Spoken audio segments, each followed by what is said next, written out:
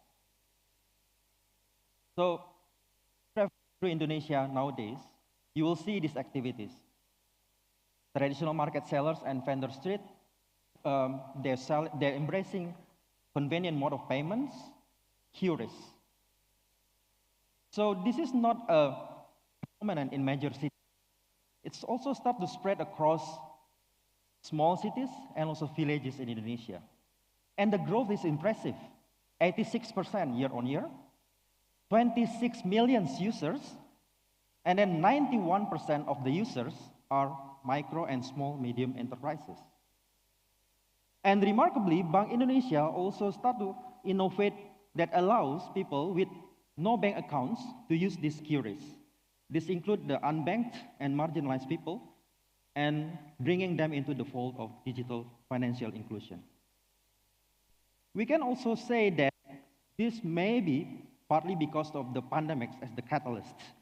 But this is not just of the pandemic catalyst. This is of people of Indonesia. We embrace and adopt this technology with open arms and trust. So this trust, something that we must cherish and maintain. Contrast to the Germany, the economic powerhouse of Europe. You can see these images easily in Germany, saying that cash only, no card payment. This still exists. The preferences of cash shows that the socio-economic norms also shape and other countries in other regions like Asia, America, and Africa and Latin America. So fintech is growing because of the rise of mobile money. In sub-Saharan Africa, we can see that people use mobile money and they can use without any bank accounts easily to spend their money, to purchase things. In our neighboring countries, for example, in Philippines, people use their mobile money, GCash, insurance, to buy things. Green finance initiatives, as you can see, there is a bit. People in Philippines can contribute to reforesting. So technology can change the socio-economic through digitalization. And it is common misconception that technology is sophisticated to change or drive societal change. Simply, technology even can be equally transformative. Example is M-Pesa. So M-Pesa is apps of the US. It come from Europe countries, but it came from Kenya, 2007. It's just simple. Using text messages, people can do the financial easily. Places. So the M-Pesa is the testament of simplicity and accessibility in technology. So even the focus is and ease of use. So that limited resources and lack of technological skills or resources and expertise, they can participate in the financial ecosystems. Financial, everyone gets borrow and pay easily. Improve trust, manage properly. Technology can also diminish trust if it mishandled. So that's why we need to cherish and maintain trust where people use this technology. And this is increasingly relevant where people now are being aware of their data privacy and also the ethical. So, for example, in 2022, a report by the Center of Financial Inclusion says that there is a rapid development of digital financial and also the space that users need to understand their digital rights and privacy. And then the alarming rate of the statistics says that 72% of digital financial apps show user contacts, but they don't list this privacy notice. This is not just about privacy. This is about trust. So people will distrust if they don't know that this misled them. This leads to distrust. So we need to be careful with this.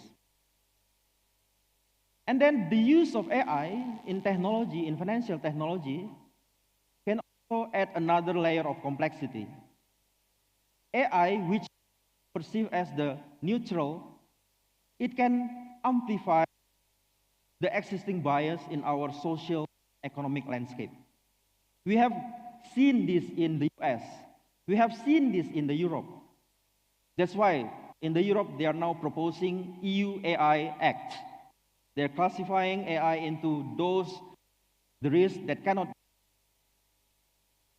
accepted risks and then low risks. So the use of technology has to be properly regulated. Otherwise, it will create adverse social. And then we need to ensure the equally distributed infrastructure so that everyone can access this digital financial platform. Otherwise, what we envision for financial inclusion will become.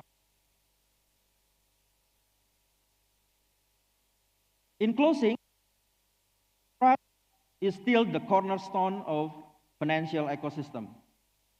With technology, even with the simple technology, it can be really transformative and then change the way we live and then the way we do financial transaction.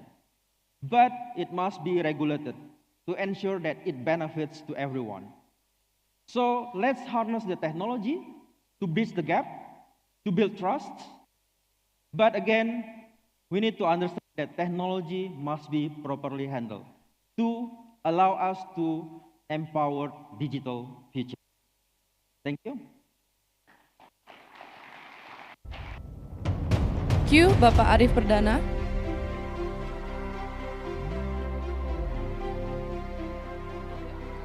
Ladies and gentlemen, now let us welcome our moderator for this fireside chat from Fiscal Policy Agency of Ministry of Finance Indonesia, Nopriyanto Suhanda.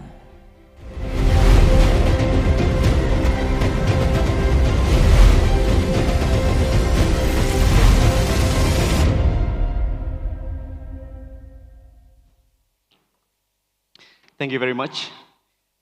Distinguished guests, ladies and gentlemen, good morning to all of us today. My name is Nopriyanto Hadi Suhanda, and I'm from the Ministry of Finance of the Republic of Indonesia. I'm very excited and happy to be here, as it's an honor for me to be moderating this fireside chat themed technology and inclusive development. We have just listened to the excellent presentations by the two inspiring panelists today, Pak Arif and Jesse, and I believe some of us may have had already some burning questions and look forward to the discussions. But before we get to the discussions, I'd like to talk a bit about the background story. So if we talk about technology, let alone digital technology, it's not a new term, but nowadays it is perceived to have become a buzzword, where people talk about this in many public events, public lectures, and public discussions, and many other events. Especially in the context where it becomes a disruption in our lives, in many sectors in our lives.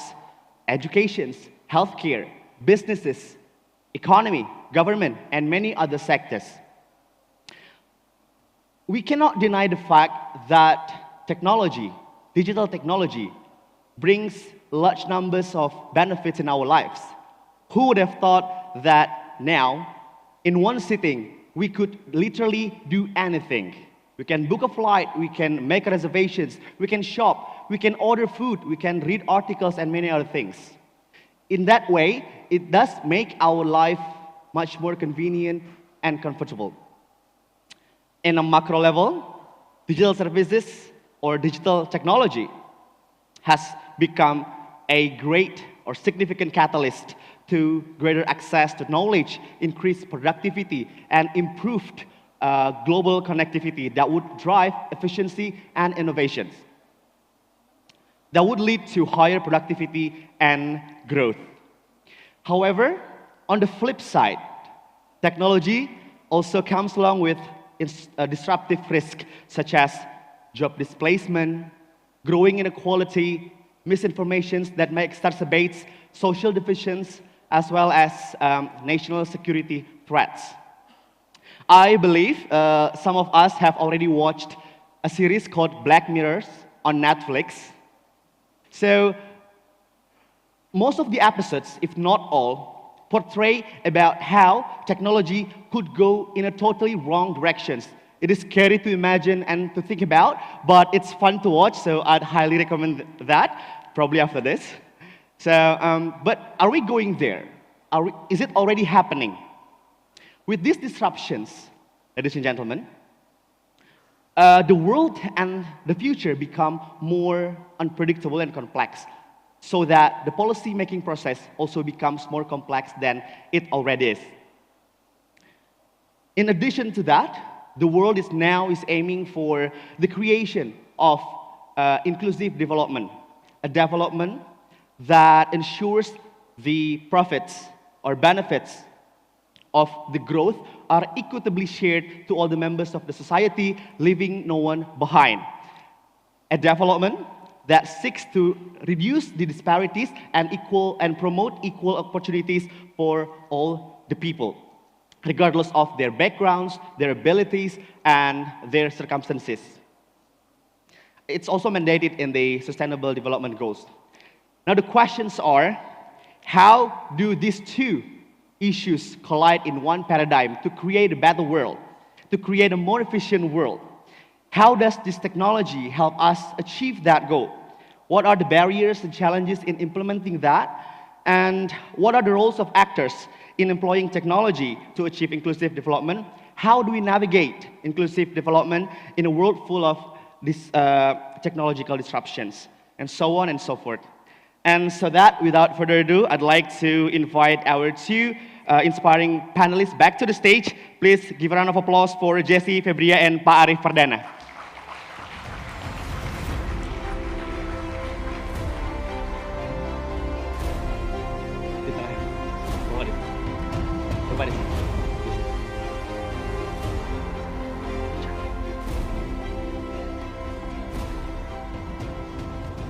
Hi, Jesse. Hello, Pak Arif. How are you? Lovely to be here with you. Thanks very much for the presentations. It was excellent. I believe some of us have found an eye-opening or an aha moment, and looking forward to the discussions. But before, I'd like to tell you a little bit of the background from the panelists. So Jesse is an alumni of Apple Developer Academy. She's also a co-founder of Peta Netra. Having a computer science as her academic background, Jesse is also an engineer, software engineer at Traveloka. She also serves as an advisor and instructor at Bangkit Academy, furthering her commitment to fostering growth and innovations within the technology sector. And Pak Arif is now an associate professor at Monash University, specializing in digital strategy and sustainability, data science and analytics, and information systems management. His academic work spans more than a decade at various prestigious universities, such as Singapore Institute of Technology, Aarhus University, and University of Queensland.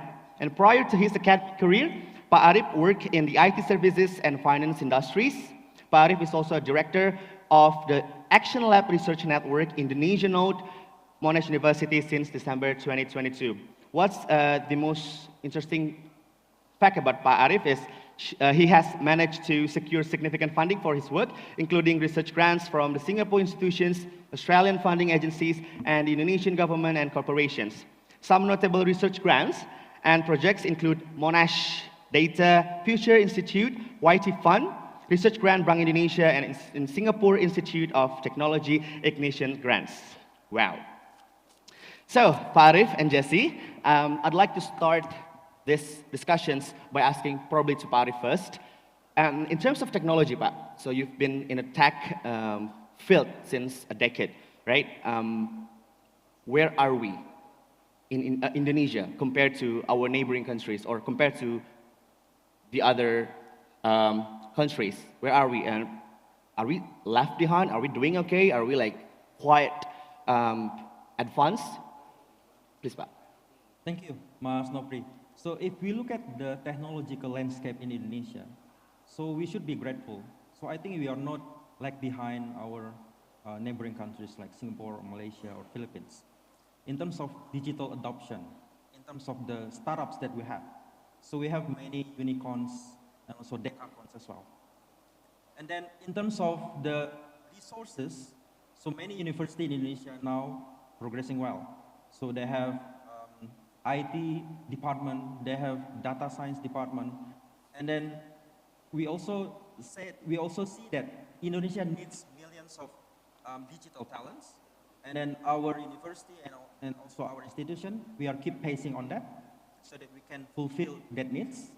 And then you can see that many tech startups now, they are having Indonesian resources work in their tech space, and then we can also see that our resources also appreciate in our neighboring countries, like in Singapore, Malaysia, and also Philippines. So we are not lagging behind, but we are progressing well. Right, right. So I believe the statistics that saying we have so many internet users, especially social media, but like statistically, there's a few numbers of developer or this Silicon Valley dream. Are we going there, or like how do we get there? That's the questions. How do we shift from the consuming behaviors towards the producing or developing environment? So first thing, we need to improve the digital literacy of our citizens. Yes. So because when they interact with the platforms, with the internet, so they are aware of many information that can be overloaded. Yeah. And then the information can be misled as well. So when they interact with the information on the internet, if they have the digital literacy, and then they can interact properly. And then in terms of the human resources, as we mentioned before, right? So in Indonesia, we strive to provide this channel so that we can develop our talent and then fulfill the needs of our industry. Sure. And in your opinion, Pak, does technology, is technology able to leverage in terms of inequality, or does it have the capacity to impede the inequality? The first thing we need to understand is Indonesia is a big island. So we have separated with small islands.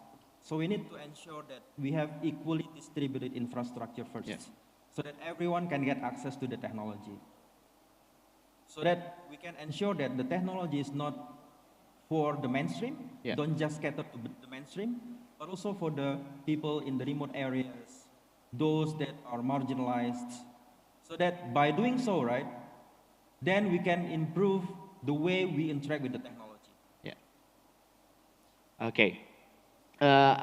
Before we continue, I'd like to inform the audience that you can also ask questions later on directly to the panelists, or the committee will show us the barcode where you can actually access the Slido to deliver your questions later on. We will read the questions. And moving on probably to Jesse. Jesse, we've listened to your presentations. So Peta Netra. Yes. My first questions will be like, what was the main force for you to develop, you and your team, to develop Peta Netra? Okay.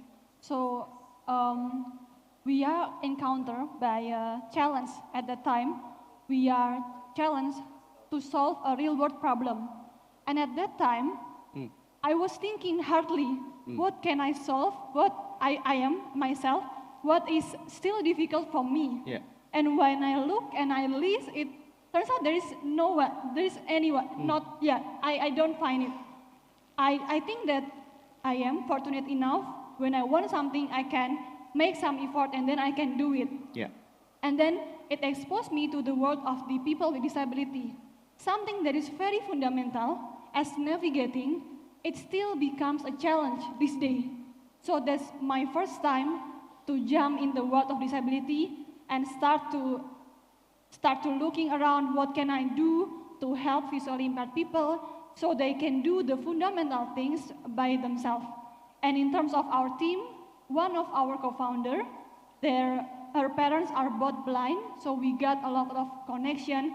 We bond a meaningful connection with them as well. So it strengthened our reason to build Petanetra at the first place. Okay. In developing that app, Petanetra, who needs to be involved?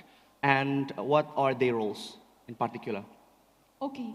So we, of course, the technology, and to solving this, we cannot use conventional methods because our vision is so big that we want them to navigate independently. It needs a touch of some innovative technology. So first is the tech people, and then as we go, in some years, we start to realize that that we start to think about the business as well, because we are a sociopreneur. So at that time, we are also in need of people that understand business, especially when business meets the social impact things. That's the second people that we need. And of course, we also need the support from the building owners, from the government, so we can map a lot of places so they can be available in Petanetra. Yeah, I think that's the three most the most contributing partners. So that's collaborations that becomes the key. Yeah. Okay. So what were the challenges that you faced when you developed this, or what are the challenges that you're facing now? Okay, so specifically in Petanetra. In Petanetra, right? In Petanetra, actually, one of our hardest challenge is to be sustainable. It is one of the hardest challenges because we know that we are a social impact company, but we need to sustain and we need to gather some monetization value. So definitely it's kind of hard for us. We kind of in the moment where we are still confused which path we want to go. But one thing that we know for sure is that we want our beneficiary to benefit the most. That's our main challenge. A very noble initiative. Well, Pak Arif, if you talk about technology, there must be some ethical considerations involved in that, right? Do you think, to what extent do we need to think about the ethical considerations in terms of the benefits that the technology itself brings along? So when it comes to the ethical, so we need to understand the three pillars. Yeah. Bias, privacy, and accountability, right? So as you know that in Indonesia, we already have the Undang-Undang PDP. So that's a good progress for us to protect the privacy and the confidentiality of the individual data. But then there is a pressing problem about the bias in technology. For example, we have witnessed this in the US. So where people of color, they end up with paying more interest rather than the white people. Wow. Because of the data amplify the existing bias. And then even if we remove all the protected labels when we train our AI model, but it can still amplify because there will be still a proxy variable. So if some of you may aware of the Apple cards issues, right, where they remove all the gender data, but it ends up approval with male, right, more than female. Oh. Because of the proxy data, for example, male have more length of experience. Male maybe have more salary than female. So that proxy variable ends up with bias. So we need to be careful of this, right? That's the first, bias. And then privacy. So as we know that when digital financial app, we install it, they need our data, they need our individual details, including names, and so on and so forth. So how they handle of this privacy data? So they need to ensure that people can trust them when they process, store their data. And then in terms of accountability, as the bias may be amplified by the artificial intelligence, so we need to ensure that humans still kept in the loop. So we cannot rely on 100% with the technology. So we need to have human to make sure that AI is helping us, not making decision for us. Because we need to shape AI, not AI shape our lives. Right, right. So you mentioned a little bit about the trust but in technology. So who needs to build the trust and like how do we build people's trust to this technology? Technology can improve trust, but without proper regulation, technology can diminish trust. So as I mentioned before, right, if the digital financial apps, we install that, and then they collect our contacts and our logs in our smartphone, but they don't put it in the privacy notice. This is really a violation of the ethics because it will lead to mistrust. So that's why government needs to regulate this. How companies collect our data, and then how companies store our data, and then when there is a transfer of data between consumers and the companies, and even between companies, so they have to make sure the integrity of the data as well. And then even after they destroy their data, so it needs to comply with the regulation. Right. And you mentioned before about bias, technology bias, right? So the questions will be, does technology amplify the bias that is already existed, or it can alleviate the bias itself? Yeah, for example, in finance, if we talk about credit scoring model, so normally we will end up with the imbalanced data between the default and non-default. So that's normal when we train our AI model to create a credit scoring model. So how we need to deal with this imbalanced data? Yeah. Those that are default and those that are non-default. Normally we will end up with, let's say, 90% and 10%. This is really a problem because if we train our AI model with this imbalanced data, and then it will amplify the bias which we already have in our socio-cultural landscape. Okay. So in the AI itself, there are some mechanisms how to handle this. So we can do like, it's a bit technical, we can do the subsampling, downsampling to ensure that we can end up with the balanced data to train our model. And then later on, we need to ensure that how we understand the result of the AI. Yeah. If let's say there are something a bit biased, so we need to consider the diversity, equity, and inclusivity. And then even when we develop the AI, we need to be transparent. So in the technical space, we understand that there is a mechanism like a data sheet for data sets that ensure that we understand where the data coming from, how we treat our data, and then what features in data that we are using for training our model. And then there is a mechanism that we call a model cards for model reporting. So where we specifically list the features that we are using for training our model, and then the algorithms that we use, and then the unexpected things that we may think that will happen in the future because of our model. Because AI model can be black box. All right. So with that transparency mechanisms, right, it can defend us if there are something unexpected happens with our model, when the model behave unexpectedly. And then we can be more transparent, and then we can explain how the model behave later on. So it will increase trust. Okay. Right, in terms of the technology itself. Yeah. But it needs regulation from the governments as well. How this should be complied with the regulation, that's really important as well. So collaborations between governments and the actors, relevant actors, is crucial, right? But so I ask as a government officers, what do we need to understand in terms of technology? What do we need to have skill-wise to help the market to develop? One thing that we need to understand, images and numbers that produced by AI, they cannot speak themselves.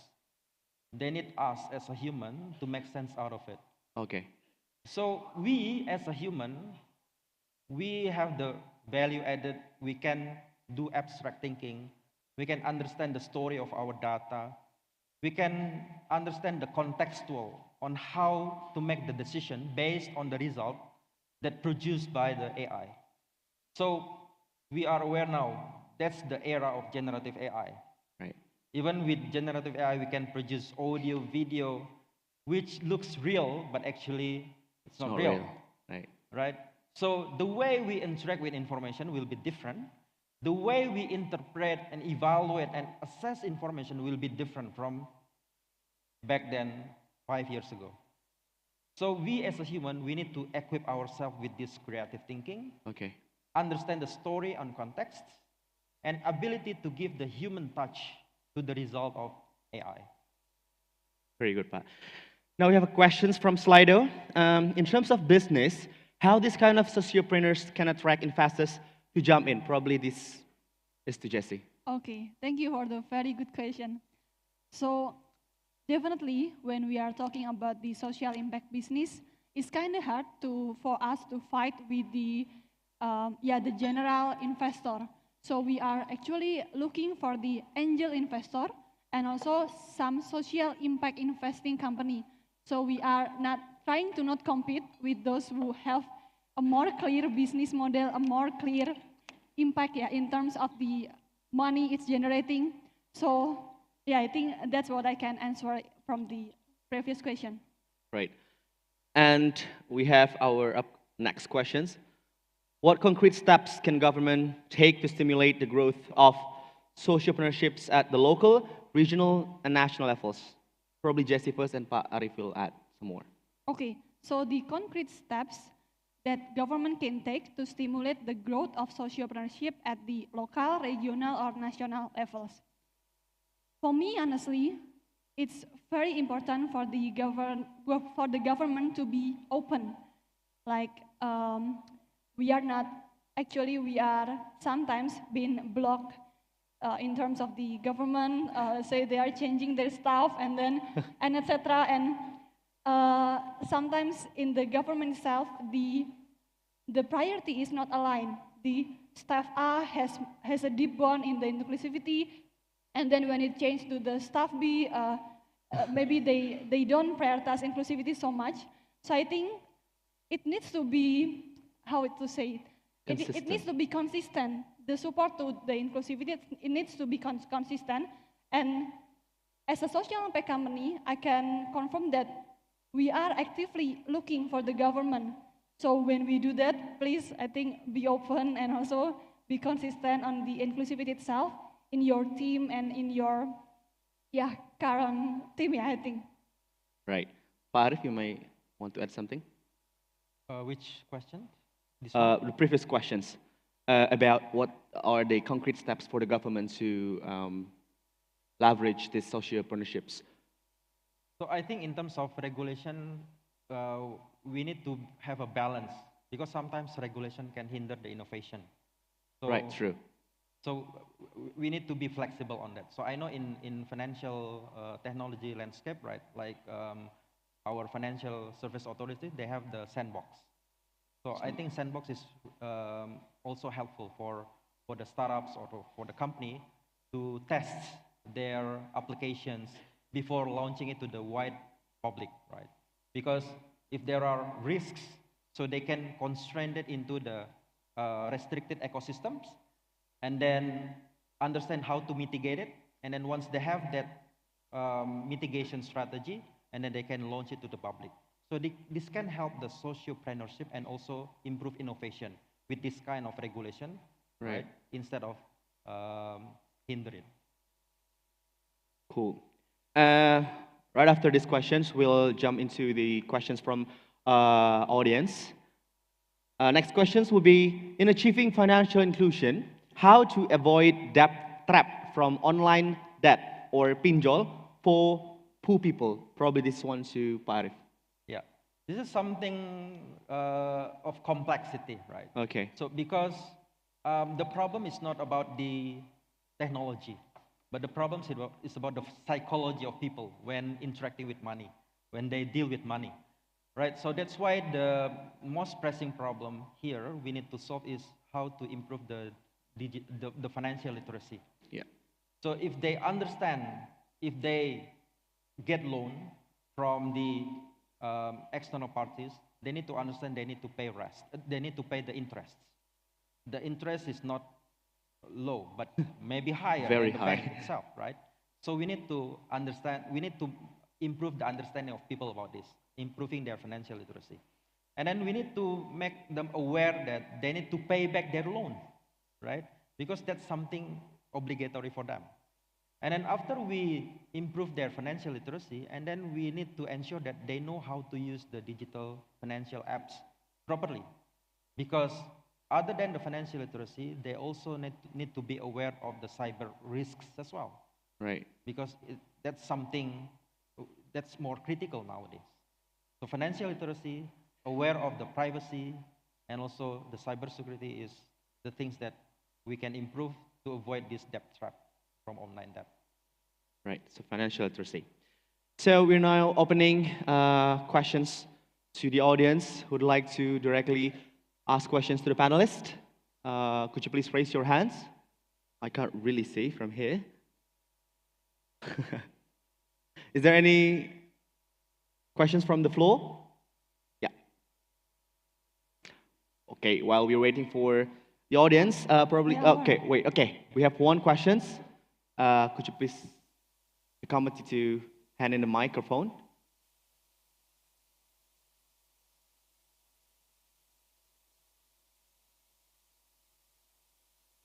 Check. Could you please mention your name, Pak, and where you're from? I know you, Pak. I know you too. Okay, thank you so much. Good morning, the panelists and also the moderator. And this is related to the people with disability. I think that's good. First speaker, Jesse, mentioned about there are several types of the disability, right? And also we have also the regulation on that.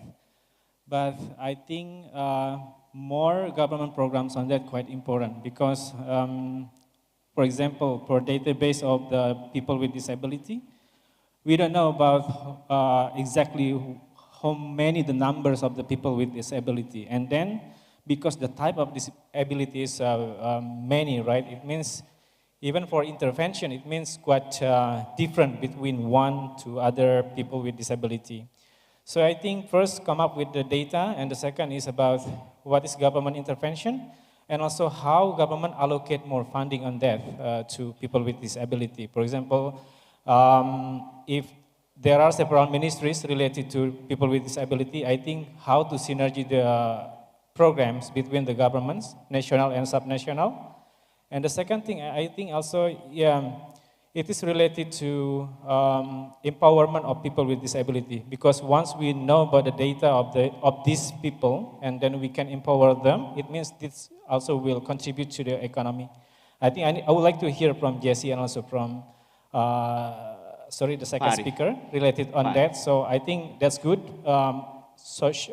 People, community, concerned about that, but I think we need to also put that government roles in this area quite many than previously. So I think that's the question. Thank you so much. Please, probably Jesse first. Okay, so the question is about the how to the data, and the second is about how government can take initiatives, right? Right. So the data itself, it's kind of challenge as well because it's kind of hard to get the concrete data, right, in this region, how many people with disability, how many people that have visual impairment. It's also a challenge that adds more complexity. But when actually, there is no, I think, when we look at the data, the recent data is maybe in the 2021 or 2020, 2020. So I understand that it's kind of hard to get that data. It's adding another challenge. Even for me, as I'm preparing the presentation all the time, it's very hard to get the concrete data. So I think we need to address that as well in the first place. And the second is about the government initiative of the inclusivity.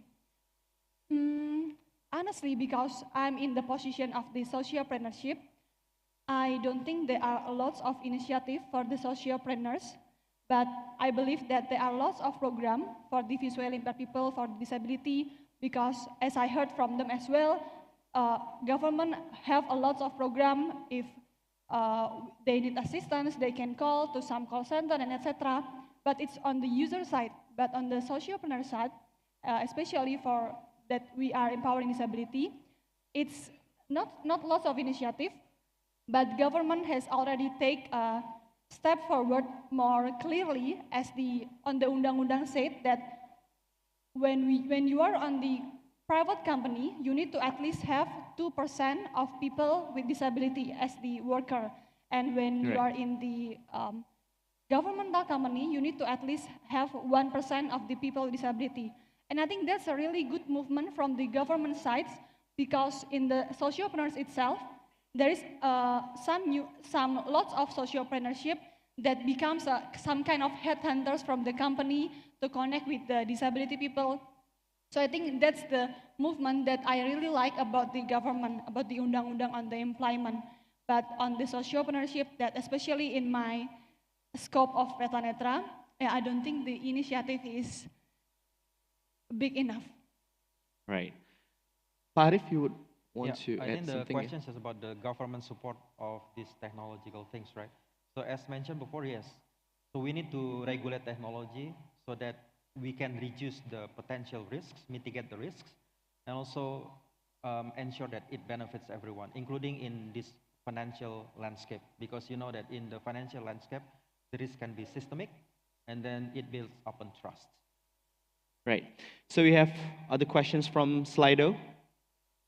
First one is to Pak Arif.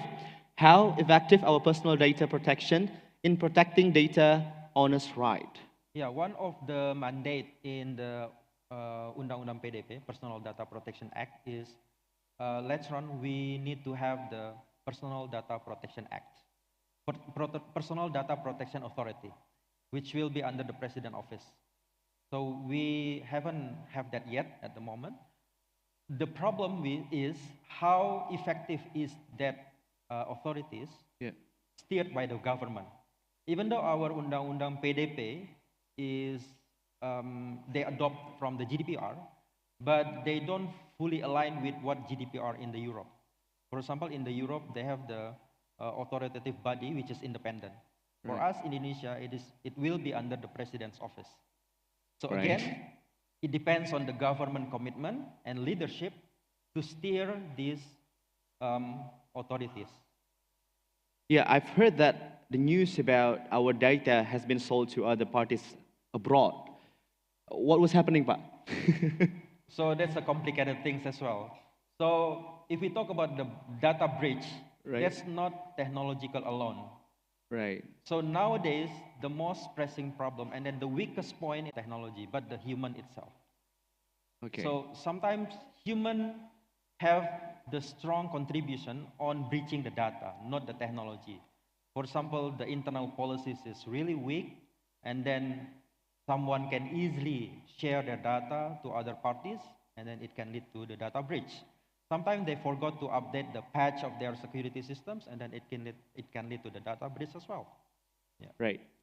Next question is to Jason. Petanetra, Right. we kind of have our own system, our own architecture, which is the map making process, and then the user itself for the visually impaired people.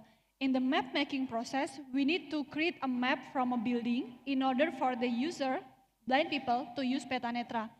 And when we do mapping, there's a lot of time actually. We kind of just go to the building and then do taking picture, and then the security come ask, hey, what are you doing? Do you have permission, etc. Right. And later we know that it needs permission, even that we are not doing anything in terms in negative. We need to have some permission that is complied by the building itself. So that's the constraint, because when we talking about the building, it's a lot of building that we want to be connected, but it's kind of challenging, because a lot of building have its different circumstance one building want us to have at least a CV, or yeah, it's kind of things that makes us the constraint for us Right. in the mapping building. One thing about that is about the accuracy, right? Yeah. So it needs to be accurate Correct. because like visually impaired people can't really see things that are around them, right? Correct. So how this app ensures about this accuracy with the existing technology? Okay, so with our current technology, our accuracy is more like 2 until 3 meters, but we are resetting our new technology as well to adding more data stream in our system so we can have more accuracy. And in order to do that, we need to have a very good infrastructure in that building. In terms of the building must have some Wi-Fi, and then, yeah, the Wi-Fi needs to cover all place. So some sort of things are already in plan, but our current app, the accuracy is 2 until 3 meters. Wow. All right, do we have some more questions from the floor? While we're waiting for that, I'd like to ask Jesse. So from your presentations, Peta Netra, the founders were all women, Correct. right? So what do you think about the roles of women in technology and how hard it is for women to have a career path in technology? Wow, it's gonna be a long story, Right. but starting from my personal story, when I first going to the college, I'm very surprised that in my class, out of 40 people, there are only 2 girls in that class. That's me with my friend, and that's kind of gave me a lot of pressure because when I can do, they will tell me, oh, look, she's a girl and she cannot do computer science. So it's adding a lot of pressure in me during the college time because I feel like I need to prove myself so the woman, the girl can be proven that they are also can have a good track in the technology. Right. And in terms of the external, there are lots of things I heard from my college, from my friends that when I join competition and I win, I will heard something that, oh look, she is just sitting in the team. She doesn't do coding. There's a lot of things like that in the externally, and that's kind of adding more pressure. But now, as we are in Petanetra, and I met, my other female founders, we kind of build a strong connection because we know how hard it is for the woman at that time to be in the technology. Although right now I think there are already some people, some women in tech, the number is increasing and I really like to see it. But back then it's kind of challenging. So yeah, I'm very grateful to meet my friend, especially because we are a woman. Right. And Jesse, would you please elaborate more on a Peta Netra apps? Probably, do you have any videos to show? Yeah, correct. I can show Yes. you a video about the Petanetra. Maybe the committee can share the video in the screen. Yeah. So this is Petanetra. It's the visually impaired people that use our app. So it's all with the voiceover, but the voice is mute because I need to tell you the feature. So if you look at the 3D object, there are some 3D objects, the augmented reality, that we use to navigate the visually impaired people. Yeah, it's the short introduction of Petanetra, Right. and you can use it if you are in Jakarta, unfortunately. Okay. So there must be some like pre-requirements Correct. for this app to be established, to work, to operate, right? Correct. That's Okay. the mapping process that I've mentioned earlier. Right. Okay, do we have some more questions from the floor? Right. If not, I think there's one. okay, I really can't see it. Sorry about it. Yes, please. Could you please stand up, Pak?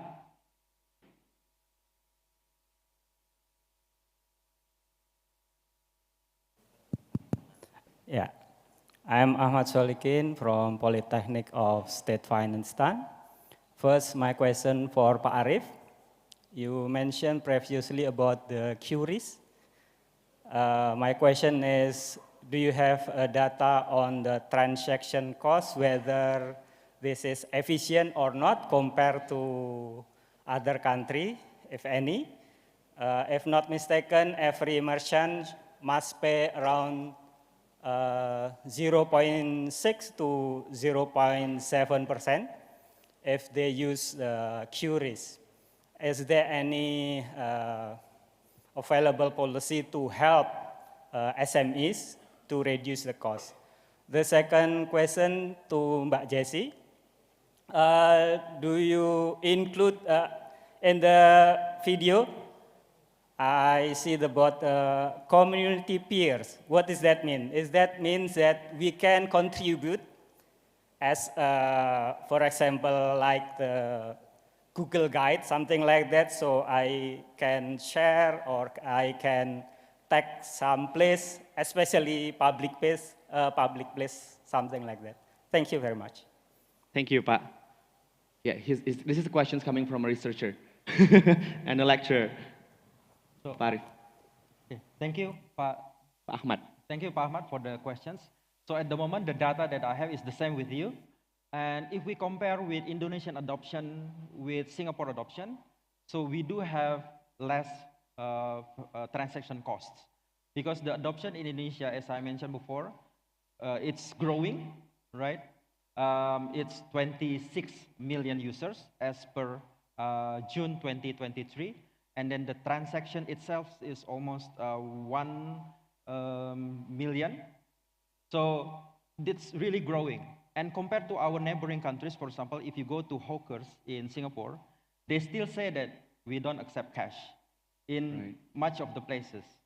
And it highlights that in Singapore, the transaction cost for this, what they call nets, so they use nets and then using the same QR codes as well, the transaction cost is a bit higher than Indonesia. So we have to be grateful here. And as I mentioned as well, so Bank Indonesia start to initiate an innovation which allow people with no bank account so that they can use this QRIS account. So I think this is a progressive things that Bank Indonesia is doing nowadays, so that this is not just for those that have bank account, but also make financial inclusion more accelerated with this innovation. Yeah. And then the next question is to Jessie. Okay, so the community itself, yeah. Yes. Yeah, actually we are really, our big goals are to have people who wants to help so they can map places and then it can be available on the Peta Netra. But unfortunately, the validation process itself takes another complexity for us, and right now is not our priority. But we are very happy to welcome anyone that's want to join Peta Netra in terms of your support, your insight. So just feel free, drop a message in our Instagram at Peta Netra, or just visit our website at petanetra.id, and you can find a way to contact us, and we will be very happy to be connected with you all. Right, thank you, Jessie. One last question from Slido. We have for Pak Arif here. As tech advances, Indonesia dependence on tech imports, balance of payment wise, would likely worsens. How should we address this? Should we try to develop our own tech platforms, or are there other ways to do it? So I think we need to have a balance on this. I don't think we need to reinventing the wheels. So we can adopt what we already have in the technology ecosystems. For example, for the AI and machine learning, there are some open sources that we can adapt and adopt. And also, I think Indonesia should also make the regulation much more streamlined as well. For example, for the tech startups, right? So it's easier for them to build their own startups in Singapore compared to Indonesia. That's why some of the startups, they start in Singapore, and then when they want to have the IPO, and then they come back to Indonesia. And then, as you know that, for the application, like Peta Netra, that comes from Indonesia. Right. So we have to be grateful of this kind of innovation. There are a lot of things that happens in Indonesia. So our people, have the technical expertise that we can also have the same quality with our neighboring countries and even with the advanced countries as well. So we need to embrace this. So government should be aware of these talents as well, and then make the pathway for them to be successful. Right. And I want to add in this, I want to maybe share the question for you to also thinking it, because I do thinking it myself. I didn't find the answer. Like when we look at the China, they ban big company, they big tech company, and then they start to building their own tech stack lah ya. So they don't use the big tech company. So I'm really thinking, what happens if Indonesia do that kind of action? Right. But I cannot find the answer. So I think the ministries maybe more have the capacity to maybe thinking about this just fun thinking. Yeah, I think that's some question that's really good to intrigue our mind. Yeah, that's the questions to contemplate. All right, as time is up, I'd like Jesse and Pak Arif to deliver their closing remarks. Jesse first. Okay, me first. For me, inclusivity is something that needs a lot of efforts, and we cannot do this alone. So I really want for all of you, the audience, to start thinking, what can I do for the visually impaired people? What can I do for the disability people in terms of your current role right now? Because I believe there is something that you can do for those with disability. There is something that you can do, so please do make sure that you think about them as well when you are doing something. Thank you. Right. Pak Arif? Yeah, in the future, I think technology is not about sophistication, how sophisticated it is, but it's about how to address the pressing needs of the society and then how we need to use that responsibly. That's the growing concern of the future for technology. Thank you. Right. Ladies and gentlemen, thank you very much. Please give an applause for Jesse Febria and Pak Arif Pardana. That is the end of the sessions. I hope you enjoy the sessions. Hope to see you again. Goodbye. Kita foto dulu. Kita foto dulu. Thank you very much, moderator and speakers, for the engaging session. Please remain on stage and step forward as we will have a group photo together.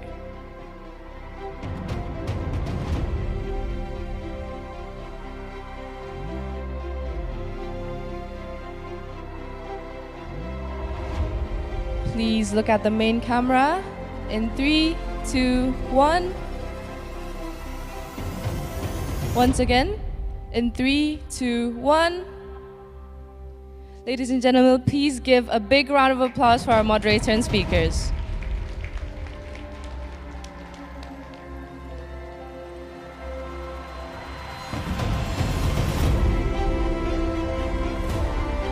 Distinguished guests, ladies and gentlemen, we will next take a short break for 15 minutes. You may enjoy your coffee and tea served in the foyer. Please return to this ballroom at 10:35 to continue on the series of activities of the 12th AIFED. For now, please enjoy your well-deserved break.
Hangat Katulistiwa lewat kebudayaan yang berbineka.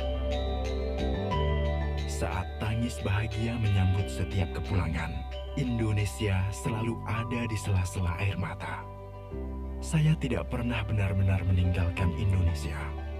Di negeri-negeri yang asing, saya menemukan Indonesia dalam beragam produk yang mendunia. Dari pakaian yang saya kenakan, makanan instan, kertas dan perlengkapan kerja, hingga boneka untuk sang buah hati. Indonesia bukan hanya saya, kamu dan mereka, tetapi setiap bentuk yang mengisi ruang kosong antara kita. Rumah tidak pernah jadi asing, karena kita mengisinya dengan produk-produk.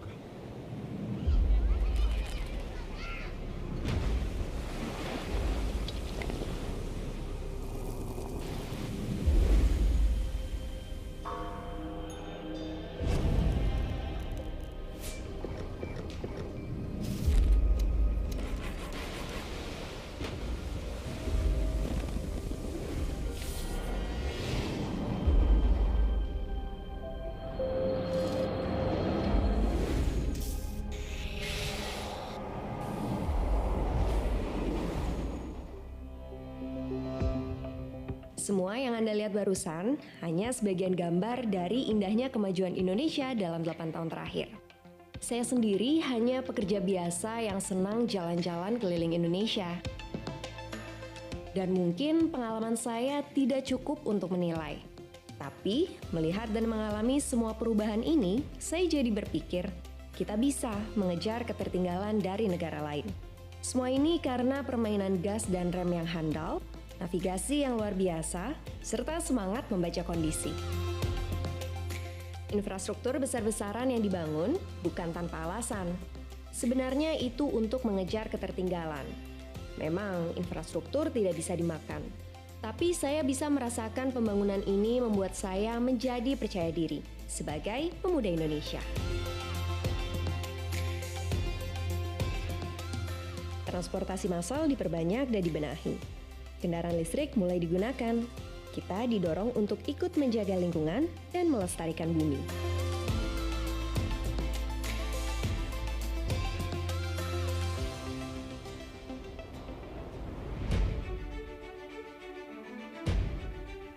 Jalur komunikasi pun beralih dari manual ke digital.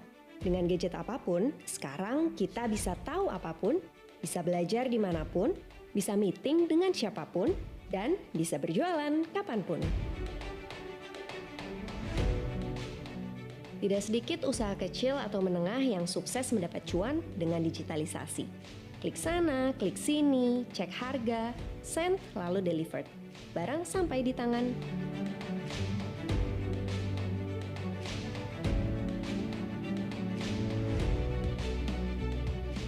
Bukan hanya itu, pariwisata bergerak menawarkan sajian kuliner khas daerah. Belum lagi keragaman budaya yang jadi sasaran turis berkamera, macam saya ini.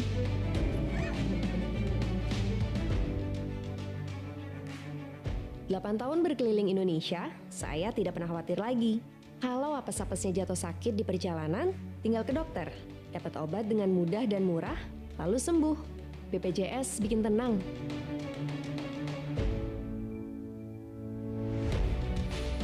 Oh iya, pernah suatu hari ketika saya masuk ke sebuah warung, ada beberapa pengunjung sedang membicarakan betapa bangganya menjadi orang Indonesia. Karena Indonesia tampil di panggung dunia mendorong perdamaian dan kesetaraan.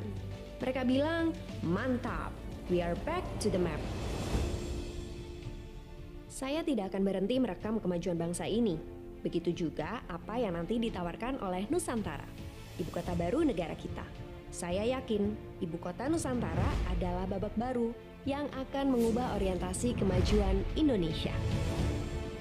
Hampir satu desa kita jadi punya kekuatan dan punya peluang. Kita hanya perlu cerdas menyikapi kemajuan yang sudah dirintis. Kemajuan Indonesia tidak boleh berhenti sampai di sini. Saya hanya salah satu perempuan muda Indonesia yang berjanji tidak akan berhenti membangun Indonesia. Karena masa depan bangsa ini ada di tangan saya dan teman-teman. Tidak ada keraguan, pembangunan ini harus diteruskan. Terus melaju untuk Indonesia maju.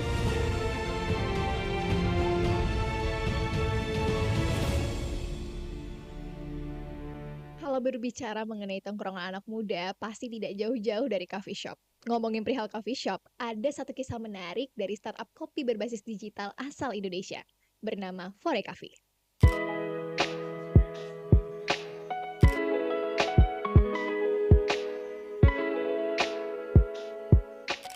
Menariknya, 70% pemesanan dilakukan melalui aplikasi dan 90% transaksinya secara non-tunai. Selain itu, Forecavi juga memanfaatkan data dari pemesan yang menggunakan aplikasi untuk menciptakan nilai tambah, seperti mengetahui variasi kopi yang dibeli, lokasi pembelian, hingga waktu pembelian. Data-data ini akan digunakan untuk menjadi dasar pertimbangan dalam memasarkan produknya. Kisah Forecavi ini menjadi bukti bahwa teknologi dapat menjadi katalisator unit usaha. Bayangkan jika bukan hanya Forecavi yang melakukan digitalisasi, tetapi juga unit usaha kopi lainnya. Menggiurkan bukan? Kita lagi potensi produksi kopi di Indonesia yang cenderung meningkat beberapa tahun terakhir. Dan juga berbagai daerah yang konsisten menyumbangkan produksi kopinya. Potensi pasarnya pun terbilang besar, dengan pecinta kopi khas Indonesia sebanyak 30 juta orang yang tersebar di seluruh dunia. Bahkan, dengan digitalisasi, seharusnya para penjual kopi dapat menjangkau pasar di dunia sebanyak 998 juta orang. Ini baru sektor kopi di Indonesia. Bayangkan digitalisasi yang dilakukan oleh Forecavi juga terjadi di sektor unit usaha lainnya. Tentu saja kita harus mengusahakan agar hal ini dapat diimplementasikan dengan baik oleh para pahlawan-pahlawan perekonomian negara. Siapa lagi kalau bukan UMKM? Kita memiliki kurang lebih 60-an juta UMKM yang semuanya akan kita dorong agar masuk ke platform digital. Terlebih, fakta bahwa 99,9% unit usaha di Indonesia adalah UMKM. Bahkan, kontribusi UMKM terhadap PDB adalah 60,5% dan juga menyerap 97% tenaga kerja nasional. Hebatnya juga, UMKM adalah unit usaha yang paling punya daya lenting di tengah krisis, dibuktikan dengan krisis keuangan Asia pada tahun 1998, krisis keuangan global 2008, dan krisis akibat pandemi COVID-19. Potensi UMKM ini harus kita dongkrak. Jika UMKM dapat terdigitalisasi dengan baik dan dapat menggunakan teknologi sebagai senjata untuk naik kelas, maka UMKM mampu meraih berbagai potensi pasar yang ada, mulai dari populasi pengguna internet di Indonesia, Asia Tenggara, hingga dunia. Lebih lagi, riset dari Google, Temasek, dan Bain memprediksikan bahwa ekonomi digital di Indonesia akan naik secara signifikan. Menjanjikan bukan? Potensi-potensi ini harus dimaksimalkan dengan teknologi melalui digitalisasi. Ada beberapa hal yang harus kita capai bersama. Pertama, mengakselerasi konektivitas melalui pembangunan infrastruktur. Saat ini, kecepatan rata-rata internet di Indonesia masih di angka 22 MB per sekon, sedangkan di negara-negara maju bisa 100 MB per sekon atau lebih. Kabar baiknya, saat ini kita telah mempunyai proyek Palaparing yang bertujuan untuk menyediakan koneksi internet berkecepatan tinggi ke seluruh wilayah Indonesia. Kedua, mengembangkan keterampilan TIK yang adaptif dan mempromosikan literasi digital. Untuk mendukung hal ini telah ada berbagai inisiatif dari pemerintah. Contohnya adalah beasiswa talenta digital Indonesia. Yang ketiga, mendorong pertumbuhan industri fintech di Indonesia. Industri teknologi keuangan atau fintech di Indonesia sangat menjanjikan. Indonesia menjadi rumah bagi 20% perusahaan teknologi keuangan di ASEAN dan diharapkan dapat menghasilkan pendapatan sebanyak 8,6 miliar dolar AS pada tahun 2025. Hal ini juga diprediksikan berpengaruh positif pada pertumbuhan output dan penyerapan tenaga kerja nasional oleh UMKM melalui kegiatan ekonomi equity crowdfunding. Terakhir, kita harus melihat teknologi sebagai investasi dan bukan cost. Kita dapat melihat contoh nyata dari Hendrian Syah, seorang CEO dari startup SME Spec yang menggunakan teknologi untuk membantu proses ekspor produk UMKM Indonesia ke berbagai belahan dunia. Tinggal gimana anak muda ini kayak lebih peka terhadap masalah-masalah yang ada di sekitar dengan bisa di-resolve dengan teknologi gitu. Dengan dorongan dari teknologi, masa depan perekonomian Indonesia dan UMKM akan tampak cerah. Makin lihai UMKM menggunakan teknologi, makin lancar jalan kita menuju Indonesia Emas 2045.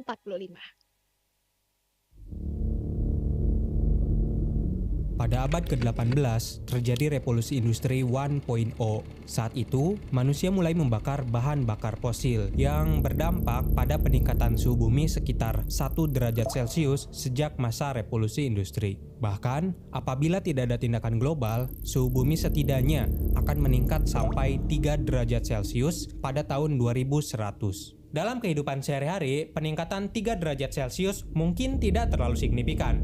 Tapi pemanasan global sebesar 3 derajat Celcius akan menjadi bencana yang sangat besar.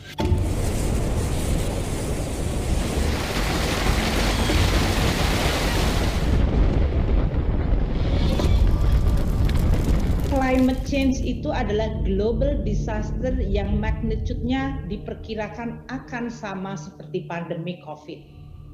Sebagai negara kepulauan terbesar, Indonesia menjadi salah satu negara yang paling rentan terhadap dampak perubahan iklim. Pulau-pulau kecil terancam tenggelam akibat kenaikan permukaan air laut, pola curah hujan akan berubah, dan musim kering akan bertambah panjang. Menurut BMKG, 98% bencana alam di Indonesia adalah bencana hidrometeorologi, seperti banjir, longsor, kebakaran hutan, dan lain-lain, yang dapat dipengaruhi oleh perubahan iklim. Selain itu, pada sektor kesehatan, wabah penyakit seperti malaria, demam berdarah, dan diare juga akan meningkat akibat kenaikan suhu dan curah hujan. Bahkan menurut Bappenas, kerugian akibat dampak perubahan iklim bisa mencapai 544 triliun rupiah dalam kurun waktu 2020 sampai 2024. Untuk mengatasi krisis iklim tersebut, negara-negara di dunia menyepakati Paris Agreement pada tahun 2015, di mana setiap negara harus bekerja sama untuk membatasi suhu bumi di area ini antara 1,5 dan 2 derajat Celcius. Untuk itu, setiap negara harus mengurangi tingkat emisi gas rumah kaca dan aktivitas serupa supaya bisa mencapai target net zero emission secepat mungkin. Indonesia sendiri memiliki target net zero emission pada tahun 2060 ataupun lebih cepat. Melalui dokumen Enhanced Nationally Determined Contribution, Indonesia telah menetapkan target penurunan emisi pada 2030 sebanyak 31,89% dengan usaha sendiri dan 43,20% dengan dukungan internasional. Jika kita melihat data historis, mayoritas emisi Indonesia itu datang dari pembukaan hutan, utamanya dari pembukaan perkebunan kelapa sawit. Namun, jika kita melihat ke depan, sektor energi diperkirakan akan menjadi penyumbang emisi terbesar bagi Indonesia. Oleh karena itu, sangat penting bagi Indonesia untuk melakukan transisi energi dari energi fosil menuju energi baru terbarukan atau EBT. Nah, kabar baiknya, Indonesia memiliki potensi EBT yang besar, tersebar, dan beragam untuk mendukung ketahanan energi nasional. Namun, pada tahun 2022, bauran EBT di Indonesia baru mencapai 14,11% saja. Salah satu yang menjadi tantangan paling besar adalah kebutuhan dana. Menurut Bapak Adi Budiarso, dana yang dibutuhkan untuk mendukung program transisi energi di tanah air diperkirakan Distinguished guests, ladies and gentlemen, we kindly invite you to proceed to the Grand Ballroom and please have a seat as we will continue our program shortly. Thank you. Swasta. Makanya perkenalkan ETM atau Energy Transition Mechanism, yaitu program peningkatan pembangunan infrastruktur energi dan percepatan transisi energi menuju net zero emission dengan prinsip adil dan terjangkau. ETM memiliki dua skema. Pertama, skema fasilitas pengurangan emisi. Skema ini digunakan untuk pensiun dini dari pembangkit listrik tenaga uap di Indonesia. Yang kedua, skema fasilitas energi bersih. Skema ini ditujukan untuk mengembangkan atau menginvestasikan pembangunan fasilitas energi bersih. ETM akan didanai melalui bentuk pembiayaan campuran, seperti dari lembaga pemerintahan, bank pembangunan, bank komersial, dana perubahan iklim, investor ekuitas, perusahaan asuransi, serta filantropis lokal dan internasional yang akan dikelola oleh PT SMI. Menurut Bapak Febrio Nathan Kacaribu, saat ini Indonesia sudah mendapatkan pendanaan ETM melalui skema Climate Investment Fund sekitar 500 juta US dollar. Selain itu, Bank Dunia, EDB, pihak lain, dan pemerintah Indonesia sendiri akan menambahkan pendanaan sebesar 4 miliar US dollar. Distinguished guests, ladies and gentlemen, we kindly invite you to proceed to the Grand Ballroom and please have a seat as we will continue our program shortly. Thank you. 2045.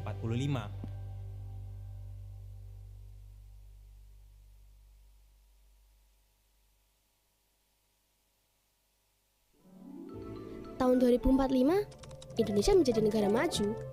Realita atau fata morgana? Banyak indikator yang mempengaruhi maju tidaknya suatu negara. Salah satu contohnya adalah penerapan dan penguasaan teknologi. Di era modern ini, teknologi tidak dapat dipisahkan dari kehidupan sehari-hari. Menurut laporan yang disusun oleh United Nations Development Program atau UNDP, salah satu negara maju yang unggul karena mengandalkan teknologinya adalah Finlandia. Dalam usaha memenuhi kriteria tersebut, Bank Indonesia menyadari bahwa sistem pembayaran perlu beradaptasi dengan hadirnya teknologi digital supaya dapat lebih terintegrasi dan inklusif. Kesadaran Bank Indonesia tersebut melahirkan Gerakan Nasional Non-Tunai atau GNNT pada 14 Agustus 2014 yang bertujuan untuk menciptakan sistem pembayaran yang aman, efektif, efisien, dan lancar. Di Indonesia sendiri, untuk memfasilitasi pembayaran non-tunai, terutama alat pembayaran menggunakan kartu atau APMK, agar menjadi lebih efisien dan inklusif, pada 4 Desember 2017, Bank Indonesia meluncurkan Gerbang Pembayaran Nasional atau GPN. Gerbang Pembayaran Nasional merupakan suatu sistem yang menghubungkan berbagai jenis pembayaran elektronik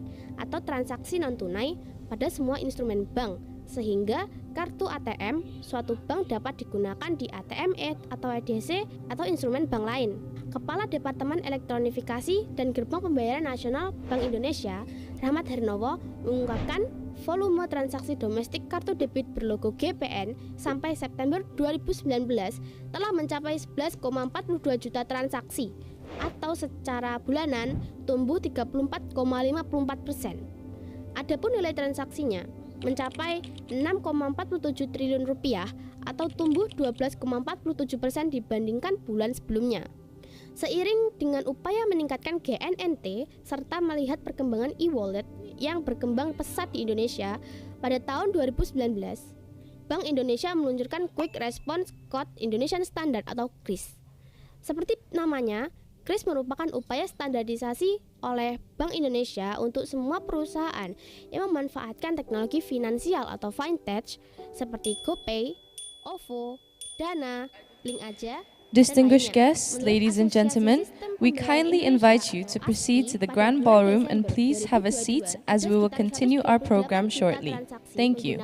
KRIS di seluruh Indonesia dengan nilai mencapai 12,2 triliun rupiah. Jika diakumulasikan, sepanjang tahun 2022, volume transaksi KRIS secara nasional mencapai 1 miliar transaksi, meningkat 117,59% dibanding 2021. Kemudian, nilai total transaksi KRIS pada 2022 mencapai 99,98 triliun, tumbuh 261,81% dibanding tahun sebelumnya.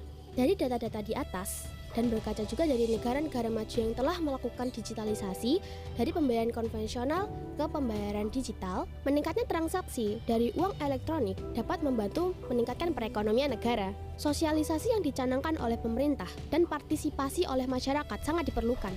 Harapannya, keberlanjutan inovasi-inovasi terbarukan di bidang teknologi finansial akan membuat mimpi Indonesia sebagai negara maju di tahun 2045 akan menjadi kenyataan dan bukan hanya sekedar angan-angan.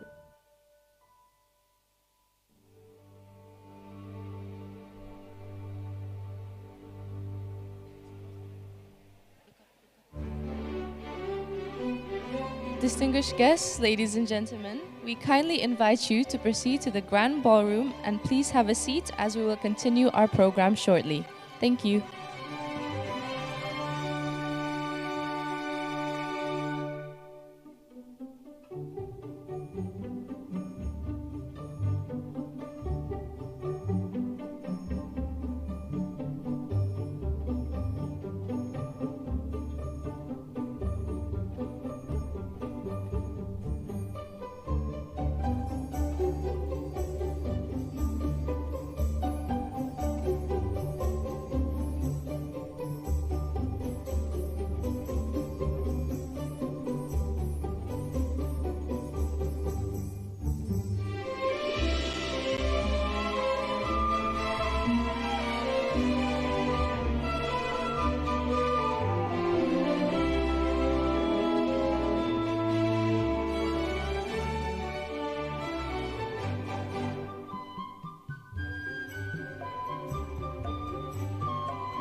Peradaban purba punah karena Ice Age. Apakah peradaban modern ini juga akan punah karena Heat Age? Perkenalkan, saya Johan, dan di video kali ini saya akan membuka mata Anda, tapi bukan untuk saya colok ya, melainkan untuk memberi informasi kepada Anda bahwa Anda sadar gak sih kalau cuaca yang kita rasakan akhir-akhir ini tuh kok kayak perubahan iklim versi mini gitu loh. Ya, selain lebih boros skincare memang akhir-akhir ini ya, panas yang kita rasakan juga dapat menyebabkan ketahanan pangan di berbagai negara menjadi rentan, sehingga suplai pangan menjadi berkurang. Dan hasilnya? Ya betul, inflasi harga pangan. So the climate is changing faster. We have abundant Dan Anda tahu siapa yang paling berdosa atas terjadinya perubahan iklim ini? Perusahaan perkebunan sawit? Penambang batu bara? PLN? Pertamina? Atau Anda? Tentu bukan. Jawabannya adalah perbankan. Alasannya simple, karena perbankanlah yang mendanai proyek dan kegiatan usaha yang tidak ramah lingkungan tadi. Oleh karena itu, perbankan harus bertanggung jawab. Namun, perbankan ini sebenarnya berpotensi menghapus dosa-dosanya dengan menjadi pemeran utama sebagai agent of change. Bagaimana caranya?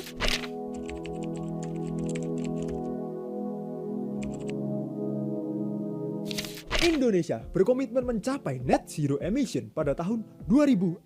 Bappenas sendiri mengalkulasi skenario net zero emission ini membutuhkan nilai investasi rata-rata 2,2 hingga 2,9 kuadriliun rupiah per tahun dari tahun 2021 hingga tahun 2030.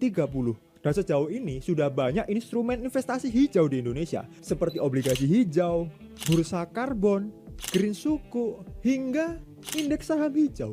Namun kita lupa bahwa tempat uang kita berada yang terbesar dan liquid ya, itu berada di perbankan. Hingga Agustus 2023 ada 8.801 triliun rupiah uang kita yang berada di perbankan. Hal ini bisa menunjukkan bahwa perbankan merupakan pemeran utama dalam sektor keuangan, dan tentunya peran perbankan sangatlah penting dalam mewujudkan ekonomi hijau.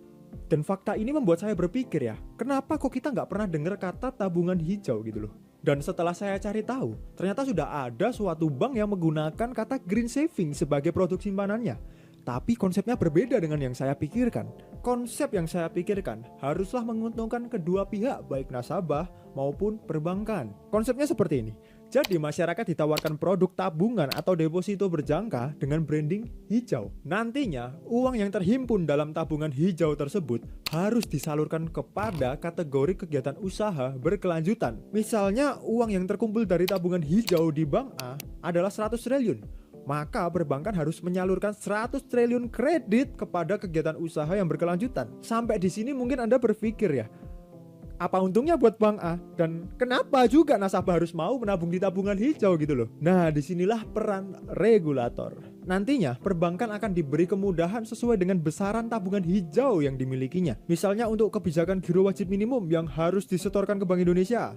Perbankan akan diberi keringanan sebesar 2% dari total tabungan hijau yang terkumpul di bank tersebut. Maka, jika ada 100 triliun tabungan hijau yang terkumpul di Bank A, Bank A akan mendapatkan keringanan setoran sebesar 2 triliun rupiah. Tentunya Bank A akan senang dong karena mendapatkan keringanan giro wajib minimum, dan mereka akan dengan sukarela mendorong produk tabungan hijaunya. Dan bagi nasabah yang memegang kartu tabungan hijau, mereka akan mendapatkan subsidi ketika membeli sustainable product yang didorong oleh pemerintah seperti kendaraan listrik, solar panel, ataupun mendapatkan diskon ketika mencharge kendaraan listrik di SPKLU milik PLN. Otomatis tabungan hijau ini juga akan menarik dong bagi nasabah. Dan ini merupakan konsep yang win-win solution bagi ketiga pihak. Nasabah senang karena mendapatkan diskon dan merasa turut serta dalam mewujudkan lingkungan yang lebih bersih. Kemudian bagi perbankan, mereka akan senang mendapatkan keringanan kewajiban, dan secara tidak langsung reputasi serta citra perbankan juga akan meningkat di mata publik. Dan yang terakhir, pemerintah juga akan terbantu dalam mensosialisasikan kearjenan perubahan iklim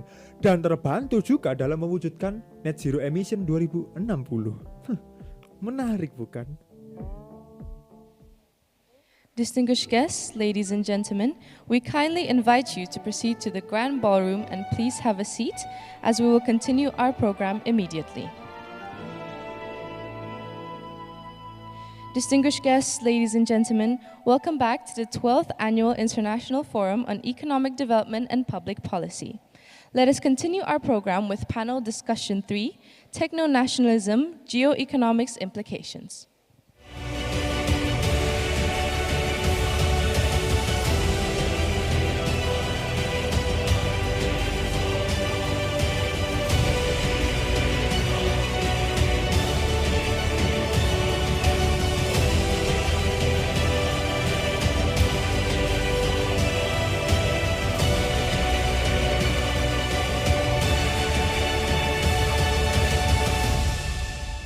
To lead this session, please welcome our moderator, Deputy Director of Advisory and Policy at Prospera, Ibu Della Temenggung, along with the speakers of the session.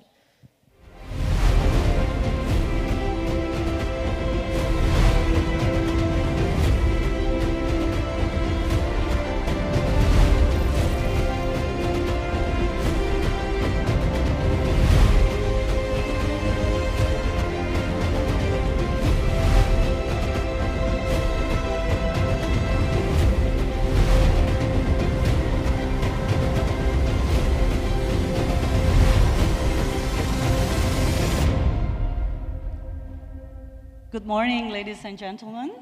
It's always a pleasure for me to be back here at AIFED. This is, if I'm not mistaken, my 7th AIFED. So we're always very pleased to work together with our BKF colleagues to come with every year interesting topics to discuss this new development and policy. So today we have our esteemed speakers, so I'm very pleased for this session that we're going to discuss about techno-nationalism, geoeconomics implication.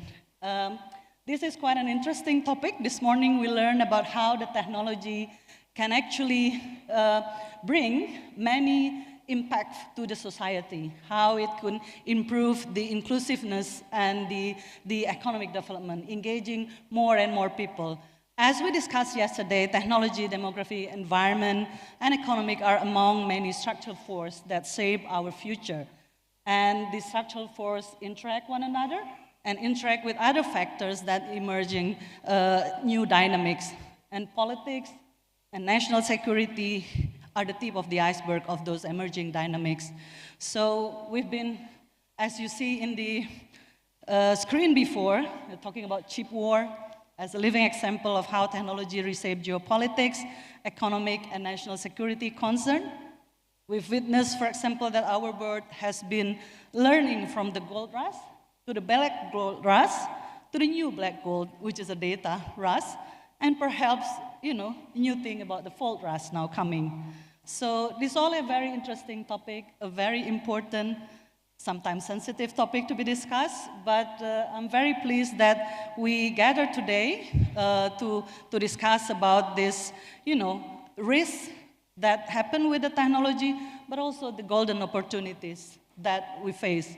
As we discussed with the panel this morning, Indonesia is in a very interesting time because we're in the era where I think technology can help a lot. Technology will always emerge and disrupting the labor market, disrupting the industrial structure, the community, and even the human being. Yeah? How we interact with technology, as we discussed this morning, really matter. So allow me to welcome our 3 esteemed speakers. We have Pak Thomas Abel. So he will be our first speaker. He's the Director of Digital Technology for Development from the ADB. Pak Thomas has been the director there to promote the effective use of digital technology across ADB program to improve development impact. Pak Thomas has 30 more years of experience in digital technology, including technology policy, strategy, software development, and system architecture. So many experience from the private sector angle and now come to the development angle. Pak Thomas has master's degree in engineering and management and a bachelor's in engineering from MIT. So let us come to our first speaker. We will have 15 minutes for each speaker. So we have 3 speakers. Welcome Pak Thomas to the stage. While Pak Thomas is preparing, let me also inform the audience that you can ask questions after the 3 speakers and type your question on Slido. Welcome, Pak Thomas. Please give round of applause. Great. Thank you very much for inviting us. ADB is a very strong partner with Indonesia, and we have a lot of work in the digital technology area with Indonesia. So I just want to start first by saying that I think that Indonesia is positioned very well for the transition to the digital economy. And although this fragmentation has its risks, it also has tremendous opportunities for countries like Indonesia, especially as you look at the history. I spent a lot of my career working in technology, including the early 2000s when so much manufacturing was moving to China, and it was almost a mad scramble of the technology industry to move all manufacturing to China in a very short time. And that was not a natural economic outcome. It was an outcome of diplomatic relations to open up trade with China, and it worked tremendously. China grew, the economy of the world grew, but in some ways you could say that China took away the growth that could have gone to other countries, and I think what we're seeing now is a transition to more balanced growth, so that all the manufacturing doesn't have to be in China anymore, it can be in other places. And the digital economy opens up new angles of digital economic activity that will be more balanced as well. So we have to look at the positives, but we also have to handle the risks. So in my presentation, I want to cover some of the fundamentals that's driving this important transition. First, I will talk about, if I can go to the next slide, not changing for some reason.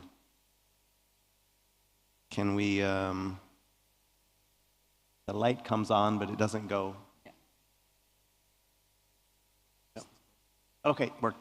So we have to understand that technology is the ultimate driver of economic growth. And you see the two Nobel Prize winners built this foundational theory about how technology drives economic growth. First with Robert Solow in his exogenous models, and then with Paul Romer, who won the Nobel Prize recently for his work in 1990 on endogenous economic growth due to technology. And this is the foundation that technology is what's driving the economy, and it's knowledge. The knowledge economy is coming. These are really foundational theories that we should all rely on. The other thing is that semiconductors are the main driver in terms of this technology. And if you look at Moore's Law, everybody's heard of this. Moore's Law has resulted in a 10 million times improvement in the performance of semiconductors over the last 50 years. This has driven all of the advances you've seen in digital come from this single innovation. And this innovation has, you can see the curve is an exponential curve, and it just continues to go on and on. And this is what's also behind this, they say the chip war that we talk about, because semiconductors really are underlying the entire story. And if you look at it, there's only 3 companies in the world that make leading edge semiconductors. It's TSMC, Samsung, and Intel. This industry has been concentrated from the beginning, very heavily concentrated. A few key players that are driving the most fundamental important technology of the entire world. And we're not seeing a change in that. We're seeing this actually continue. What we're seeing now is that the leading countries are recognizing that they maybe let this become even more too concentrated, and they're investing heavily. This is economic policy, heavy economic policy by the leading countries in the world, US, Europe, Japan. All of these countries are investing in semiconductors very heavily. Japan is actually even planning to build a 4th private sector company to be on the leading edge, which is going to be billions and billions of dollars of investment. So this is the fundamental driver. We also get discussions of, well, maybe Moore's Law will come to an end and economic growth will have to go somewhere else. I think this story has been out there for years. It never actually happens. Might be slowing down, but Moore's Law is continuing. And there are many, many different angles of advancement of this technology. We're seeing, the ASML lithography technology that everybody talks about that's driving the latest leading edge. This is moving from extreme UV to high numerical aperture EUV technology that will be rolling out just starting next year. But there are many other advancements underway in terms of packaging, optical computing, neuromorphic computing, and quantum computing. So the Moore's Law will continue, and semiconductors will remain a foundation of the digital economy. And we don't have to feel bad that this is concentrated among a few players, because it's always been that way. And this is key to the national security of the countries that have invented this technology and manage it. So it's not limiting other countries in their ability to grow or their ability to innovate. And then if you look at what technologies are coming out of this semiconductor explosion in productivity, we have a list in ADB of things like communications, broadband, smartphones, digital ID, payments, cloud computing. All of these come from the advancements of semiconductors. And each one of them has their stack, their dominant players, and each one of them is driving their own exponential growth and improvement. And if you look at the bottom of the list, we have things like genetics, quantum computing, VR, AR, human-computer interfaces, artificial general intelligence. These things are coming that will take another leap in advancement and opportunity. And there's so many of them. It's impossible for one country or one organization to dominate all of this. There's so much. I'll just look at one example is in genetic technology. If you look at the curve of the cost of the human genome sequencing, called the Carlson curve, it's actually going faster than Moore's Law in terms of improvements. We're down, this shows $1,000. It's down now to about $500. This is an incredible industry waiting to transform human health and agriculture. And most people in the development sector are not even talking about this. There's one company in the entire that has 90% market share globally of this in this industry. Most people never heard of it. It's called Illumina. It's based in my hometown in San Diego. Why aren't people talking about this as being a techno-nationalism when one company owns 90% of the market? It's because it's just not on the agenda, but it should be, because it's in some ways almost as important as semiconductors. This is going to be transforming human health, curing cancer, developing new forms of life. And it's all built on top of the advancements in semiconductors. And any country can put a huge amount of effort into it, and it will pay back, because there's so much technology advancement waiting to happen. So it's just one example of many. The other point is we have to look at the hype. All these technologies come along with incredible amounts of hype and marketing. And as developing countries, we have to recognize that the hype has to also be addressed. Some of these technologies, what's happening in artificial intelligence today, there's a lot of hype there, and you have to be able to sort out what's real and what's hype, and there's no way to know for sure. So you really need to put a lot of investment into it. This is something we do within ADB, but anytime you talk about technology advancement, you also have to be careful of getting caught up in the hype.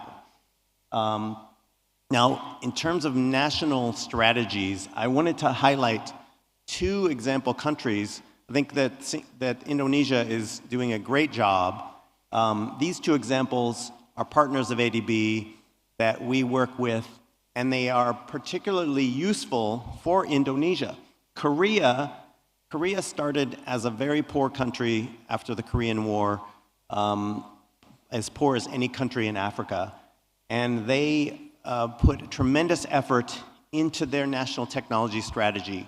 Almost everything they have done has been government-driven, from universities, tech startups, national champions. They have their own tech stack of companies like Naver that do everything for their own national audience. They also focus on external markets, so they're not just serving the Korean population, but they serve externally. And they have a very strong focus on advanced technologies and human capital, one of the highest college graduation rates in the world, very high numbers of PhDs. This country has, as an example, shows the ability of a government that can drive technology innovation from a country that came from nowhere. They had no technology footprint. Now they're one of the leaders in the world with a country of only 50 million people. This example, we bring a lot of our member governments to Korea to showcase what they're doing, because it's something anybody can replicate. It just takes the discipline and the unity to actually put the money and the budgets together. India is another good example now because of what we heard yesterday. It's the major battleground for tech platforms globally. Largest consumer market, growing rapidly. They have also a very heavy government program of the tech stack, Aadhaar, UPI, and this has worked very well. And it's also something that has not interfered with the private sector. For example, UPI has enabled payment companies to come into their market and compete effectively rather than being a government-run payment network. Another example of India is Reliance Jio, which is a new telco startup that offered the highest data rates at the lowest cost, and for the first 6 months that they operated, they offered their service for free because they see the opportunity of a large market in India that justified them investing tremendously without even any return, for the first couple of years. This example is something that should be studied. The Reliance Jio rollout in India is an incredible story that really hasn't been covered very effectively. It's a very sensitive topic of how they got the licensing and how the investments came together and how they maybe may have impeded competition somewhat, but they've actually delivered because now India has the lowest cost, highest mobile data rates in the world, and have rapidly addressing the digital divide. And the other thing about India is that this coupling, we talk about decoupling with China, but in fact, India has been coupled more tightly than almost anybody understands. The CEO of Google, the CEO of Microsoft, both born in India. If you go to Hyderabad in India, you see massive campuses of Google and Microsoft employees. The coupling has been there, but it's on the services side rather than on the manufacturing side. I think that's the future that we look at. Say, the digital economy is more of a services economy, and the India example is a great one because they've actually been integrated in services for so long. Now they're coming along with manufacturing, but the services industries are really where the action is. And there are many policy levers for digital technologies. I won't talk through all of these, but I think that Indonesia is generally doing a great job. But each one of them has to be looked at very carefully, and you cannot just copy another country because you have to look at the history of what you're facing and your own constraints. And ADB supports our developing member countries in all of these areas. I think there's a rich engagement available there. And the last point I want to make is one program that we have. We have so many digital programs in Indonesia, but I just want to highlight one called Prime Step, where we are supporting Indonesia's tech ecosystem. Indonesia is one of the leaders with all the unicorns and a rich tech startup ecosystem. This program is ADB with the Ministry of Education, Ministry of Finance, of course, supporting university science and technology parks and supporting tech startup ecosystems so that you can bring young entrepreneurs out of university, give them access to capital and resources, and build new startups from the ground up. This is where the digital economy gets its energy and its momentum, and every country should focus on the tech startup ecosystems, even though they're not a large contributor to GDP growth.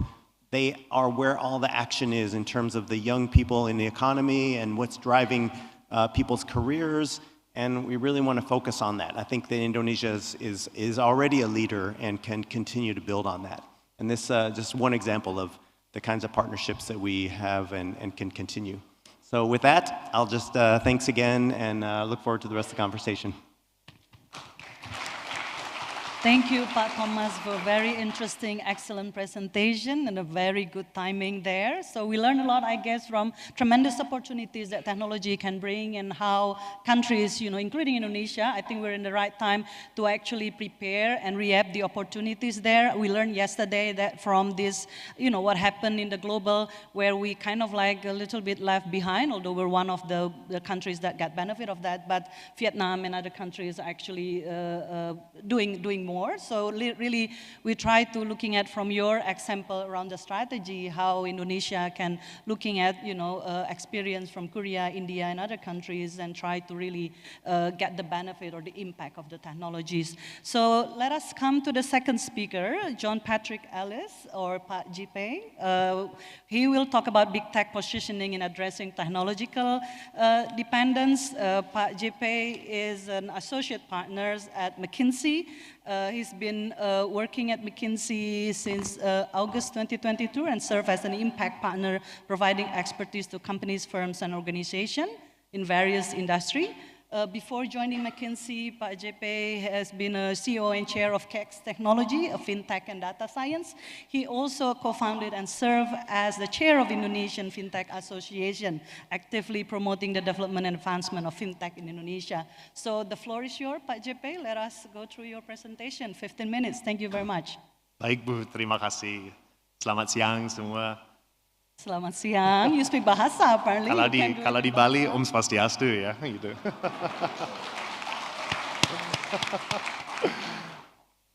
So I'll do the rest in English, of course. But we're delighted to be here today, and Pak Thomas, thank you so much. That was such an insightful presentation, and I felt like maybe we kind of like subliminally compared notes. So there's a lot of points that I think are like sangat nyambung, right? So we believe, we're on the cusp of a new era in Asia, and I'd like to speak a little bit in terms of our thinking as to why. So, we like to always say, oh, there's very interesting times. This is a very interesting time. And have there been times like this before?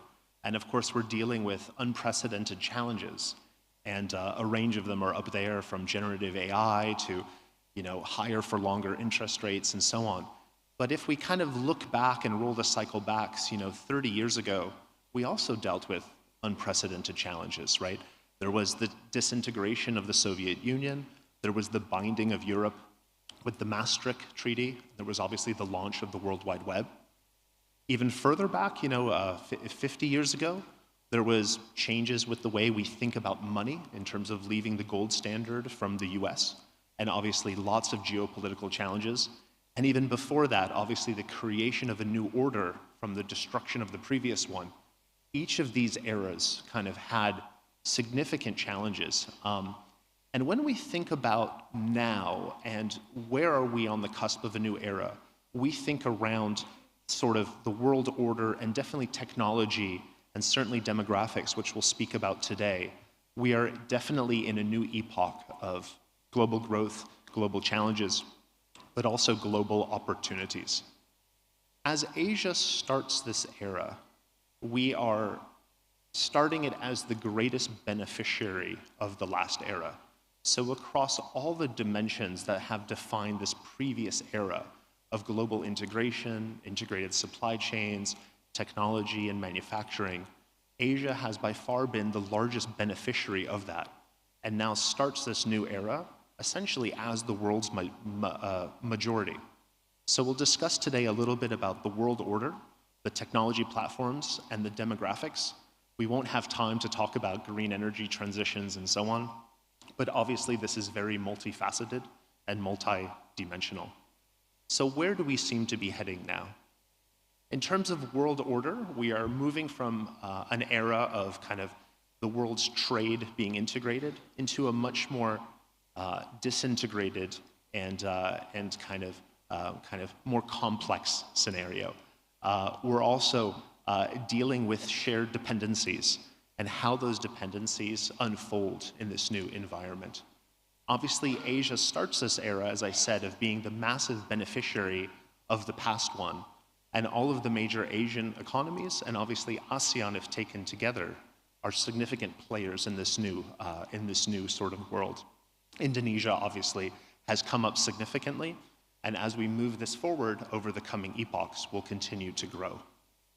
Asia is also the world's leading trade hub, so the numbers are on the page, but 18 of the 20 fastest growing trade routes are in Asia, and 13 of the 20 kind of most involved routes are in Asia. So across all sort of dimensions of trade, Asia is unequivocally the leader. But as Pat Thomas also pointed out, unequivocally there are concentration risks. So on the left-hand side, you have liquefied natural gas, where Asia has a great concentration there, and also chips on the right-hand side. So we are dealing with unprecedented integrations and shared dependencies, which will need to be sorted out. Now, Asia has been traditionally bound together by pragmatism and commercial interests, whereas Europe has been bound together by treaties. So a big question to ask in this global era will be, will Asia's commercial pragmatism continue? And over here on the page, you have a range of countries in Asia organized by where they are, and looking at their UN voting records. So where do they traditionally vote in terms of which bloc, and which one also have the presence of US military bases? So will Asia's kind of, again, commercial pragmatism, will this hold in the next era? Will it evolve to a more treaty-centric world like is in Europe? So very briefly, we just concluded on world order. Now on technology, which is obviously the major focus of this. So Asia has kind of benefited as the manufacturing hub, as Pat Thomas has also pointed out. And as we see, technology and manufacturing tends to be commoditized over time. So on the top row, we have the manufacturing capabilities, of which are being commoditized, and Asia has the largest share.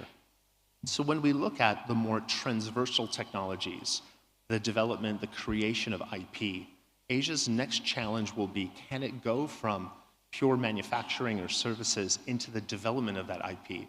And as you can probably see from the page, at the moment, Asia's share there is dramatically lower than its manufacturing trade. However, when we look at all the different transversal technologies, there's a lot of hope and there's a lot of good news, because Asia produces 70% of G20 and OECD STEM graduates. So this is a significant number, and if we look at patent share, Asia is very strong there.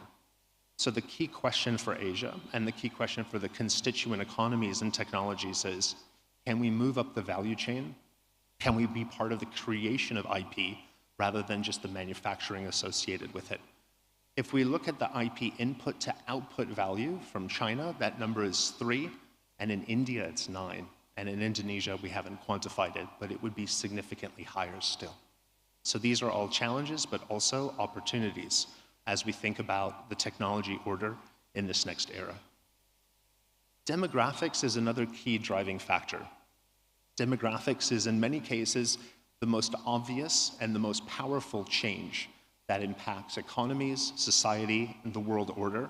It's also the slowest to play out and also the most predictable. Right now, we're kind of at, jokingly, peak baby. There will never be more babies in the world than there is now. And the idea that global population is peaking is not because we're having more babies, but it's rather because we're having less graves. As this kind of oldness sort of plays out, many of the North Asian, developed Asian economies and countries, as you see, are quite high there. So nations like Japan, South Korea, or in Europe, Italy, have unprecedented amounts of older people now who are living longer, right?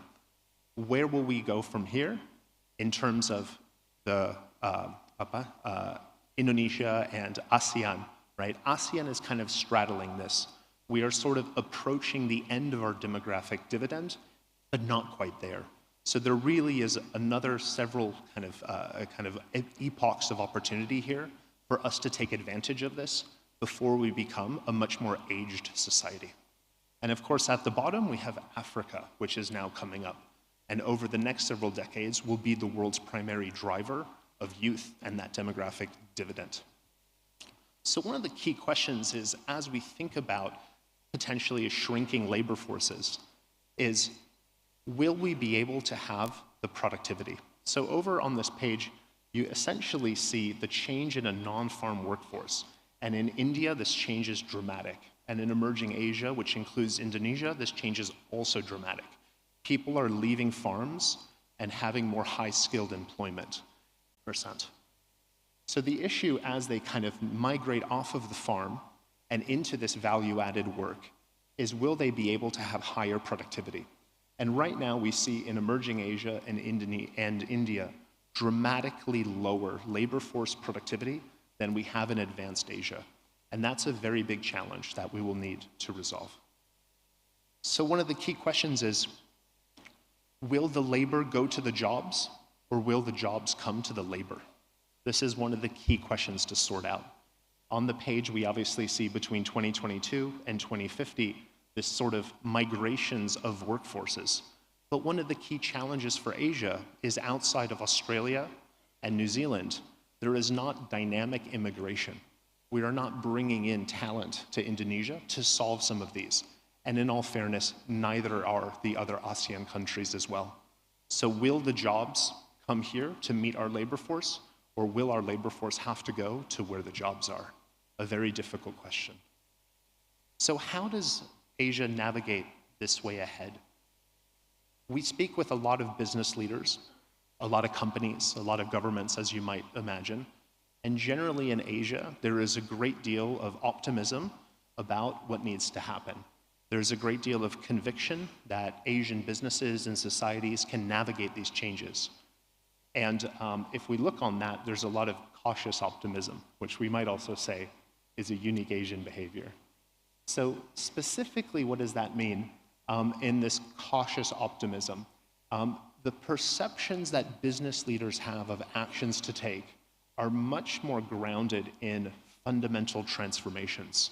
So on the left-hand side, you see our Asian business leaders surveys, and although they are optimistic, they say fundamental transformations need to happen to deal with all the challenges that we've spoken about today. Now, of course, those challenges are across a range of factors, depending on which business you speak to, which CEO, what industry they are in. But some of the bigger ones will be around energy and resources. So navigating to carbon neutrality, navigating electrical power grids, dealing with energy transition, mobility transition, and so on. This is one of the key areas that business leaders have identified as requiring fundamental transformational shifts. Another one is going to be around technology, with some of the challenges we've identified before. So we've covered quite a bit of ground today. Unfortunately, we didn't bring the pages on green energy. Maybe we should have. But I'd like to very much thank you for your time and, again, the opportunity to be here. And I'm looking forward to a vibrant discussion and your questions. Thank you. Thank you, Jipe, for another excellent presentation. I guess we still have a bit of time, and just to remind the audience that you can use Slido. Hopefully questions are coming, and we can discuss in the question and answer session about some of the important questions around the side effect or the risk with the technology that also faced by countries. So allow me to come to our third speaker. Always have a pleasure to have a female panel. So it's great. This morning we hear about the challenging of female to be sort of like, developing their way into the technology area. So very pleased to have Ibu Melissa Iren here joining us. She's a partner at East Ventures. So she's responsible for providing supporting coordination for deals and portfolio company. Melissa graduated from Binus International University with Bachelor of Accounting degree, but now is coming on the area of the technology. She has served in several positions for portfolio companies in Indonesia, serving as the chair of foreign affairs of Amvesindo, and she was ranked first on the list of Indonesian young women future business leaders in 2022 by SWA magazine. So big warm applause to Melissa. Thank you everyone for the enthusiasm, although it's coming close to lunch after this. So I hope everybody is still very, very enthusiastic about the panel. Today, I think I will talk about the opportunities for Indonesia's digital ecosystem. So we are actually entering the second decade for Indonesia on all the innovations we have had. Although we've come to a very interesting phase of what happens in the world, we hope that everybody still remain optimistic, and allow me to show like what are opportunities that we see in digital ecosystem in Indonesia. I think firstly back to Indonesia as a map and why it becomes always a topic and every country wants to have a business in Indonesia. It's large populations, fourth most populous country in the world. It has a lot of like young populations also, and it has high internet penetration, so 79% as of today. If we flash back about 10 years ago, it was actually only about 30%. So none of the countries in the world have seen this addition number of internet users in such short period of time. It was 30 million in 2013, it was 210 today. So in one decade, you see 180 million of populations coming to internet, and that's a big opportunity. Second layer of it is that when we talk about users, we also think about transaction. The opportunity also that we see over here, as of today, all these users, only less than 30% are actually transacting online. So you still have that gap again on what can companies or businesses do in these opportunities. Second, in terms of GDP, definitely Indonesia is the largest contributor of GDP in ASEAN. The opportunities that we are talking about, because as JP also mentioned, it was mainly manufacturing. A big topic that governments, businesses are thinking today, how do we move from more upstream into more downstream so that the GDP contribution are also impacted in the GDP per capita increase for all the populations in Indonesia. We see a lot of like young people in Indonesia. It means that as companies building presence in Indonesia, there's opportunity to grow more talents. There's opportunity to utilize the young people as talent force locally. And this is something that we appreciate as a lot of fostering, like how if foreign companies come to Indonesia, it will actually increase also the talent pool and the opportunities to learn from other countries as well. So if we look at the internet economy in Indonesia, right? So there's a lot of like statistics to say that this will grow bigger and bigger. One of the things that we need to take a look is that the GDP contributions of digital economy to overall Indonesia is only 7 to 8%. So what does it say? I think we have to look at neighboring countries. So India, for example, they're about 20%, and China is about 40%. So it means that there's still that gap where Indonesia can actually, as they increase more digital innovation, digital inclusion, there is opportunity to grow the GDP of the country as well. We have seen how active participations happen. So one of the things that we all have done here, obviously, is online shopping, and that drives the most transactions and most value for the internet economy. What we've seen is that these companies has also matured, right? All these players that's been in Indonesia, they have total to more than 30 billion market cap.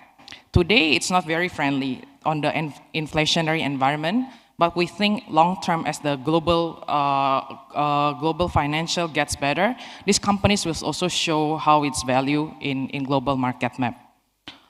The third thing that I want to share is also that as Indonesian companies, the strategy for many Indonesian companies is that you have to grow strong in Indonesia because of the big population in Indonesia and the stake of it in terms of ASEAN. So meaning that if you win Indonesia, the company they also win ASEAN. But many companies have gone beyond that to say that they've already been like one of the or the leading player in Indonesia, and the next strategy is actually to go regionally. So for example, these are some companies that we have invested. So Traveloka, after being #1 in Indonesia, they've expanded regionally to other countries in ASEAN because it's very natural for travel companies to, if you go from Indonesia, you will travel domestically and regionally as well. So it's very natural move. Second example is Ruang Guru. It's an edutech platform that was very strong in Indonesia. And the next phase of it is to think about like, because education is very underserved across other developing countries in ASEAN, they've managed to also expand regionally to Vietnam and Thailand. So I think there are 4 sectors that is interesting, not to say these are the only ones, but in the interest of today's conversations, would like to highlight the 4 sectors that we think are interesting and beyond what we see is on the surface of it, right? So e-commerce, definitely you see these shoppers increase 17 to 32 million, but as I mentioned, it only comprises of like less than one third of the internet population. So there are a lot of things and opportunities for innovations beyond just e-commerce, but ecosystem or companies surrounding e-commerce ecosystem that can actually help to navigate and educate people to transact and participate in e-commerce market. Healthcare opportunities, I think it's been the sector that was highly underserved, less digital companies innovating, but it becomes something that hits us on the face when COVID and pandemic hits, that a lot of like dependencies to international and global players, and Indonesia was like questioning, and it becomes like a mission for the Ministry of Health to be strongly in Indonesia to have like a local players of this as well. Climate tech, it becomes also a questions because like where do we stay from here in terms of like where environment would be, and we think that Indonesia possess a lot of opportunity. We have a lot of like forestry, we have a lot of like opportunity in manufacturing that we can actually make it green. The last one is fintech, a topic that is always there when we talk about inclusion in trying to developing the nation. So in terms of like e-commerce, right, in Southeast Asia, Indonesia, given its large populations, also attracted definitely a lot of like competitions in the market. So, but the thing is that what we think is good in Indonesia is that in all other ASEAN markets, you see more of the regional players are actually winning. Only in Indonesia, you see that there are more diversification and more Indonesian-born companies are able to be top ranked over there. And we think that this can be an opportunity whereby a lot of more Indonesian companies can be there.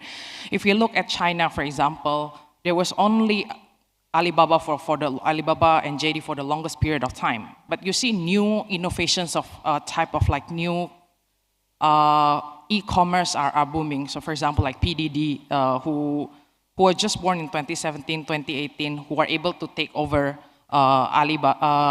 Alibaba's e-commerce, and we believe like Indonesia also possesses an opportunity to better than born new type of like e-commerce companies. The opportunity is there because even if we are the largest e-commerce market for many of these players, GDP-wise, we're actually the 5th out of 10 countries in Southeast Asia. So it means that as we grow more, as the middle income grows, there's even bigger opportunity for e-commerce market in Indonesia.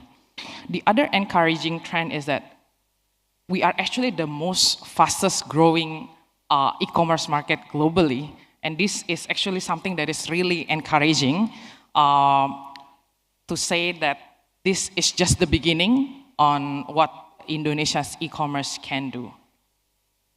So beyond just the e-commerce or marketplace platform, there are actually companies surrounding it that I'd like to share what our portfolio companies are trying to do.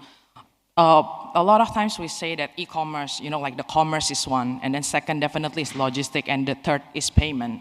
But over the years, there's also other companies that comes and help all these transactions to be more successful. So firstly, like pre-purchase, before the consumers discover what type of things that they want to buy, how do you create that intent? How do you create that willingness for people to be able to discover what they want. So Shopback, for example, offers you like discounted opportunity. So it encourages users to come back to the marketplace because users are a lot more incentivized by the discount. Or Social Bread that does a lot of like live streaming activities, trying to help like brands or companies to do review and such that increasing the intent for the purchase. So at purchase level, so a new innovations is a checkout company. So a lot of like dropout for e-commerce is actually once you have put in the cart and then you forgot your credit card, your GoPay, or like all other payment methods over there. So Flick helps you to save all this information, so it smoothens the process of like transacting online. So post-purchase, once you have it, so in logistics, it's because Indonesia is very fragmented, a lot of like islands, so logistics becomes one of the most expensive, and compared to like other developing countries, China and India, who is like one big landmass, so it's easier for trucks or motorcycle or like cars to go through. We are very different, right? Like we have archipelago, so it needs a multimodal approach to your logistic. So companies that we've invested, Paxel, for example, offer like next day delivery, even cross island. So these are the innovations that actually also help people to say that, you know, your next day delivery is not only a privilege if you live in Jabodetabek area only. So, and also super cool. I think like cold chain, a lot of like big ticket item for people or like big margin items for beyond FMCG are actually cold or frozen food, this kind that can help merchant to get like 20-30% margin. But obviously, logistics is a big challenge, right? So we invested into cold chain infrastructure that helps on last mile delivery as well.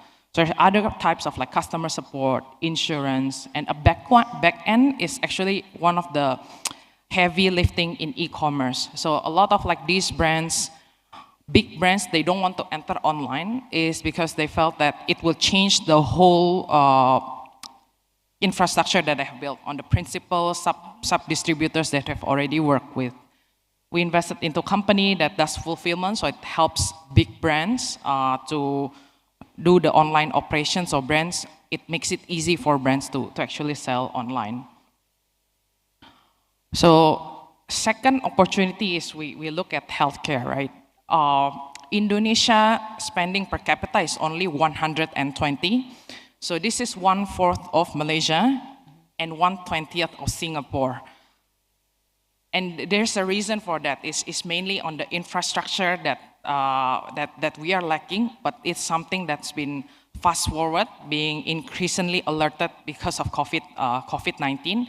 COVID-19 opens the way not to look only at lung-related diseases, but any other diseases that is imminently happening in Indonesia. So healthcare companies, we felt that there's a big opportunity for newcomers to come in. There's only less than 100 health tech companies in Indonesia. And we see a big trend and an opportunity for it, especially in diagnostic, predictive, and pharmacogenomics. So we had the privilege of investing in these companies, whereby it played a very active role during the COVID pandemic, and now they see the longevity beyond just COVID and continue to develop more. The new investment we made is on Mesh Bio. So a lot of times the problem in Indonesia was that you don't have a database on what are typically the prescriptions given by the doctors and how accurate was that. So these are also implemented to help like clinics. So Indonesia have 10,000 more of puskesmas, 10,000 of like polyclinics that actually need help on like what are the recommendations that they could have. Can we utilize the information that's already been there for years behind? Is because it's sitting under unstructured data. So this, what happens is that they were able to help recommend it and to see like if the doctors recommend a certain kind of diagnostics, whether or not this is actually have relativity compared to others. So climate tech, we felt, is also an opportunity where players in Indonesia can be a local born. So in East Ventures, we look at 4 pillars: renewable energy, food, agriculture, mobility, and waste management. In mobility, we think that that presents a great opportunity on manufacturing as well. We believe that Indonesia can produce its own electric vehicle companies. In fact, we invested in one that is doing two-wheeler, and hopefully we'll see it executing next year. I think fintech, we all know about it, and we still feel there is a lot more that can be done, especially in educating the users on all this lending, especially. So it goes beyond just giving them the money, but like for this underserved consumer, to let them know what can fintech benefit to them. That's all. Thank you so much for your time and attention. Thank you very much, Bu Melissa, for another interesting presentation. So we have around 45 minutes for question and answers, and I'm looking forward to get more questions from Slido, and please the committee put that in our screen. But let me start with a question to the panel. I mean, we're talking about a lot of tremendous opportunities here coming from technology, and Melissa shared a bit more practical what happened in Indonesia, what's been going on. A lot of things happened after the pandemic, I guess. But the question really, with this tremendous opportunities and with our sort of like current economic and development system, where I think, Pak Thomas, you highlight about some of the factors, start from human capital, you talk about productivity, you talk about, regulation and other things. And with the rise of techno-nationalism, where countries are, trying to sort of like, linking the technology into their national interests and things like that, what do you think is the priorities? I guess, how do you read this for Indonesia, where it sits? I mean, how do we balance these opportunities into, and get that to the step where I think we can be joined part of the Asia's new sort of like wave, as you mentioned. We've been, in the past, I think, in the manufacturing sector, we learned a lot that, we were behind some of our peer countries, so what do you think can change this time? What do you think can bring Indonesia into part of these sort of like countries that really harnessing the potential and the impact of technology with all the things that happen in this fragmented world? So maybe, Pak Thomas, you want to start with that? Sure, thanks. It's a great question. And I think obviously one point is the education system, creating a very deep and wide university network and creating university graduates like the leading countries in the world that have a population of 60, 70% university graduates. Go to Korea, it seems like everybody has a PhD. But you have to create jobs for them as well. You can't just create grads, you have to have jobs. And it requires a very heavy government commitment to make sure that these investments can be made. And for Indonesia, with the population you have, it's a much larger challenge and opportunity, but that's a long term. These people don't graduate for years, and you have to look 30 years down the road and think you'll get there. But in the short term, things like bridging the digital divide, I think that's something that is companies can do now, or countries can do now. The cost to deliver internet is not that high. It just requires a government willpower to force it to happen, because the telco model today does not cover the bottom of the pyramid, because those people don't have any money. And the telcos don't want to serve people who don't have money. And the government doesn't want to give subsidies either. You have to create a different model. That's why the Reliance Jio model is a great example. It's not a panacea either. It's not creating a universal access. But there are things that can be done on that dimension.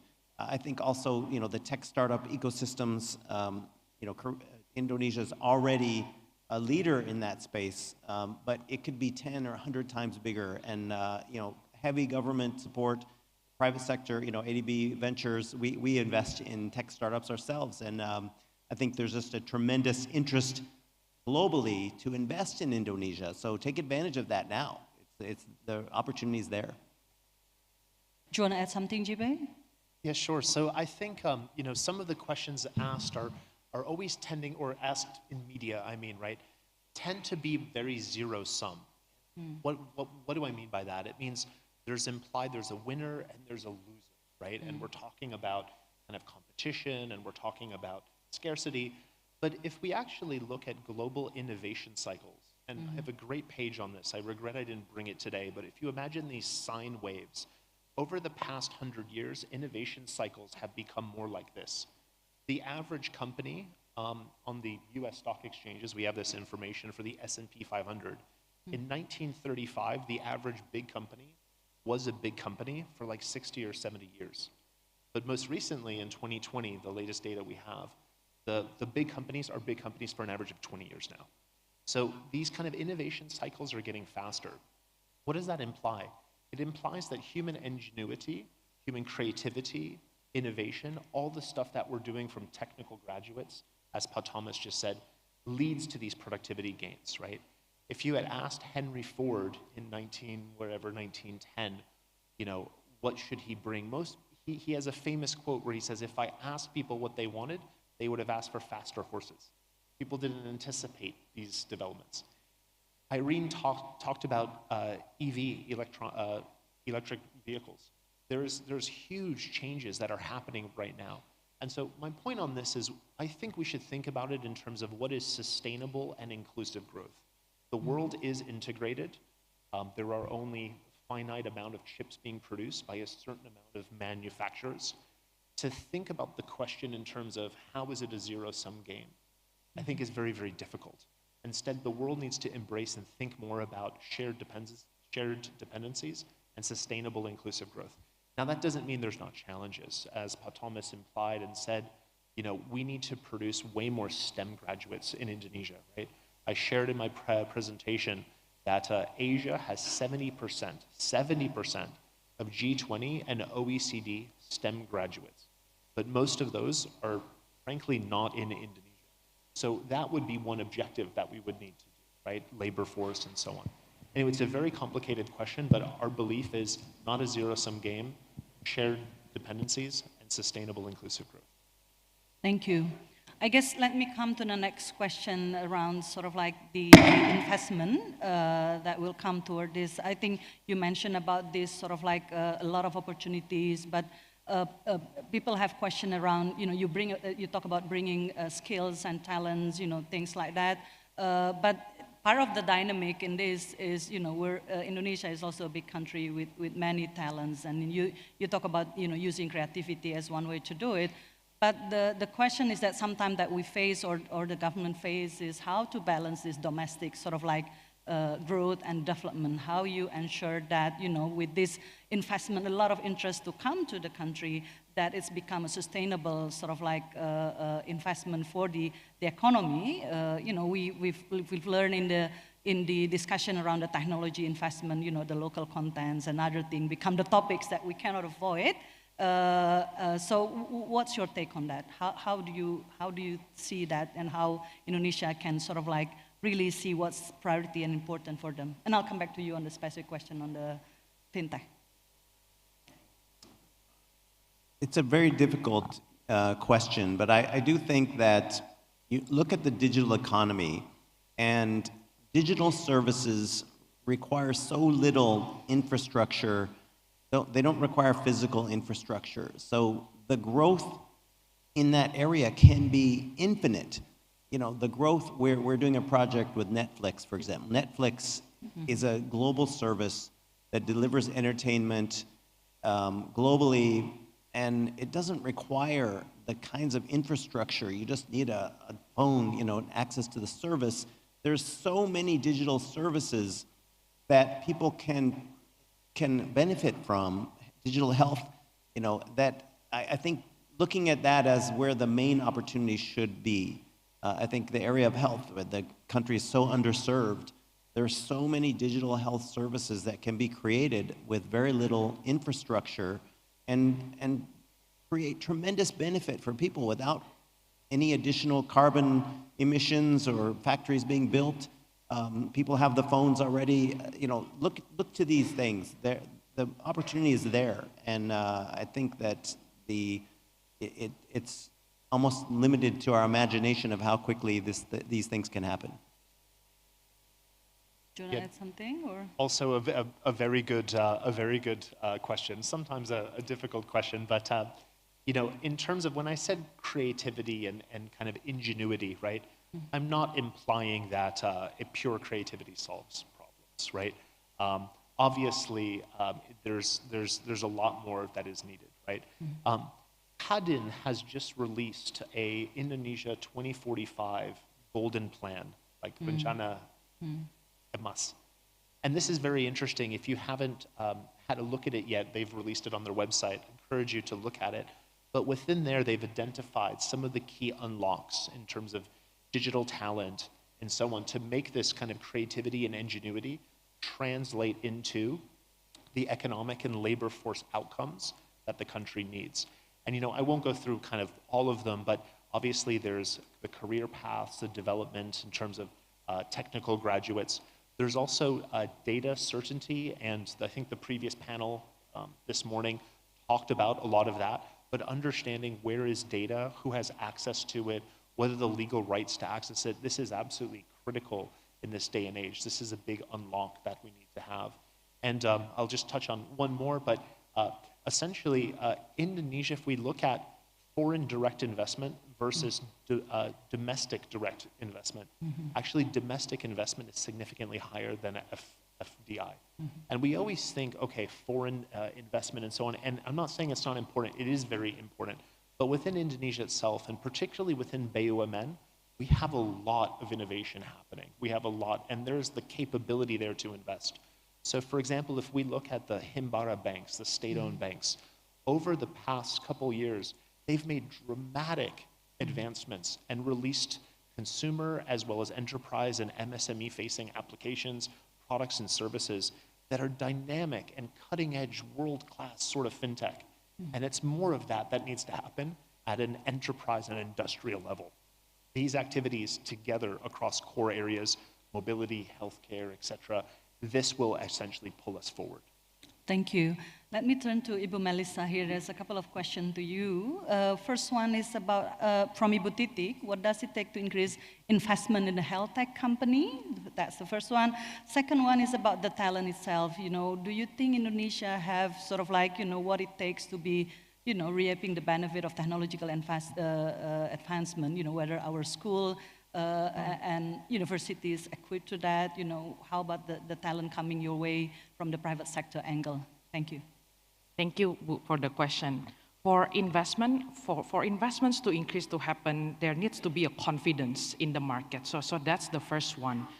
What we think on the healthcare is definitely a promising sector, but doesn't mean it doesn't need homework to be done. So it requires a lot of like partnership on understanding which sectors do healthcare needs to attack first, right? How do we do this? So we had a partnership with Ministry of Health, directly with Pak Budi, where we actually launched an accelerator where Kemenkes would share like what are the key initiatives, because as we know, Indonesian healthcare, BPJS played a very significant role for the mass. So what Kemenkes is planning will be highly related also to what will affect a lot of people. Nevertheless, I think we are on the phase where we have to sell the healthcare opportunities in Indonesia regionally and globally to attract investments to come in. But as JP said, there's also opportunity for domestic to actually invest. We've seen that this happens in a lot of sectors as well, but specifically in healthcare because it can be quite sensitive in terms of like where does the data sit in. So I would name one example that Kemenkes is doing is that they are launching BGSI, which is the genomic banks where there are a lot of innovations that the minister is hoping coming out of that a lot of like companies can make use of that to actually improve the health of the people. So that could be a starting point. Hope that answers the first one. Thank you.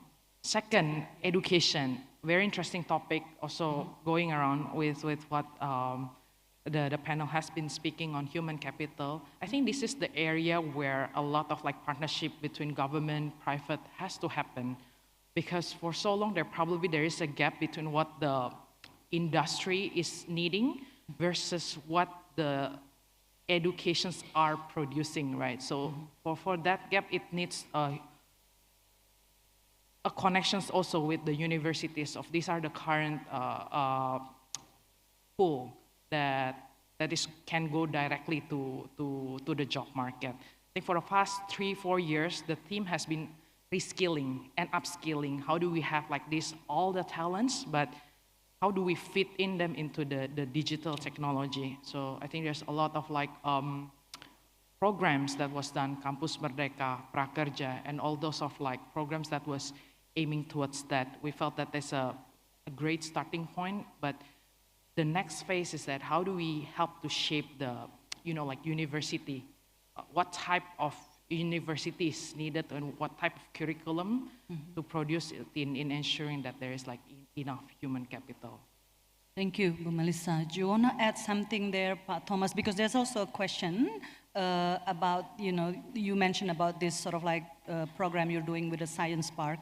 Would you sort of like add to Ibu Melissa's point around what is actually needed for Indonesia to actually, improve the human capital in universities and research in that area?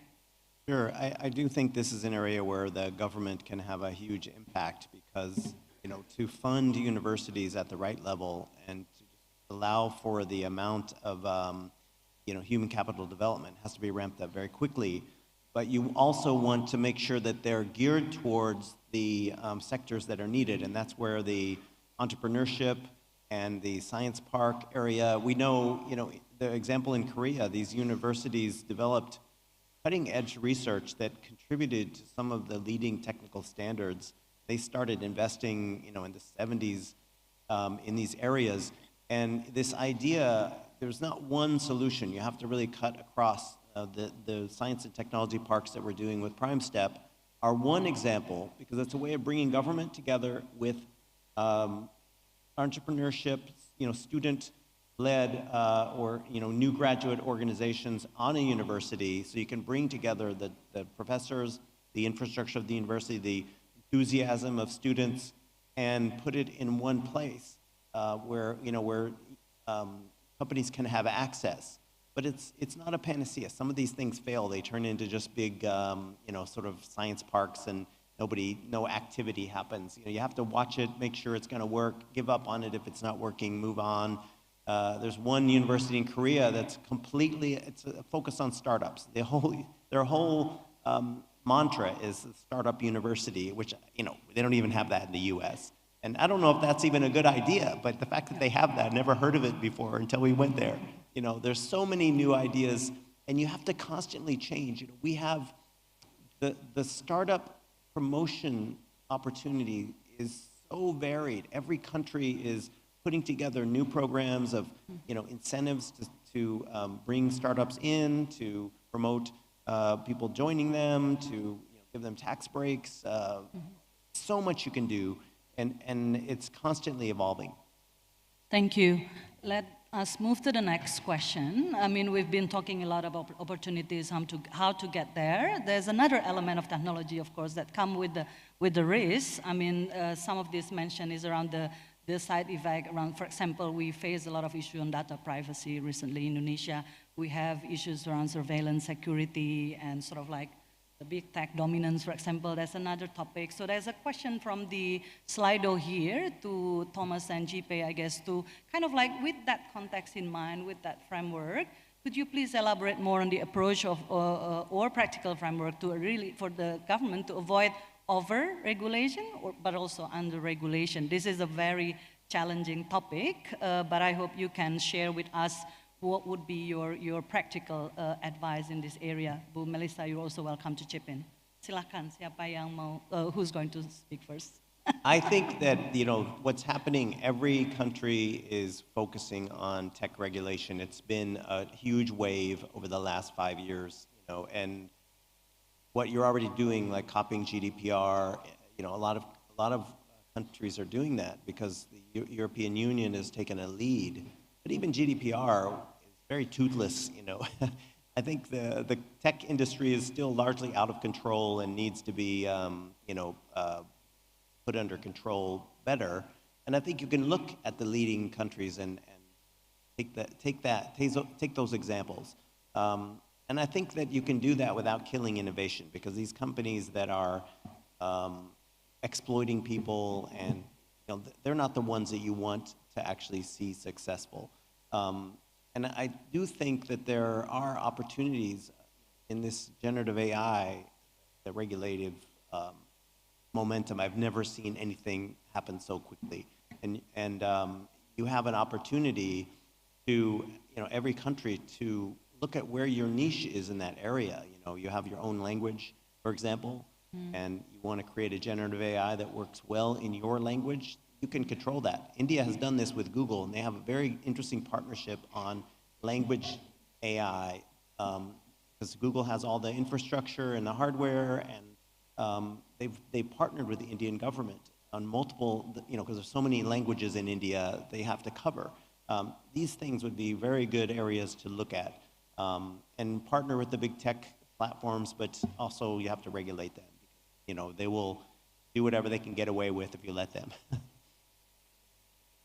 Do you want to add something, JP? It's a very difficult question. I'll just chime in on maybe 2 points. So, it's not that there is like a tech sector anymore. I know we're supposed to be talking about big tech, but in essence, every country and every company who is operating at scale has multiple exposures to this. And every bank we say is a tech company now, every health company is a health tech company. It's pervasive. So I don't think the choices are around, tech versus non-tech, black and white. The questions are actually a lot more pragmatic. And that is in terms of what are the outcomes we are seeking, right? So in the past era of global integration, if hypothetically one had taken the approach of, I don't want to be connected to the world, then that, that country would not have benefited from this past 20 years. Yeah. So it really depends on what are the outcomes we are seeing. And of course, you can ask that question.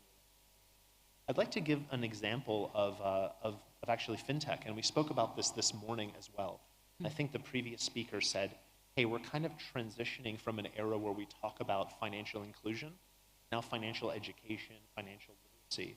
And many people don't realize this, but the kind of credit registries that are held in Indonesia by different bodies, there is more than 100 million adults there who have vibrant credit records of their borrowings and payments. The issue is these databases are not yet integrated. If they were integrated and offered as a service, then reasonably any fintech company or bank could potentially call that service and understand who the counterparty is. And because that is not being done today, there is these problems around over-indebtedness and so on, and the morning session talked about it. So this is an example where potential policy is potentially hindering a kind of a just outcome. Thank you. Very important that on the literacy, another topic. Well, Melissa, you want to add something there? I think maybe they answered the question. I'll just add a little bit more. I think it's important for regulators to have a direct connections also with the business. We've seen today in Indonesia, there's so many associations, right? FinTech, health tech, e-commerce, all these associations that actually helps to sound to the regulators of what are probably happening in the industry and probably what are the circumstances that can happen to that. I think what could be, because ministries in Indonesia, there's a lot as well. I think from the recent case that we've seen is, it was thought to be like one minister's area, apparently they're also crossover to others, right? So I think regulations definitely can sometimes benefit and limit, but how to handle it is to ensure that there's an open dialogue where regulators do have access to what because at the end, right, I think we are on in the same missions on how we, help the country better. Yeah. Thank you. Before I continue, is there any question from the floor?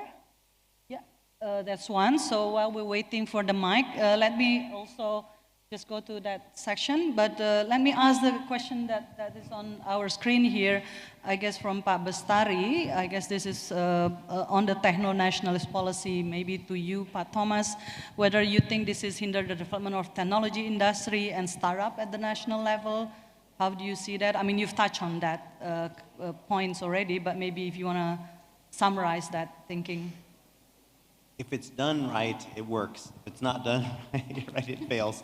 I mean, that's why I look at the Korea example. Yeah. They have a techno-nationalist policy. I mean, they have very heavily protected industries and very high concentration of leading tech companies. But they have balanced it, and one of the ways they've done it is saying, you get to be protected in your home market, but you have to compete internationally.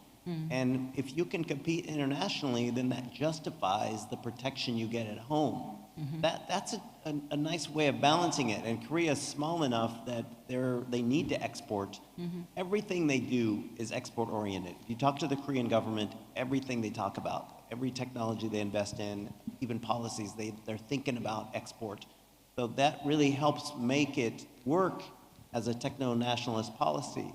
And Indonesia, you have your own market that's so huge, everybody wants to come in. You know, that could be a problem if you're too protectionist over that, because you know, you might create a little bit of inefficiency rather than you know, getting these say cutting edge companies. But I do think that there's many approaches.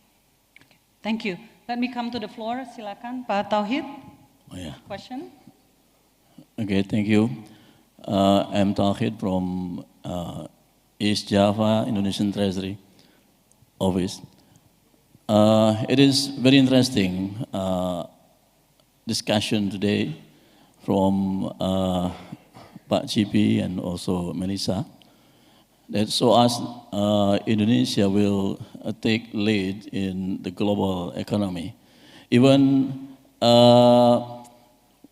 Goldman Sachs predicts that Indonesia will take a fourth rank in the world biggest economies in 2050.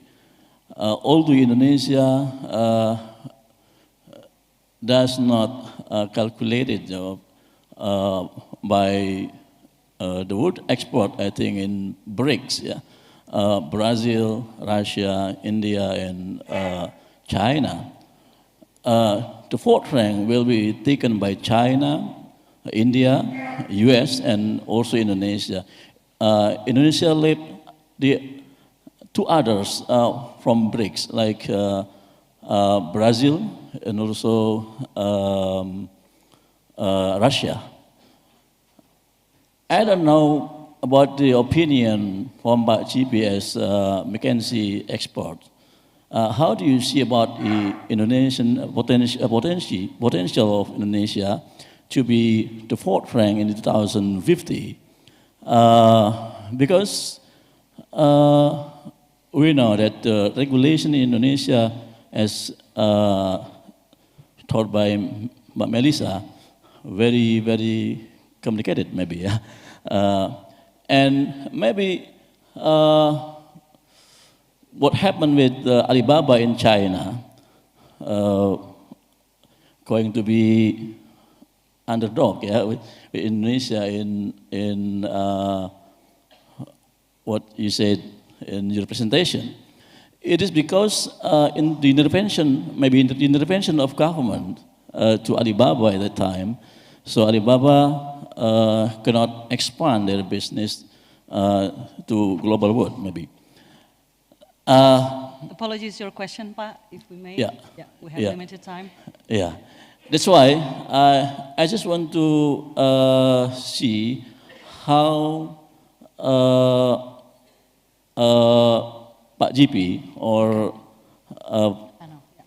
what is it, McKinsey see about the potential of Indonesia and also the role of Indonesian government, in particular Indonesian fiscal policy authority to enhance and to enable Indonesia taking the fourth rank of world biggest economies in 2050, because as you know that Indonesian education participation also, I think, such low, yeah.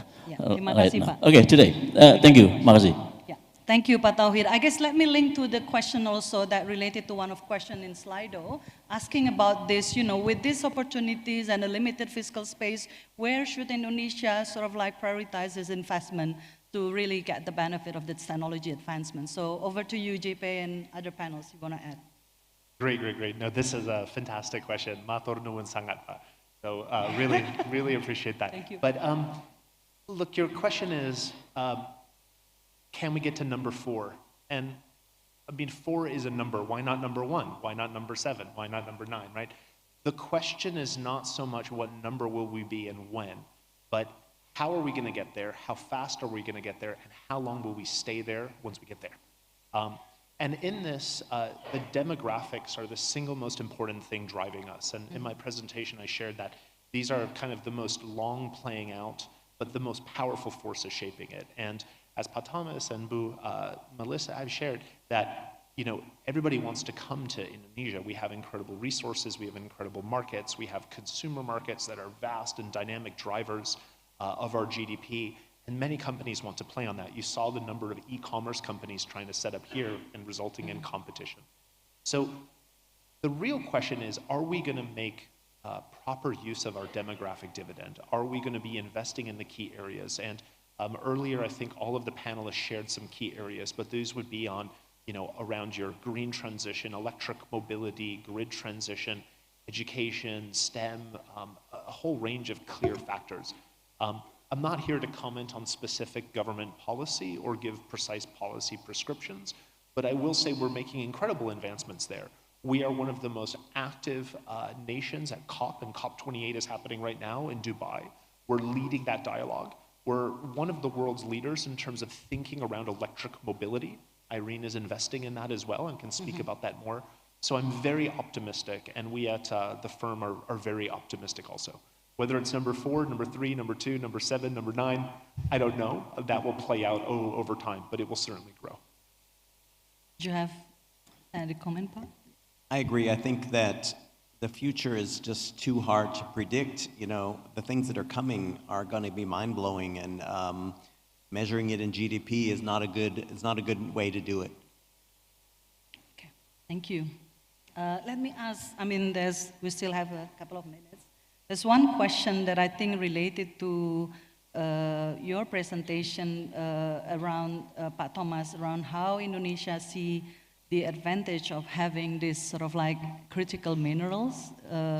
So we have a couple of that, not all, in this future technological development. So how would you see it? How we can get benefit from that? Sure. I think, obviously critical minerals are a key to the world economy reaching net zero, because all of these are required for electric vehicles, but I think that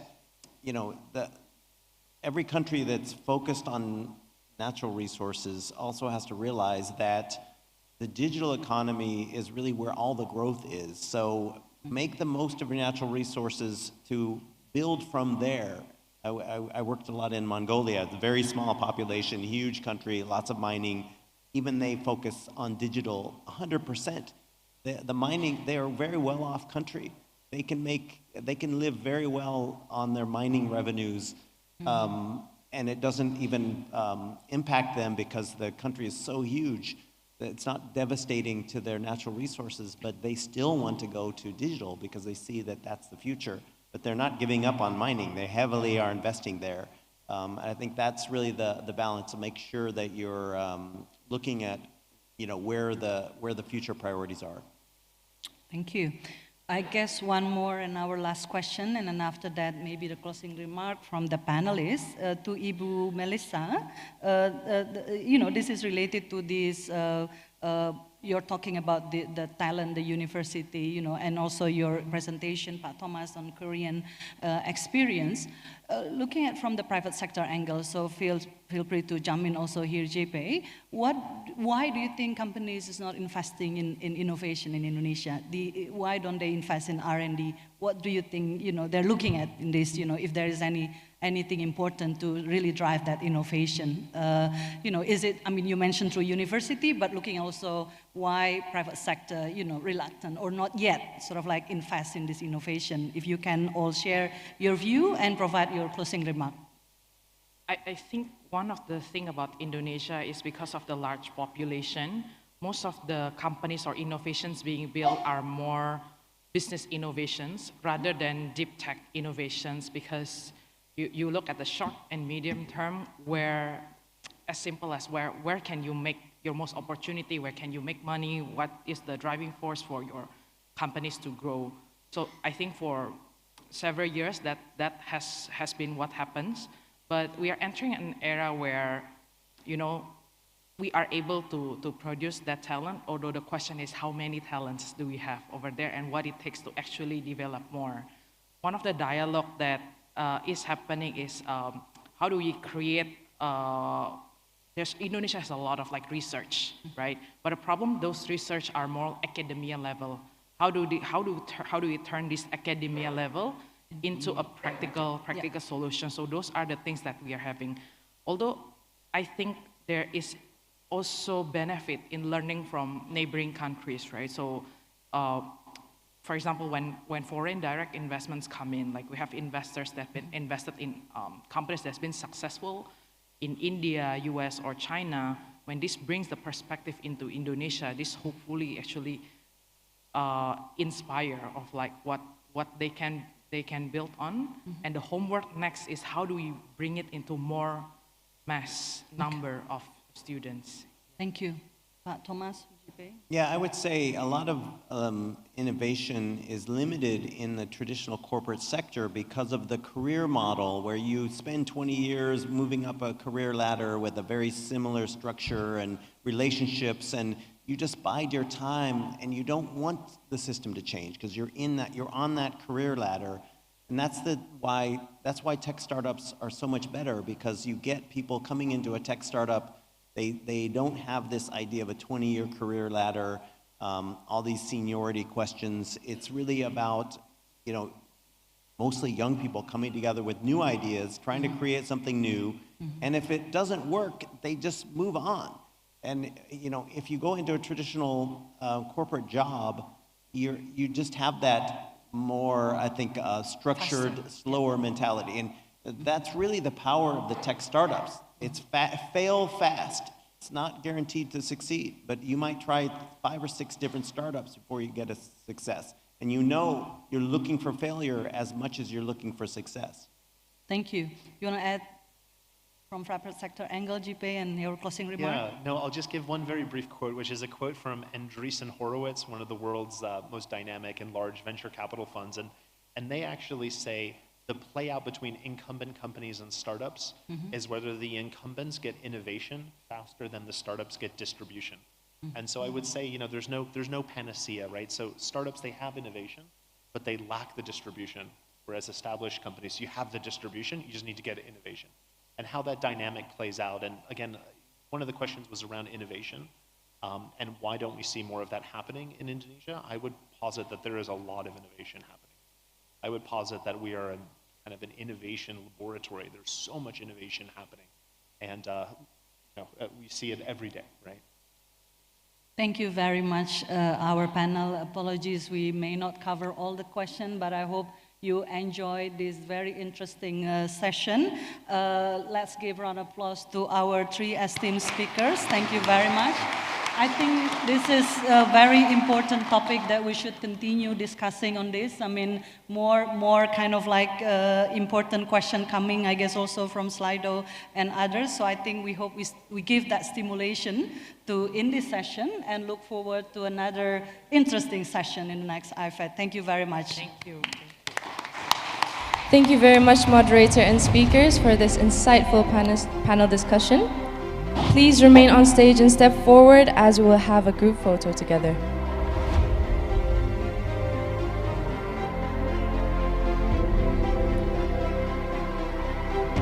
Please look at the main camera in the middle. In 3, 2, 1. Once again, in 3, 2, 1.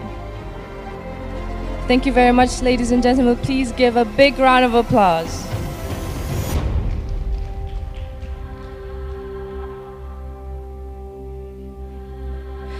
A gentle reminder that the presentation materials can be downloaded from the AIFED website, which is fiscal.id/AIFED. That is FISKAL.id/AIFED in the tab Seminar Files. Distinguished guests, ladies and gentlemen, now we will take our lunch break. Lunch is served at Ballroom 1 and Negara Room. For those requiring a prayer room, we have allocated the Singaraja room in the Karangasem area. We invite you to return to this ballroom at 1:30 p.m. to continue on the series of activities of the 12th AIFED. Ngiring rayunang, selamat makan siang, and please enjoy your lunch break.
Kalau berbicara mengenai tongkrongan anak muda, pasti tidak jauh-jauh dari coffee shop. Ngomongin perihal coffee shop, ada satu kisah menarik dari startup kopi berbasis digital asal Indonesia, bernama FRAGMENTED.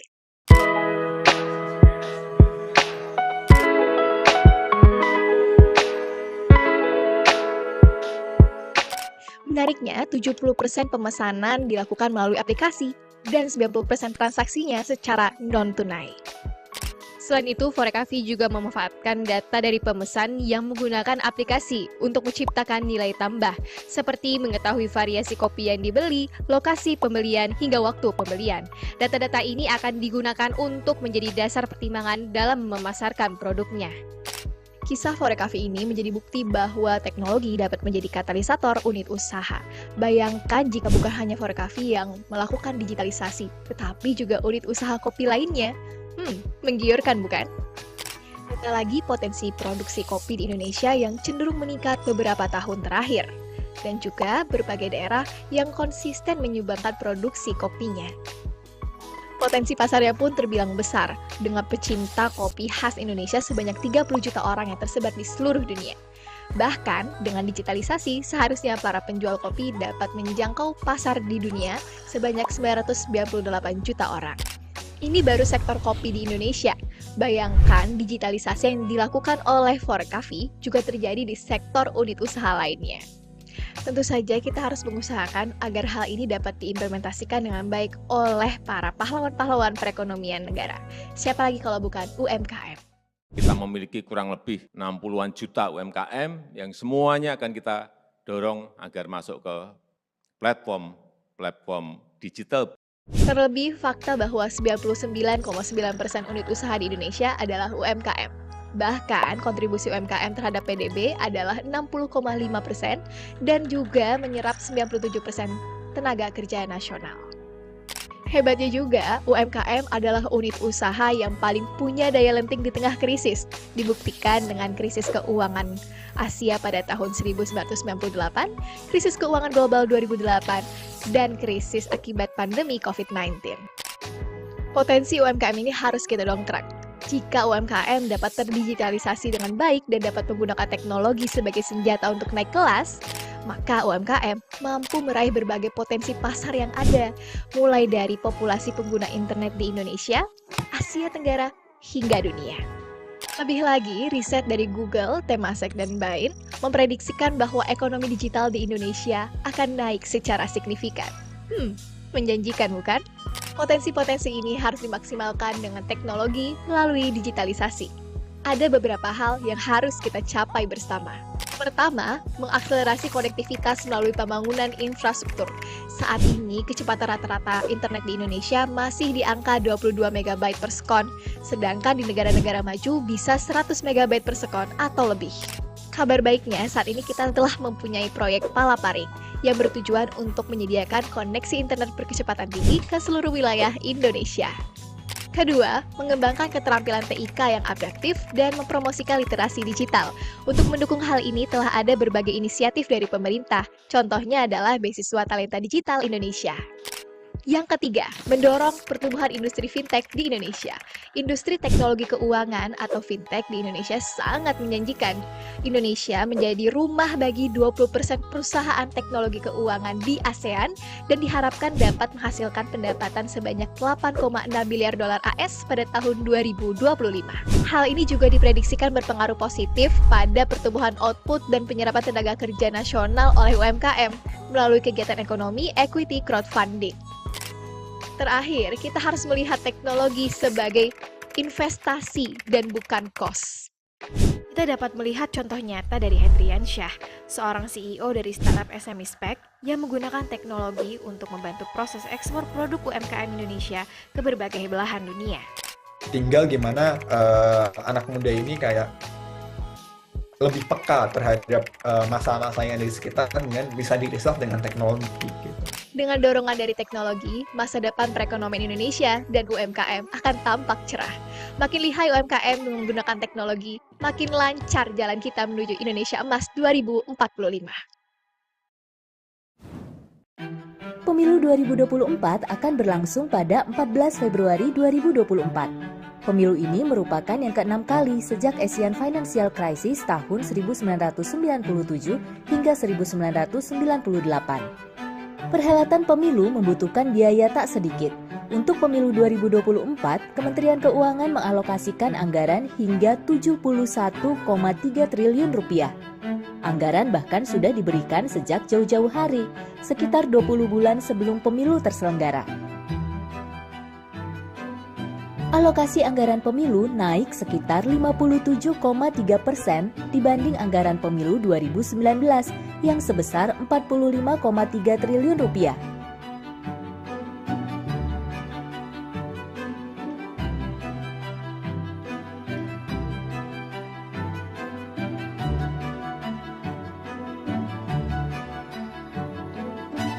Kementerian Keuangan telah mengalokasikan belanja pemilu 2024 sejak tahun 2022. Alokasi dana dari APBN tersebut diperkirakan berdampak positif terhadap peningkatan konsumsi pemerintah, konsumsi LNPRT, dan konsumsi rumah tangga.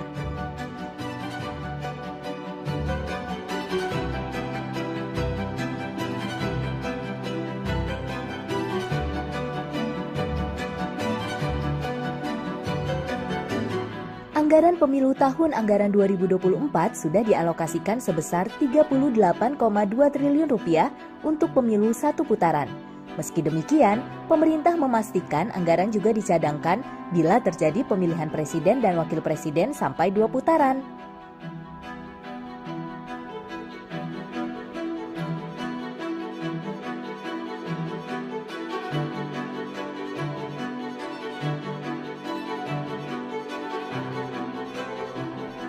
Anggaran pemilu adalah investasi tatanan kehidupan berpolitik dan demokrasi di Indonesia.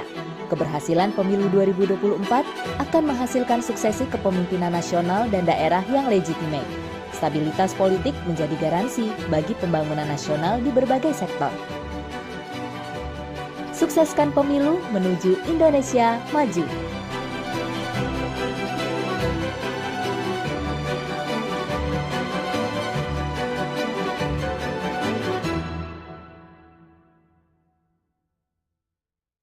Betapa menyedihkan, betapa mengerikan, betapa menyakitkan. Namun, pandemi COVID-19 tidak separah masalah yang segera mengancam bumi dan manusia, yaitu perubahan iklim. Climate change itu adalah global disaster yang magnitude-nya akan sama seperti pandemi COVID. Climate change adalah global threat atau ancaman global yang nyata. Climate change will cause far more deaths. If we achieve getting to zero, it'll be the most amazing thing humanity has ever done. The pandemic will come to an end. Compared to climate change, that's very, very easy. We've never made a transition like we're talking about doing in the next 30 years.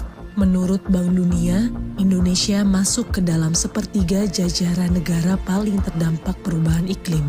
NASA melaporkan meningkatnya permukaan air laut menjadi ancaman serius bagi negara-negara kepulauan seperti Indonesia, bahkan memprediksi bahwa Jakarta akan tenggelam. Dari sisi kesehatan, perubahan iklim juga berdampak buruk dengan timbulnya berbagai macam penyakit akibat kelembapan udara pada musim kemarau yang berkepanjangan. Selain itu, apabila suhu bumi terus meningkat, ancaman kebakaran semak dan hutan yang mengakibatkan infeksi saluran pernapasan manusia menjadi sulit dihindarkan. Perubahan iklim merupakan masalah bersama yang membutuhkan komitmen dan kerjasama seluruh dunia. Untuk itu, pemerintah Indonesia mengambil peran aktif di tingkat internasional yang salah satunya ditunjukkan dengan bergabungnya Menteri Keuangan Indonesia dalam koalisi Menteri Keuangan Dunia untuk aksi perubahan iklim. Pada periode tahun 2021 hingga 2023, Indonesia terpilih untuk memimpin koalisi bersama Finlandia sebagai co-chairs. Koalisi tersebut didasari oleh 6 prinsip Helsinki yang mempromosikan aksi iklim nasional terutama melalui kebijakan fiskal dan pemanfaatan dana publik. Tujuan utama koalisi adalah mengakselerasi pencapaian target Perjanjian Paris khususnya dari aspek pembiayaan perubahan iklim. Perjanjian Paris yang merupakan perluasan komitmen dari Protokol Kyoto adalah perjanjian dalam Konvensi Kerangka Kerja Perubahan Iklim Perserikatan Bangsa-Bangsa mengenai mitigasi emisi gas rumah kaca, adaptasi, dan keuangan yang disepakati pada tahun 2015. Setiap negara dapat secara sukarela melakukan submisi dokumen Nationally Determined Contribution kepada UNFCCC sebagai bentuk komitmen untuk mengurangi emisi nasional dan beradaptasi dengan dampak perubahan iklim. Dalam dokumen NDC, Indonesia berkomitmen mengurangi emisi gas rumah kaca sebesar 29% dengan pembiayaan domestik dan 41% dengan dukungan internasional. Untuk memenuhi target NDC, pemerintah Indonesia mengeluarkan kebijakan pendanaan yang mendukung. Dalam 5 tahun terakhir, pemerintah mengalokasikan APBN untuk perubahan iklim rata-rata sebesar 4,1% per tahun atau setara dengan 34% dari total kebutuhan pembiayaan perubahan iklim. Pemerintah juga berupaya mengembangkan berbagai instrumen pembiayaan iklim di luar sumber APBN, misalnya dengan mengembangkan program blended finance dan pool of fund, skema pembiayaan inovatif Green Sukuk, mengakses sumber dana iklim internasional, dan yang terbaru adalah pengembangan pasar karbon nasional. Perdagangan karbon adalah salah satu mekanisme pembiayaan iklim yang membebankan biaya kerusakan lingkungan kepada pelaku pencemaran lingkungan. Indonesia dapat memanfaatkan skema perdagangan karbon dunia sebagai optimalisasi kebijakan pembiayaan perubahan iklim nasional. Pada tahun 2015, nilai perdagangan karbon global yang dapat dimanfaatkan Indonesia tercatat mencapai 50 miliar US dollar. Indonesia memiliki nilai ekonomi karbon yang sangat potensial. Menurut FAO, luas tutupan hutan daratan Indonesia yang mencapai 94,1 juta hektar menempati urutan ke-8 terbesar di dunia. Selain itu, Indonesia memiliki lahan gambut terbesar kedua di dunia, di mana lahan gambut memiliki kapasitas serapan karbon terbesar dibanding ekosistem lainnya. Sementara itu, mangrove atau hutan bakau menyimpan stok karbon kedua terbesar setelah lahan gambut dan menyimpan karbon 3 hingga 4 kali lebih banyak dibanding hutan tropis. Menurut penelitian KLHK, Indonesia juga menyimpan 17% cadangan blue carbon dunia. Mangrove Indonesia menyimpan 3,14 miliar ton karbon atau sepertiga dari seluruh karbon yang tersimpan dalam ekosistem pesisir di seluruh dunia. Sedangkan luas padang lamun di Indonesia mencapai 3 juta hektar. Menurut WWF, padang lamun dapat menyerap karbon 35 kali lebih cepat dari hutan hujan tropis. Pemerintah senantiasa meningkatkan kolaborasi dengan berbagai pemangku kepentingan agar tujuan penurunan emisi dan pembangunan berkelanjutan tercapai. Dukungan dan kontribusi yang dapat kita lakukan tentunya sangat beragam. Bisa dari hal yang paling sederhana seperti menghemat konsumsi energi, menjaga kelestarian lingkungan, menjadi agen perubahan di media sosial agar masyarakat lebih peka terhadap isu perubahan iklim, mengembangkan inovasi ramah lingkungan, dan berkontribusi melalui investasi green sukuk. Bumi kita hanya satu, mari kita jaga dan selamatkan dari kerusakan. Mulai dari hal yang kecil. Kalau bukan kita, siapa lagi? Kalau bukan sekarang, kapan lagi?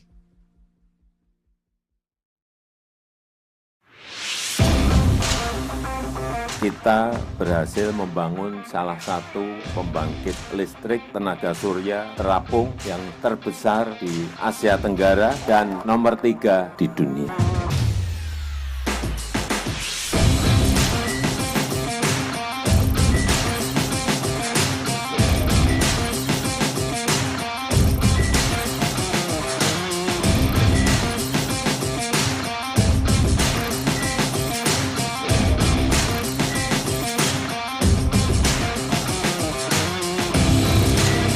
Saya resmikan pembangkit listrik tenaga surya PLTS Terapung Cirata 192 MW peak Kabupaten Purwakarta, Provinsi Jawa Barat, Indonesia.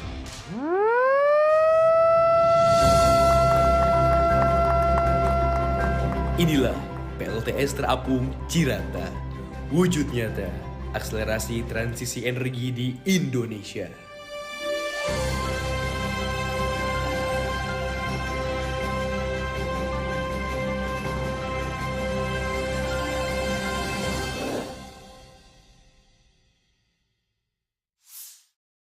Dengan risiko ketidakpastian ekonomi global yang semakin tinggi, serta berbagai tantangan dan kendala pembangunan yang masih harus dihadapi, APBN diharapkan menjadi instrumen yang responsif terhadap dinamika ekonomi, dapat menjawab tantangan, dan mendukung agenda pembangunan nasional.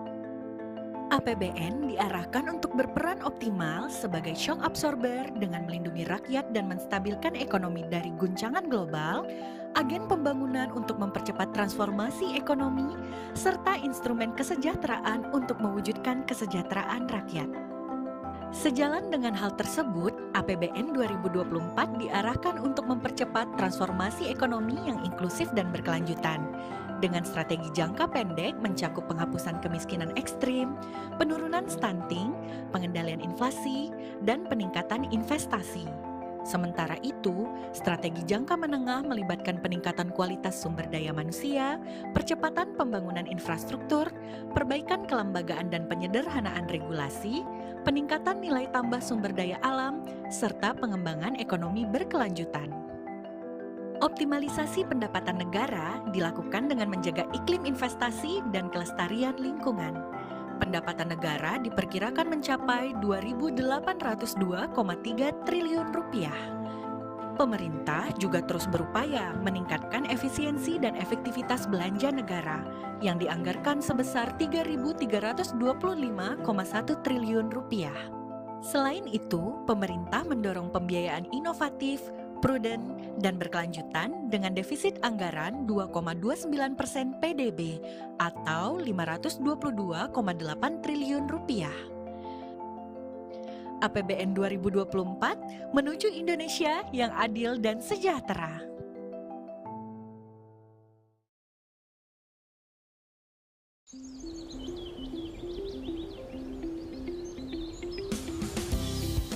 selalu ada kali pertama dalam kehidupan.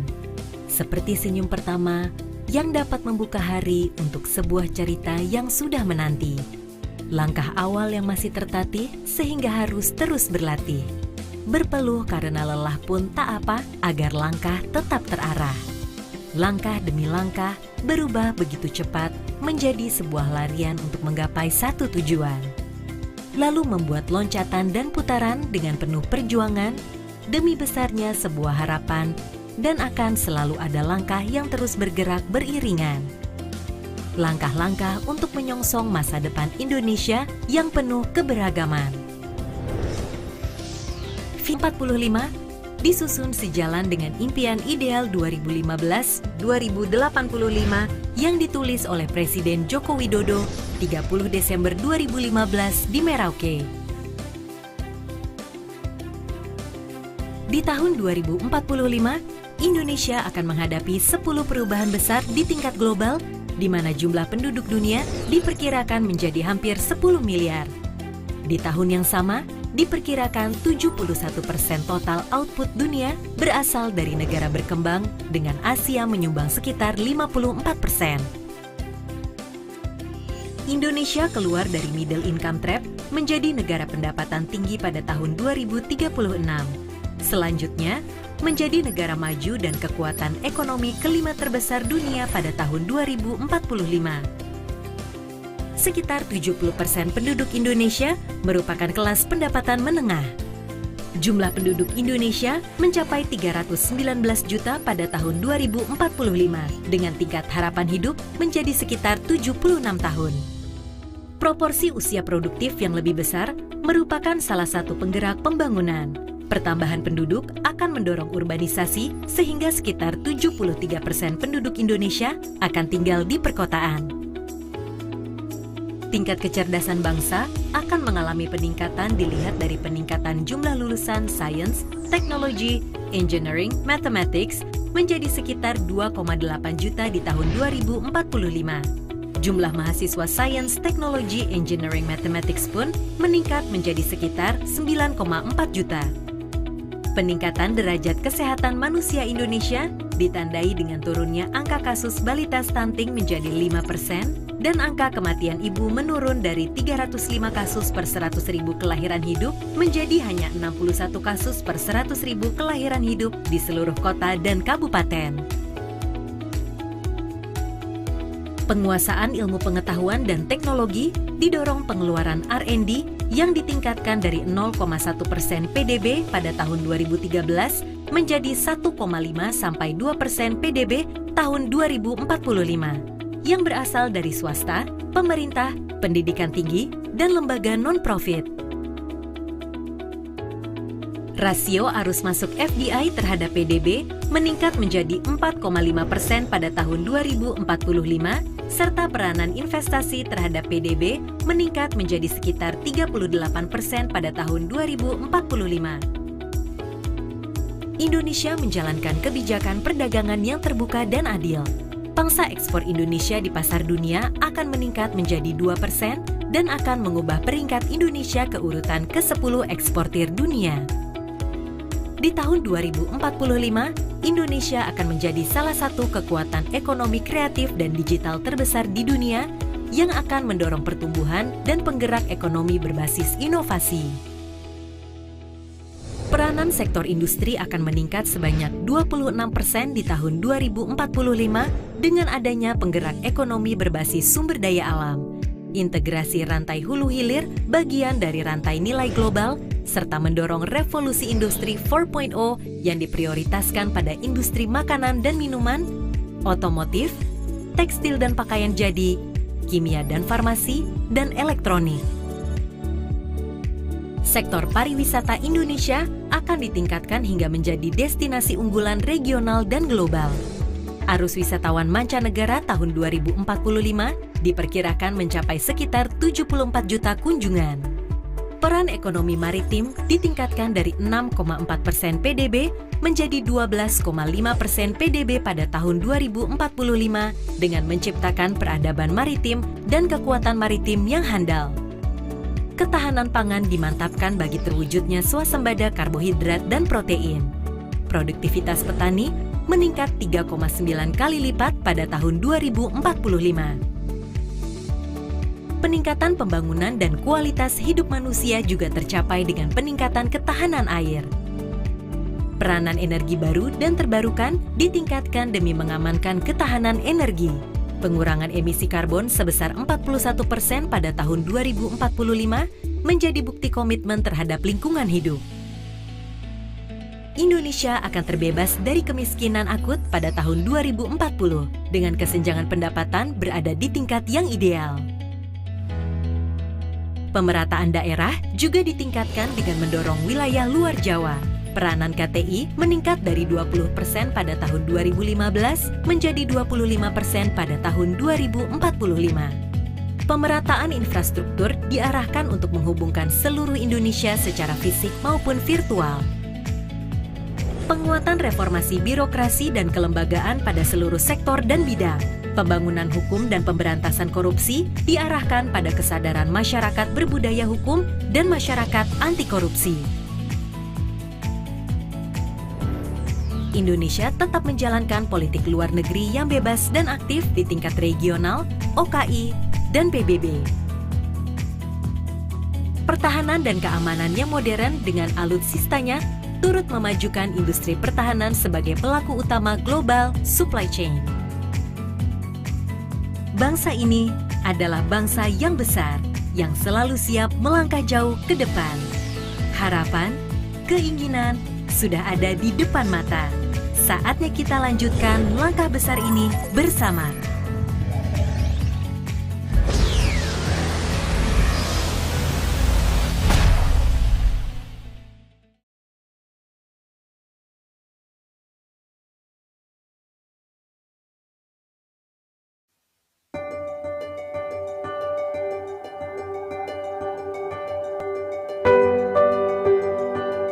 Indonesia, kerinduan akan bentang alam yang terpahat indah sepanjang pesisir Nusantara. Merasakan lagi hangat Katulistiwa lewat kebudayaan yang berbineka. Saat tangis bahagia menyambut setiap kepulangan, Indonesia selalu ada di sela-sela air mata. Saya tidak pernah benar-benar meninggalkan Indonesia. Di negeri-negeri yang asing, saya menemukan Indonesia dalam beragam produk yang mendunia. Dari pakaian yang saya kenakan, makanan instan, kertas dan perlengkapan kerja, hingga boneka untuk sang buah hati. Indonesia bukan hanya saya, kamu dan mereka, tetapi setiap bentuk yang mengisi ruang kosong antara kita. Rumah tidak pernah jadi asing, karena kita mengisinya dengan produk-produk hasil karya UMKM bangsa sendiri. Saya ingin setiap resep sang istri bersumber dari produk-produk unggulan Indonesia. Diproses dengan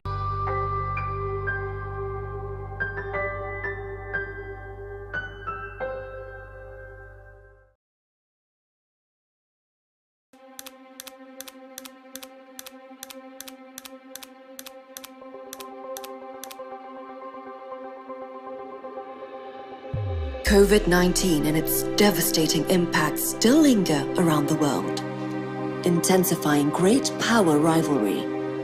Casting divisions among countries has hampered global economic recovery and pushed countries to the brink of recession. Ongoing conflicts and rising tensions have occurred in some parts of the world, causing multidimensional crisis around the globe. A perfect storm looms on the global horizon, affecting millions, and ASEAN is not immune of it. For more than 5 decades, ASEAN has become a driving force for peace, stability, and prosperity in the region. The 5th largest economy in the world, with total gross domestic product reaching $3 trillion in 2020 and projected economic growth higher than the world in 2022 and 2023. A growing society. ASEAN currently has the 3rd largest population in the world, with a vibrant economy and dynamic communities It is time for ASEAN to lead the way to a faster global economic recovery.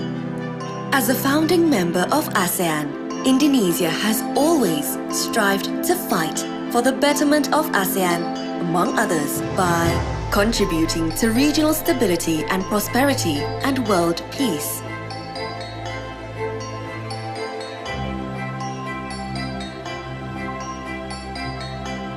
Being part of solutions for faster global recovery. Advancing democracy and human rights in ASEAN. Indonesia assumes the ASEAN chairmanship in these challenging times. Indonesia will continue to work hard to maintain a united and stable region, to promote a more prosperous ASEAN community, to strengthen ASEAN's institutional capacity and effectiveness in addressing future challenges, and to enhance regional resilience for the benefit of the people. Together, side by side, as one ASEAN community, under the leadership of Indonesia, let's sail together in this turbulent and stormy world to ensure ASEAN continues to be relevant, to ensure that ASEAN matters. Let's work hand in hand to make ASEAN a stable epicentrum of growth in the region and beyond.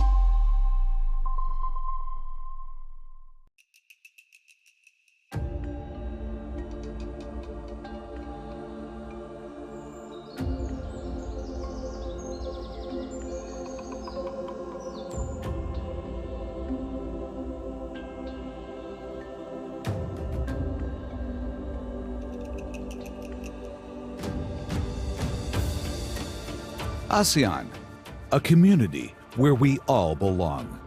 We strive together, integrating with one another, engaging with the global community. Indonesia, believing in the spirit, comes toward hosting the G20 in 2022. The pandemic never shut us down in regard to integration and connectivity. Indonesia, with its vast horizon of great scenic landscapes, with more than 17,000 islands in the archipelago, more than 1,300 ethnic diversities, more than 700 local languages, with our warmth and smile, salutes you to wonderful Indonesia.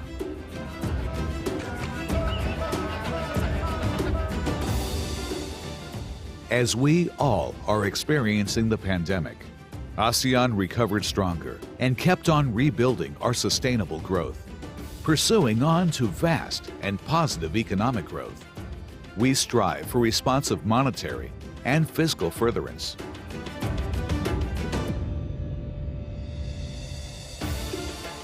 We adapt and synergize for the better future.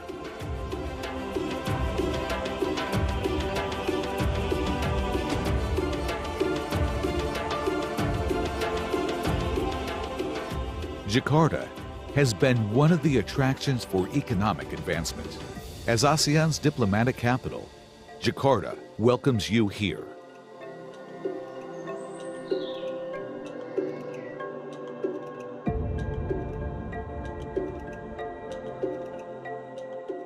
Selamat datang di Indonesia.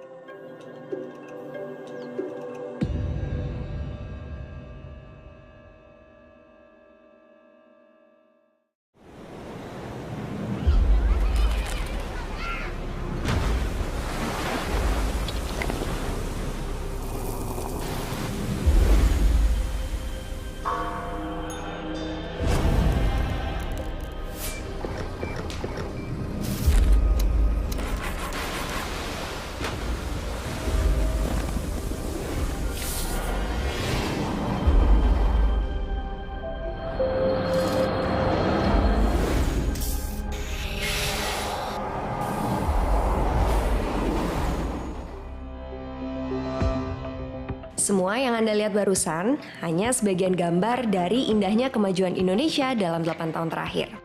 Saya sendiri hanya pekerja biasa yang senang jalan-jalan keliling Indonesia.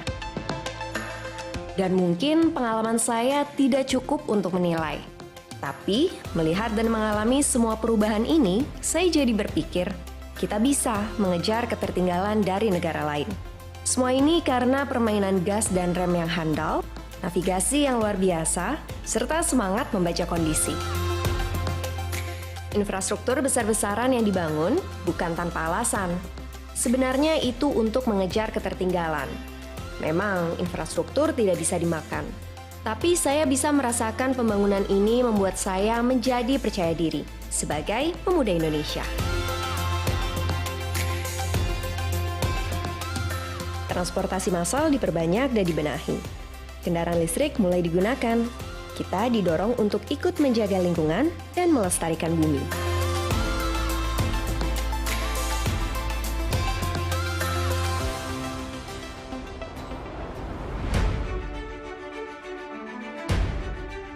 Jalur komunikasi pun beralih dari manual ke digital.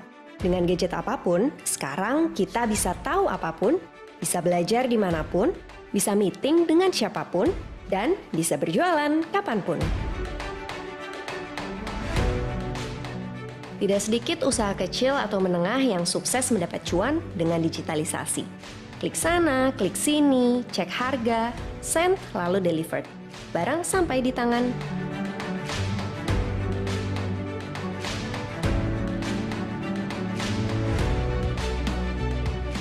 Bukan hanya itu, pariwisata bergerak menawarkan sajian kuliner khas daerah. Belum lagi keragaman budaya yang jadi sasaran turis berkamera, macam saya ini.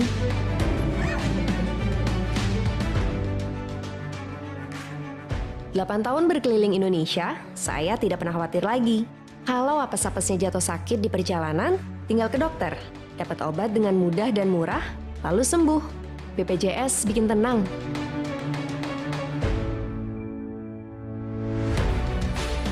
Oh ya, pernah suatu hari ketika saya masuk ke sebuah warung, ada beberapa pengunjung sedang membicarakan betapa bangganya menjadi orang Indonesia.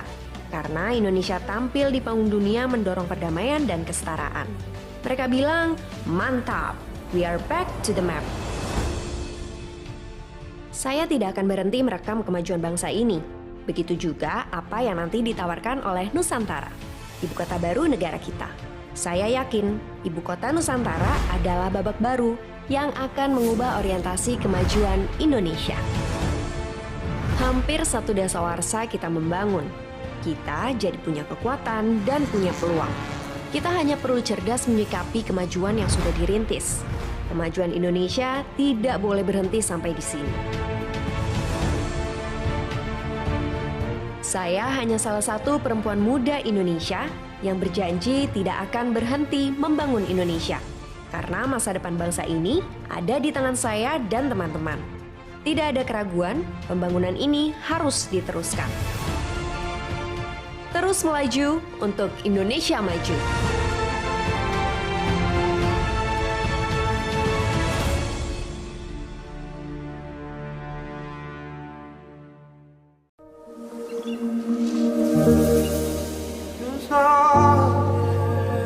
Tak beranjak, kami menunggumu. Merindukan tatapan kagummu.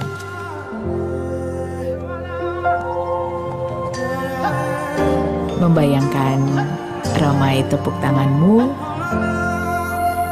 dan menantikan kedatanganmu. Kami di sini untukmu. Bersama mereka yang ingin mengisi harimu.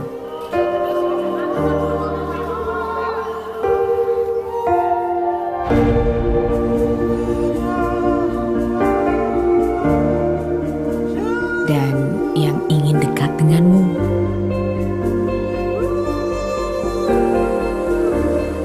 Semangat kami masih tersimpan.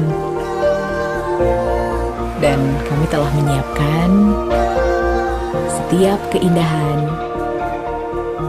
dan kekayaan. Senyuman dan isi hati kami ingin segera tersampaikan. Keajaiban kami, cerita-cerita kami,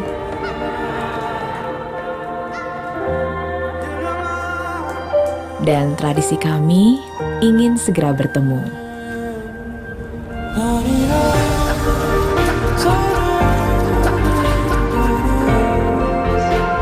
Kami tahu kamu pun ingin cepat kembali. Karenanya, kami selalu menjaga tempat ini. Sampai nanti kamu kembali dengan rasa tenang, kami tunggu di sini, di Indonesia aja.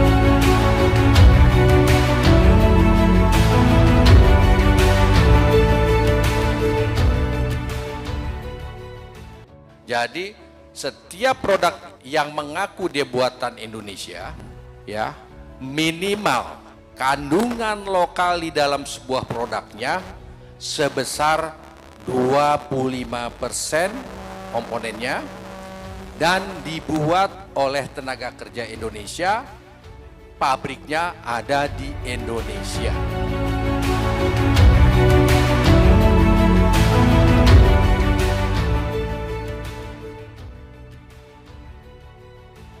Kami berusaha mengangkat potensi ini, kerajinan ini menjadi produk dengan nilai industri, mempunyai value yang kelasnya itu naik kelas lah. Jadi levelnya bisa fashionable, bisa direcognize juga sama banyak masyarakat. Dengan kami juga mengembangkan brandingnya. Jadi nggak cuma jualan dan produksi, tapi juga bagaimana kami membuat personality di setiap desainnya. Ini yang kemarin kita dapat, jadi di Hannover kemarin ada perusahaan dari Belanda, kita mau kolaborasi untuk membuat kapsul kopi, tapi 100% biodegradable, bisa compostable, jadi tanpa plastik.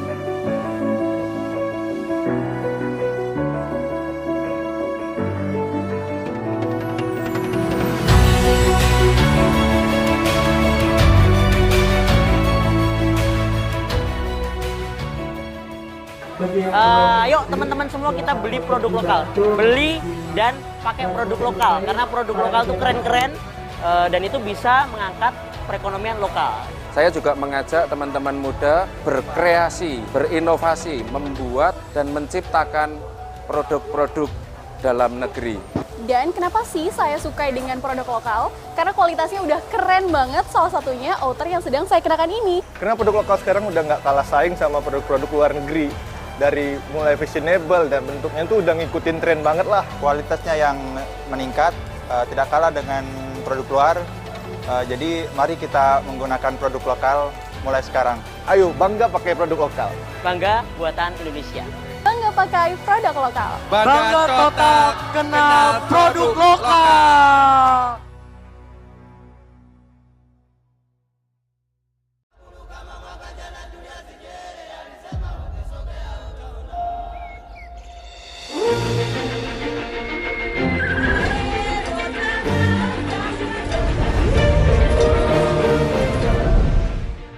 Selamat datang di KTT ke-42 ASEAN di Labuan Bajo, Indonesia.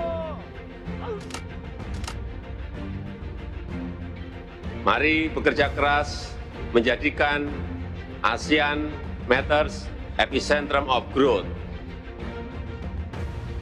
Dan dengan ini saya nyatakan KTT ke-42 ASEAN dibuka.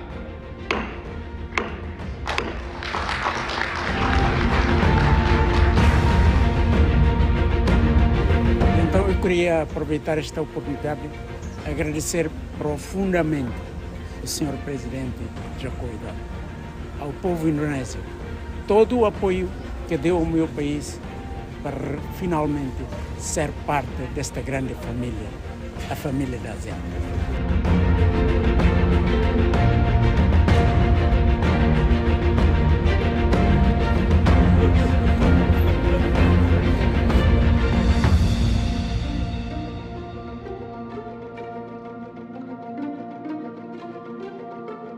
Well, it is as promised by President Widodo. He said we come on the ship and we don't think anymore too much about the economy and the problems and the security and defense.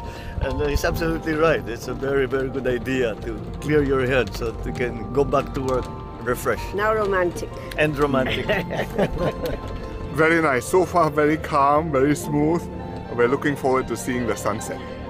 And we're very happy you can see the sun. I think it should be quite spectacular. Yeah, no, it's beautiful actually. So we're lucky it's not raining today, so quite happy. And it's our first time here in Labuan Bajo, so yeah, just very happy to be on this boat and something different for the ASEAN Summit.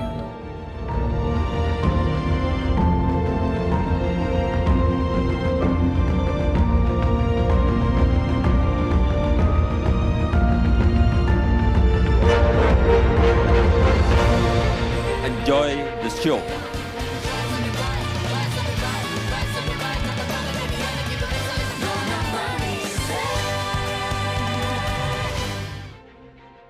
I must congratulate President Jokowi for his ability to convene and deliberate on very contentious issues, including Myanmar.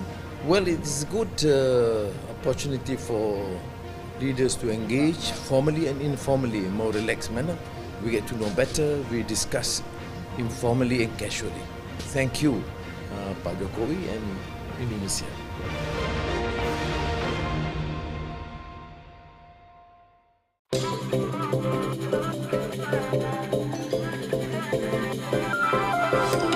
Open your eyes, open your mind. Feel the warmth, see the smiles, kindness and love, that's what I feel. Hold my hand and dance with me. A nation with a soul, a symphony of sights and sounds. Across a beautiful nature, we'll find the colors of paradise. And what a wonderful place. I feel loved, I feel wonderful, a wonderful Indonesia.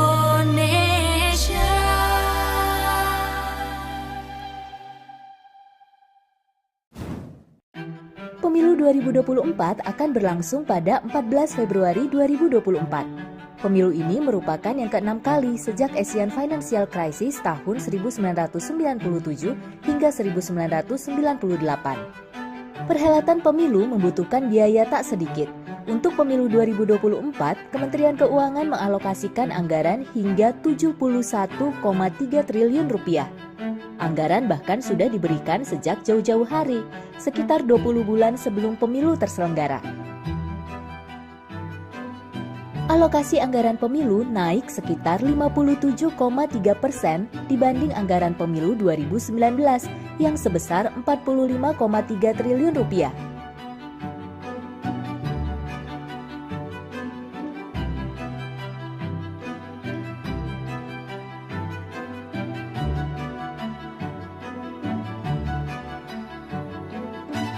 Kementerian Keuangan telah mengalokasikan belanja pemilu 2024 sejak tahun 2022.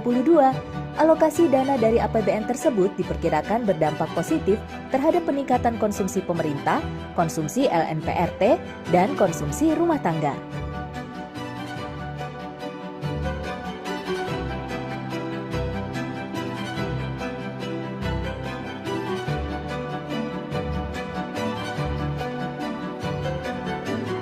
Anggaran pemilu tahun anggaran 2024 sudah dialokasikan sebesar 38,2 triliun rupiah untuk pemilu satu putaran.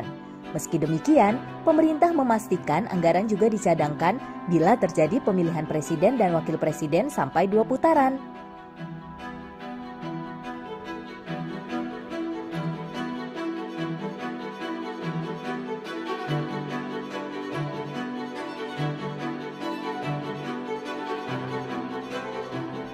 Anggaran pemilu adalah investasi tatanan kehidupan berpolitik dan demokrasi di Indonesia. Keberhasilan pemilu 2024 akan menghasilkan suksesi kepemimpinan nasional dan daerah yang legitimate. Stabilitas politik menjadi garansi bagi pembangunan nasional di berbagai sektor. Sukseskan pemilu menuju Indonesia maju.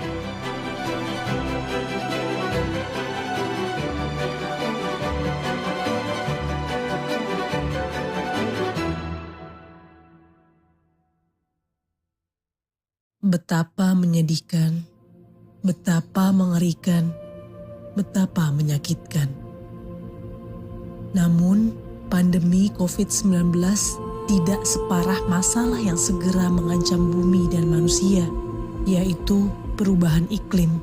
Climate change itu adalah global disaster yang magnitude-nya akan sama seperti pandemi COVID. Climate change adalah global threat atau ancaman global yang nyata. Climate change will cause far more deaths. If we achieve getting to zero, it'll be the most amazing thing humanity has ever done. The pandemic will come to an end. Compared to climate change, that's very, very easy. We've never made a transition like we're talking about doing in the next 30 years. Menurut Bank Dunia, Indonesia masuk ke dalam sepertiga jajaran negara paling terdampak perubahan iklim. NASA melaporkan meningkatnya permukaan air laut menjadi ancaman serius bagi negara-negara kepulauan seperti Indonesia, bahkan memprediksi bahwa Jakarta akan tenggelam. Dari sisi kesehatan, perubahan iklim juga berdampak buruk dengan timbulnya berbagai macam penyakit akibat kelembapan udara pada musim kemarau yang berkepanjangan. Selain itu, apabila suhu bumi terus meningkat, ancaman kebakaran semak dan hutan yang mengakibatkan infeksi saluran pernapasan manusia menjadi sulit dihindarkan. Perubahan iklim merupakan masalah bersama yang membutuhkan komitmen dan kerjasama seluruh dunia. Untuk itu, pemerintah Indonesia mengambil peran aktif di tingkat internasional yang salah satunya ditunjukkan dengan bergabungnya Menteri Keuangan Indonesia dalam Koalisi Menteri Keuangan Dunia untuk Aksi Perubahan Iklim. Pada periode tahun 2021 hingga 2023, Indonesia terpilih untuk memimpin koalisi bersama Finlandia sebagai co-chairs. Koalisi tersebut didasari oleh 6 prinsip Helsinki yang mempromosikan aksi iklim nasional terutama melalui kebijakan fiskal dan pemanfaatan dana publik. Tujuan utama koalisi adalah mengakselerasi pencapaian target Perjanjian Paris khususnya dari aspek pembiayaan perubahan iklim. Perjanjian Paris yang merupakan perluasan komitmen dari Protokol Kyoto adalah perjanjian dalam Konvensi Kerangka Kerja Perubahan Iklim Perserikatan Bangsa-Bangsa mengenai mitigasi emisi gas rumah kaca, adaptasi, dan keuangan yang disepakati pada tahun 2015. Setiap negara dapat secara sukarela melakukan submisi dokumen Nationally Determined Contribution kepada UNFCCC sebagai bentuk komitmen untuk mengurangi emisi nasional dan beradaptasi dengan dampak perubahan iklim. Dalam dokumen NDC, Indonesia berkomitmen mengurangi emisi gas rumah kaca sebesar 29% dengan pembiayaan domestik dan 41% dengan dukungan internasional. Untuk memenuhi target NDC, pemerintah Indonesia mengeluarkan kebijakan pendanaan yang mendukung. Dalam 5 tahun terakhir, pemerintah mengalokasikan APBN untuk perubahan iklim rata-rata sebesar 4,1% per tahun atau setara dengan 34% dari total kebutuhan pembiayaan perubahan iklim. Pemerintah juga berupaya mengembangkan berbagai instrumen pembiayaan iklim di luar sumber APBN, misalnya dengan mengembangkan program blended finance dan pool of fund, skema pembiayaan inovatif Green Sukuk, mengakses sumber dana iklim internasional, dan yang terbaru adalah pengembangan pasar karbon nasional. Perdagangan karbon adalah salah satu mekanisme pembiayaan iklim yang membebankan biaya kerusakan lingkungan kepada pelaku pencemaran lingkungan. Indonesia dapat memanfaatkan skema perdagangan karbon dunia sebagai optimalisasi kebijakan pembiayaan perubahan iklim nasional.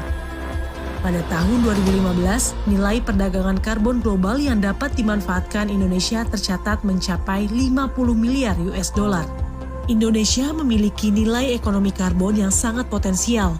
Menurut FAO, luas tutupan hutan daratan Indonesia yang mencapai 94,1 juta hektar menempati urutan ke-8 terbesar di dunia. Selain itu, Indonesia memiliki lahan gambut terbesar kedua di dunia, di mana lahan gambut memiliki kapasitas serapan karbon terbesar dibanding ekosistem lainnya. Sementara itu, mangrove atau hutan bakau menyimpan stok karbon kedua terbesar setelah lahan gambut dan menyimpan karbon 3 hingga 4 kali lebih banyak dibanding hutan tropis. Menurut penelitian KLHK, Indonesia juga menyimpan 17% cadangan blue carbon dunia.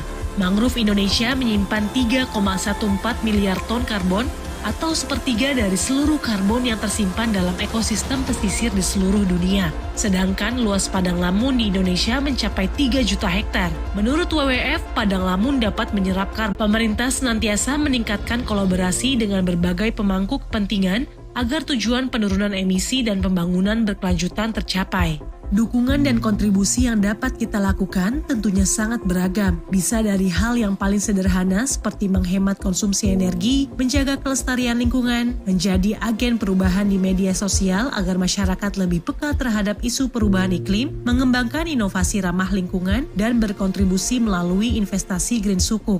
Bumi kita hanya satu, mari kita jaga dan selamatkan dari kerusakan. Mulai dari hal yang kecil. Kalau bukan kita, siapa lagi? Kalau bukan sekarang, kapan lagi?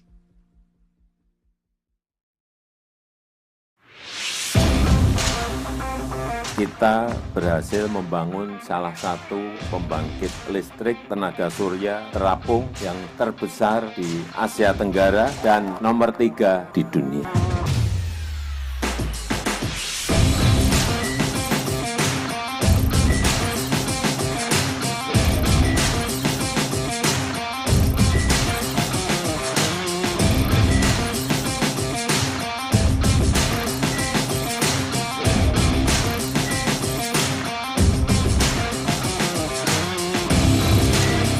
Saya resmikan pembangkit listrik tenaga surya PLTS Terapung Cirata 192 MW peak Kabupaten Purwakarta, Provinsi Jawa Barat, Indonesia.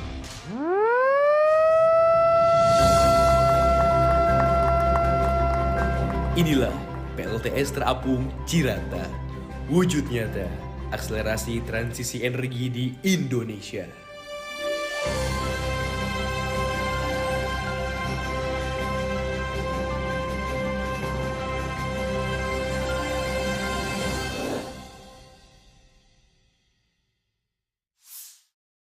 Dengan risiko ketidakpastian ekonomi global yang semakin tinggi, serta berbagai tantangan dan kendala pembangunan yang masih harus dihadapi, APBN diharapkan menjadi instrumen yang responsif terhadap dinamika ekonomi, dapat menjawab tantangan, dan mendukung agenda pembangunan nasional.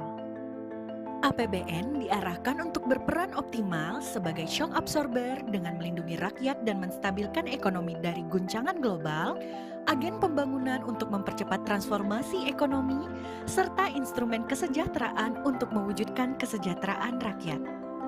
Sejalan dengan hal tersebut, APBN 2024 diarahkan untuk 9% PDB atau 522,8 triliun rupiah. APBN 2024 menuju Indonesia yang adil dan sejahtera.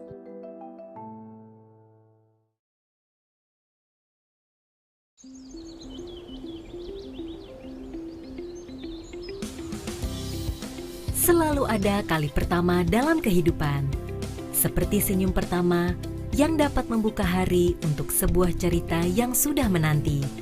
Langkah awal yang masih tertatih sehingga harus terus berlatih. Berpeluh karena lelah pun tak apa agar langkah tetap terarah. Langkah demi langkah berubah begitu cepat menjadi sebuah larian untuk menggapai satu tujuan. Lalu membuat loncatan dan putaran dengan penuh perjuangan demi besarnya sebuah harapan, dan akan selalu ada langkah yang terus bergerak beriringan. Langkah-langkah untuk menyongsong masa depan Indonesia yang penuh keberagaman. Visi Indonesia 2045 disusun sejalan dengan impian ideal 2015-2085 yang ditulis oleh Presiden Joko Widodo 30 Desember 2015 di Merauke. Di tahun 2045, Indonesia akan menghadapi 10 perubahan besar di tingkat global, di mana jumlah penduduk dunia diperkirakan menjadi hampir 10 miliar. Di tahun yang sama, diperkirakan 71% total output dunia berasal dari negara berkembang, dengan Asia menyumbang sekitar 54%. Indonesia keluar dari middle income trap menjadi negara pendapatan tinggi pada tahun 2036. Selanjutnya, menjadi negara maju dan kekuatan ekonomi kelima terbesar dunia pada tahun 2045. Sekitar 70% penduduk Indonesia merupakan kelas pendapatan menengah. Jumlah penduduk Indonesia mencapai 319 juta pada tahun 2045 dengan tingkat harapan hidup menjadi sekitar 76 tahun. Proporsi usia produktif yang lebih besar merupakan salah satu penggerak pembangunan. Pertambahan penduduk akan mendorong urbanisasi sehingga sekitar 73% penduduk Indonesia akan tinggal di perkotaan.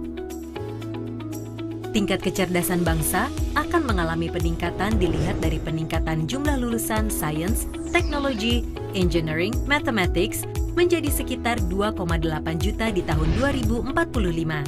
Jumlah mahasiswa sains, teknologi, engineering, mathematics pun meningkat menjadi sekitar 9,4 juta. Peningkatan derajat kesehatan manusia Indonesia ditandai dengan turunnya angka kasus balita stunting menjadi 5% dan angka kematian ibu menurun dari 305 kasus per 100.000 kelahiran hidup menjadi hanya 61 kasus per 100.000 kelahiran hidup di seluruh kota dan kabupaten. Penguasaan ilmu pengetahuan dan teknologi didorong pengeluaran R&D yang ditingkatkan dari 0,1% PDB pada tahun 2013 menjadi 1,5 sampai 2% PDB tahun 2045 yang berasal dari swasta, pemerintah, pendidikan tinggi, dan lembaga non-profit. Rasio arus masuk FDI terhadap PDB meningkat menjadi 4,5% pada tahun 2045, serta peranan investasi terhadap PDB meningkat menjadi sekitar 2045. Indonesia menjalankan kebijakan perdagangan yang terbuka dan adil. Pangsa ekspor Indonesia di pasar dunia akan meningkat menjadi 2% dan akan mengubah peringkat Indonesia ke urutan ke-10 eksportir dunia. Di tahun 2045, Indonesia akan menjadi salah satu kekuatan ekonomi kreatif dan digital terbesar di dunia yang akan mendorong pertumbuhan dan penggerak ekonomi berbasis inovasi. Peranan sektor industri akan meningkat sebanyak 26% di tahun 2045 dengan adanya penggerak ekonomi berbasis sumber daya alam, integrasi rantai hulu hilir bagian dari rantai nilai global, serta mendorong revolusi industri 4.0 yang diprioritaskan pada industri makanan dan minuman, otomotif, tekstil dan pakaian jadi, kimia dan farmasi, dan elektronik. Sektor pariwisata Indonesia akan ditingkatkan hingga menjadi destinasi unggulan regional dan global. Arus wisatawan mancanegara tahun 2045 diperkirakan mencapai sekitar 74 juta kunjungan. Peran ekonomi maritim ditingkatkan dari 6,4% PDB menjadi 12,5% PDB pada tahun 2045 dengan menciptakan peradaban maritim dan kekuatan maritim yang handal. Ketahanan pangan dimantapkan bagi terwujudnya swasembada karbohidrat dan protein. Produktivitas petani meningkat 3,9 kali lipat pada tahun 2045. 5. Peningkatan pembangunan dan kualitas hidup manusia juga tercapai dengan peningkatan ketahanan air. Peranan energi baru dan terbarukan ditingkatkan demi mengamankan ketahanan energi. Pengurangan emisi karbon sebesar 41% pada tahun 2045 menjadi bukti komitmen terhadap lingkungan hidup. Indonesia akan terbebas dari kemiskinan akut pada tahun 2040 dengan kesenjangan pendapatan berada di tingkat yang ideal. Pemerataan daerah juga ditingkatkan dengan mendorong wilayah luar Jawa. Peranan KTI meningkat dari 20% pada tahun 2015 menjadi 25% pada tahun 2045. Pemerataan infrastruktur diarahkan untuk menghubungkan seluruh Indonesia secara fisik maupun virtual. Penguatan reformasi birokrasi dan kelembagaan pada seluruh sektor dan bidang. Pembangunan hukum dan pemberantasan korupsi diarahkan pada kesadaran masyarakat berbudaya hukum dan masyarakat anti korupsi. Regional, OKI, dan PBB. Pertahanan dan keamanan yang modern dengan alutsistanya turut memajukan industri pertahanan sebagai pelaku utama global supply chain. Bangsa ini adalah bangsa yang besar, yang selalu siap melangkah jauh ke depan.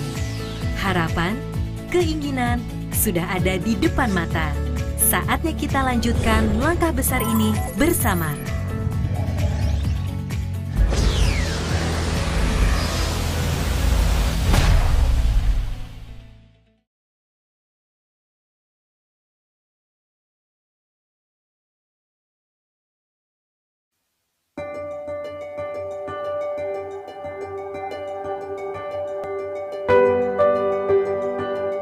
Indonesia, kerinduan akan bentang alam yang terpahat indah sepanjang pesisir Nusantara. Merasakan lagi hangat Katulistiwa lewat kebudayaan yang berbineka. Saat tangis bahagia menyambut setiap kepulangan, Indonesia selalu ada di sela-sela air mata. Saya tidak pernah benar-benar meninggalkan Indonesia. Di negeri-negeri yang asing, saya menemukan Indonesia dalam beragam produk yang mendunia. Dari pakaian yang saya kenakan, makanan instan, kertas dan perlengkapan kerja, hingga boneka untuk sang buah hati. Indonesia bukan hanya saya, kamu dan mereka, tetapi setiap bentuk yang mengisi ruang kosong antara kita. Rumah tidak pernah jadi asing, karena kita mengisinya dengan produk-produk hasil karya UMKM bangsa sendiri. Saya ingin setiap resep sang istri bersumber dari produk-produk unggulan Indonesia. Diproses dengan perangkat ciptaan anak bangsa, menghadirkan keajaiban di meja makan. Sumber kebahagiaan kami adalah kehangatan keluarga. Dan saya pastikan setiap sudutnya dihiasi oleh barang-barang dalam negeri. Karena kehangatan keluarga adalah modal kebangkitan bangsa. Kami mengajarkan anak-anak belajar untuk berani, ditemani oleh produk dalam negeri yang teruji kualitasnya. Seiring keberanian, maka kebanggaan mereka terhadap bangsa turut terbangun. Saya ingin kakek dan nenek menikmati masa tua mereka tanpa khawatir. Karena putra-putri bangsa Indonesia sekarang menciptakan produk-produk yang membuat kita mandiri, memenuhi kebutuhan sendiri. Sekarang saya harus kembali pergi. Tetapi perantauan kali ini terasa tidak begitu jauh, karena saya tahu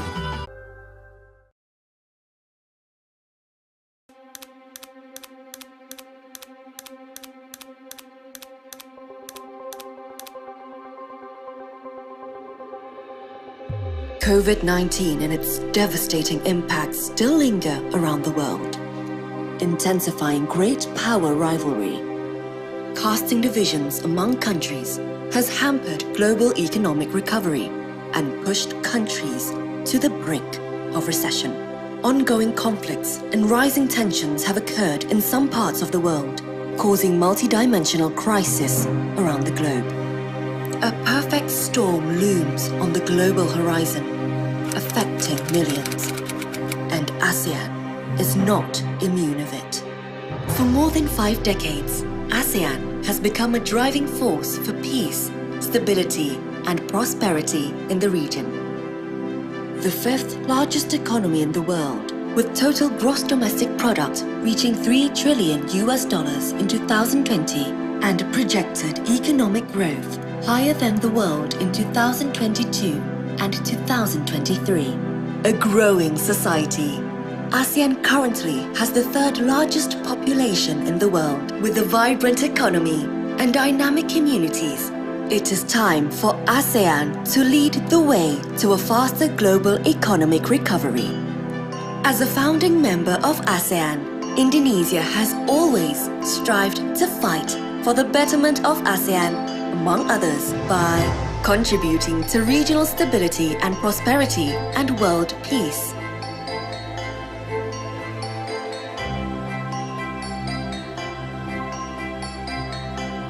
Being part of solutions for faster global recovery. Advancing democracy and human rights in ASEAN. Indonesia assumes the ASEAN chairmanship in these challenging times. Indonesia will continue to work hard to maintain a united and stable region, to promote a more prosperous ASEAN community, to strengthen ASEAN's institutional capacity and effectiveness in addressing future challenges, and to enhance regional resilience for the benefit of the people. Together, side by side, as one ASEAN community, under the leadership of Indonesia, let's sail together in this turbulent and stormy world to ensure ASEAN continues to be relevant, to ensure that ASEAN matters. Let's work hand in hand to make ASEAN a stable epicentrum of growth in the region and beyond.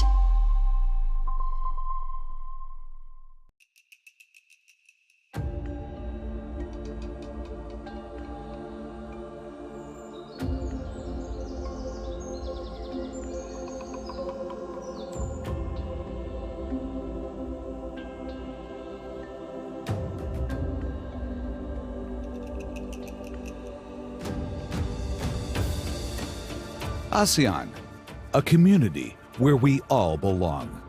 We strive together, integrating with one another, engaging with the global community. Indonesia, believing in the spirit, comes toward hosting the G20 in 2022. The pandemic never shut us down in regard to integration and connectivity. Indonesia, with its vast horizon of great scenic landscapes, with more than 17,000 islands in the archipelago, more than 1,300 ethnic diversities, more than 700 local languages, with our warmth and smile, salutes you to wonderful Indonesia.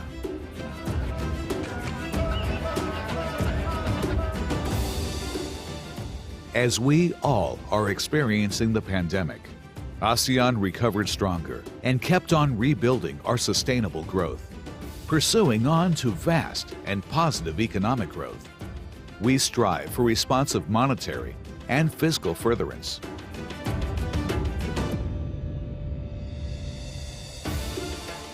We adapt and synergize for the better future.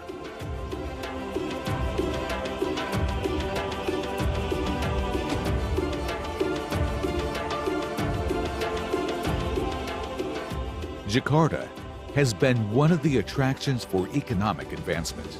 As ASEAN's diplomatic capital, Jakarta welcomes.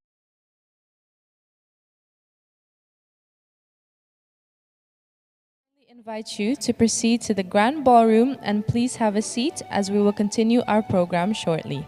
Thank you.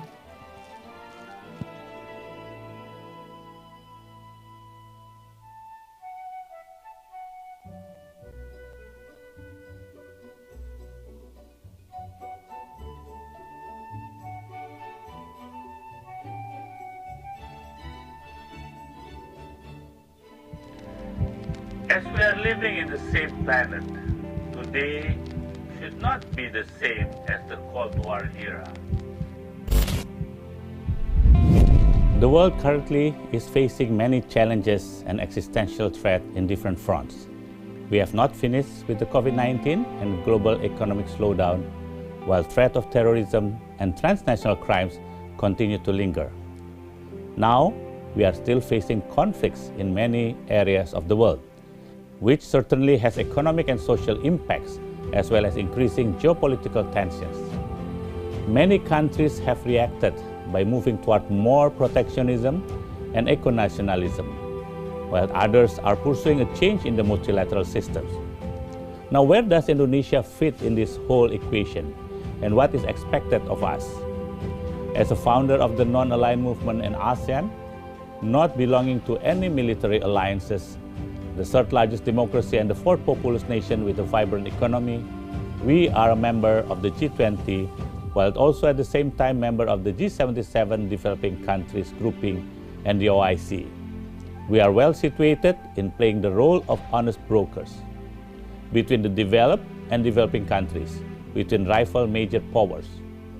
We need to collaborate on global issues, taking into account the needs of developing countries for space and to enhance its value added.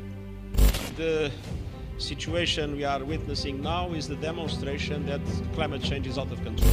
Not only in Indonesia but around the world, we have experienced all types of climate impacts. Distinguished guests, ladies and gentlemen, we kindly invite you to proceed to the Grand Ballroom and please have a seat as we will continue our program shortly. To address this issue. Once again, we kindly invite you to proceed to the Grand Ballroom and please have a seat as we will continue our program shortly.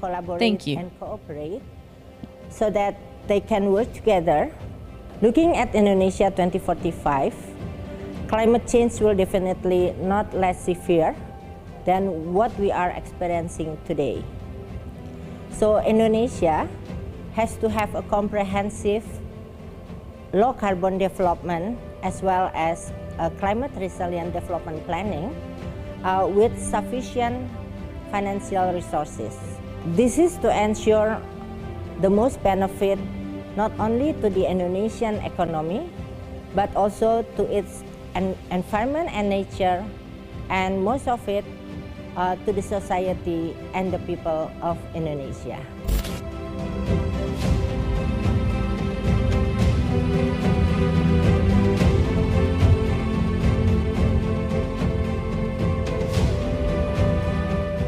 As a mom and a developer, I'm actually excited because it opens so many doors to opportunities, like learning languages with the natives, and also creating an app to help people with disabilities, such as creating navigation room for the blinds. There are things that us humans cannot do, so that's where the technology can help us. It will not replace the humanity, but it will help to make our life better. So at the end, these people with disabilities will have a better quality of life. Indonesia 2045, I hope that the government, technology company, and also the developer communities, they can go hand in hand in creating a better opportunity for everyone. And for the younger generations, I hope that they will get the quality education that they deserve with no one left behind. I challenge everyone, let's create a brighter future for my kids, your kids, and everyone in Indonesia, whether they are able, disabled, or differently able.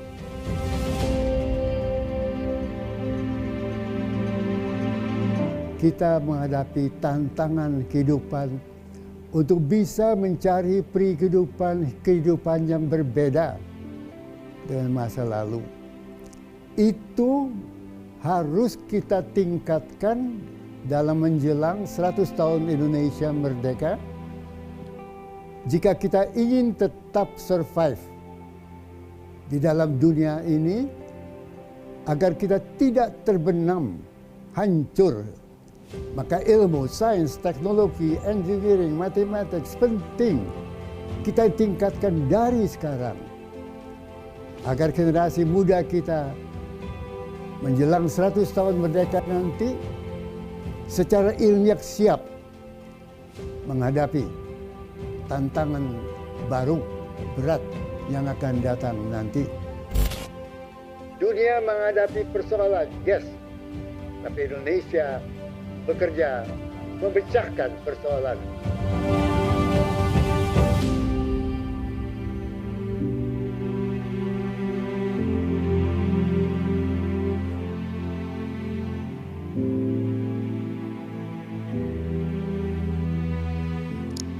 Distinguished guests, ladies and gentlemen, we kindly invite you to proceed to the Grand Ballroom and please have a seat as we will continue our program immediately.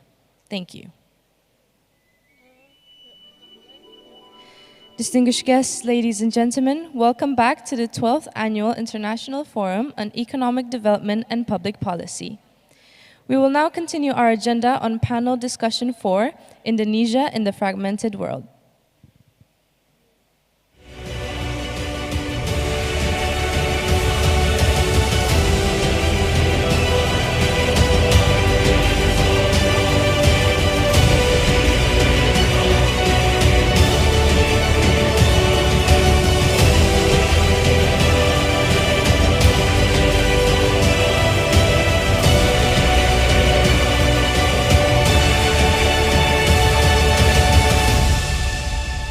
This session will be moderated by Senior Advisor to the Minister of Finance of the Republic of Indonesia, Bapak Kiki Feriko.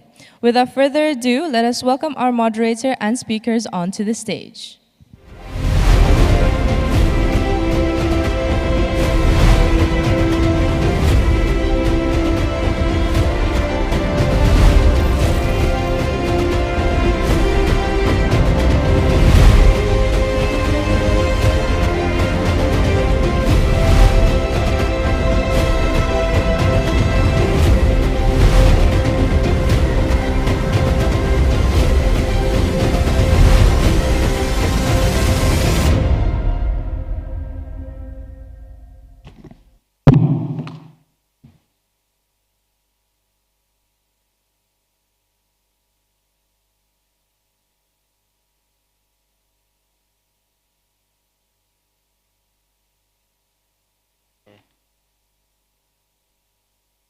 Start? Okay. I think I need to introduce myself. Oh, I already introduced you. Sorry about that. Okay. Usually as a speaker, now as a moderator. All right, ladies and gentlemen, welcome, very warm welcome to this session 4 on the second day of the 12th Annual International Forum of Economic Development and Public Policy. And if you look at the rundown, then you can see that this is the only session that put name of the country in the title. So this session 4, we are going to, have a unique perspective that from the standpoint of the specific country, which is Indonesia. And before we start, please allow me to give you a brief introduction for this session. So yesterday we heard a statement that every country puts its own interest before others in terms of globalizations and the context of globalizations. And it reminds us to the first principle in economics that it is not the benevolence of the butcher that we expect our dinner. It is based on its own interest to its own benefit. So there is no such a thing as a free lunch. So meaning that during the globalizations, stable or unstable, every country will put its own interests first above others. But every country must understand that they are living together and needing each other. So in that case, every country have to cooperate to create, to secure win-win solutions, not zero-sum game situations. And in this case, we need to understand the connections within the countries, the so-called network, both productions and service network. And that we need to understand the connections using the variables of trade and FDI. And we will cover that issue. And the more we connected, the more strong our bonds and the higher awareness and worthiness to the so-called too big to fail. So yesterday, we listened from Professor Berry mentioned that the world has been witnessing the softer tone of the so-called the coupling to the risking, and then from offshore to reshore to friendshore. Now we accept a new term, nearshoring. Then that's again, proof that we cannot live without globalizations. Like human cannot live without sugar.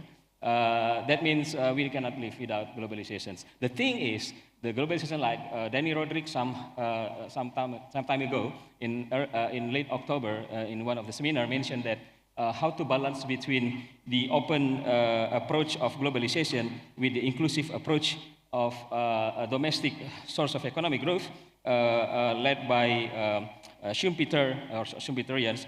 I mentioned name of Schumpeter on purpose because I would like also congratulate Ibu Mari as the first female economist in Southeast Asia to award a Schumpeter Herberler Award. So we give applause to Ibu Mari Pangestu.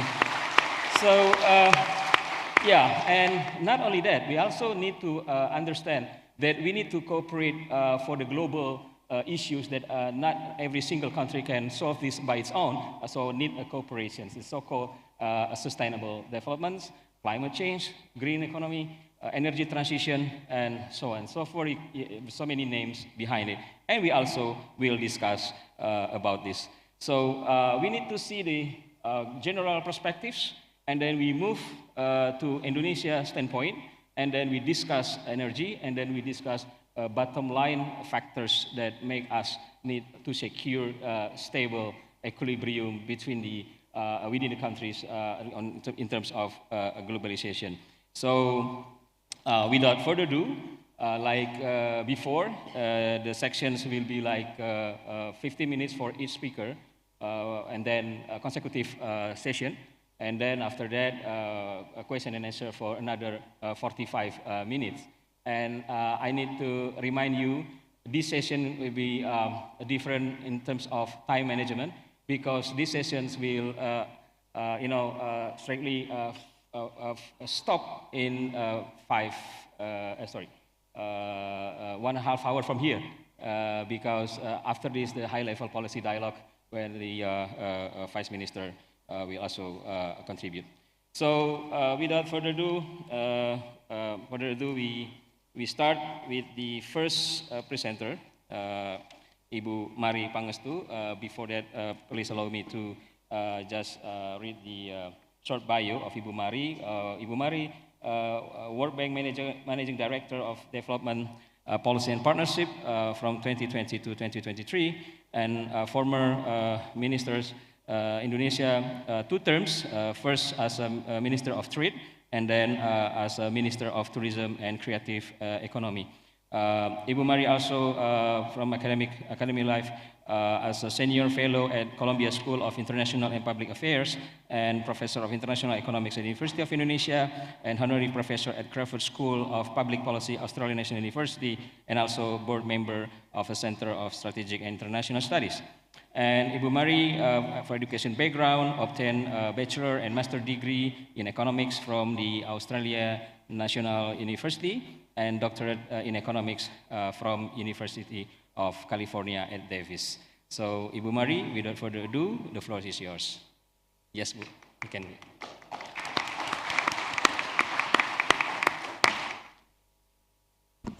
Thank you very much, Kiki, for that kind introduction. Good afternoon, ladies and gentlemen, friends, excellencies. I think it's hard to keep you awake after lunch, but hopefully we can all do that. I have decided to take a big picture, broad picture, and I hope the other 2 panelists can pick up on some of the more details. So I'm going to talk about how Indonesia needs to recalibrate, just like what we have been asked to do in the theme, to meet challenges and opportunities. And let's see, does this work? Where do I point this to? Here? Sorry, ini gimana nih jalannya? Ini ya, ke sini ya? Pencetnya kemana? Organizer. Okay, udah jalan ya. Okay, so sorry about that.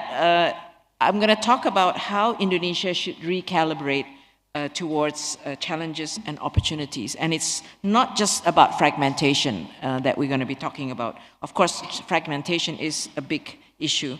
So in terms of the challenges, let me start with the global supply chain pressures, which was very evident during the COVID time, where we had disruption in the supply chain due to transportation and shipping issues, rise in demand, COVID-related issues. But all that has abated. the global supply chain pressure index has actually come down. And the other thing that is notable, that even before we had the US-China trade war, the relationship between trade and GDP had come down, in the sense that in the past, 1% of GDP growth would lead you to a double in terms of the trade growth. Since the global financial crisis, that has actually come down. And so we are looking at as a slowdown in trade. And it's often termed as globalization. If you remember the front page of The Economist I think it was last year.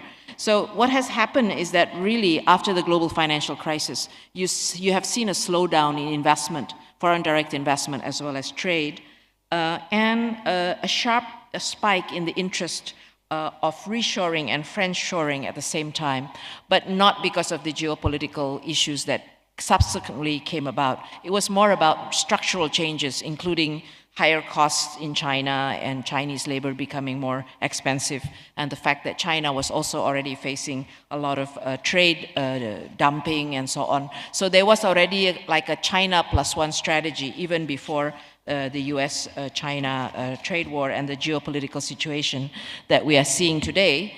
So the challenges of the geopolitical situation that we face today is really about the intersection of economic security and technology.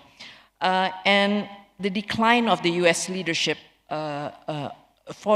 for being the leader in the past, which allowed countries like Indonesia to grow with trade and investment. If you look at the 70s and the 80s and 90s, and including in up to the early 2000s, we really were able to grow with an open trade regime and had open rules and based world economic order as the underpinning for our trade and investment growth. But obviously today this is no longer the case. And US trade policy has really shifted to a domestic angle, focusing on labor and worker protection, as well as on the notion of security and resilient supply chains. And well, they have now no longer talking about decoupling, but de-risking. And in terms of the US-China relationship, it is a US bipartisan view. Biden did not lift the Trump tariffs, and in fact stepped up engagement with friends and allies, whether it was through the G7 process or through the AIFED process, or in the way they've conducted their domestic industrial policies. And it has different dimensions in it. It's got decoupling originally, which was softened down as de-risking. I heard that Barry Eichengreen mentioned this. There's this metaphor that they use.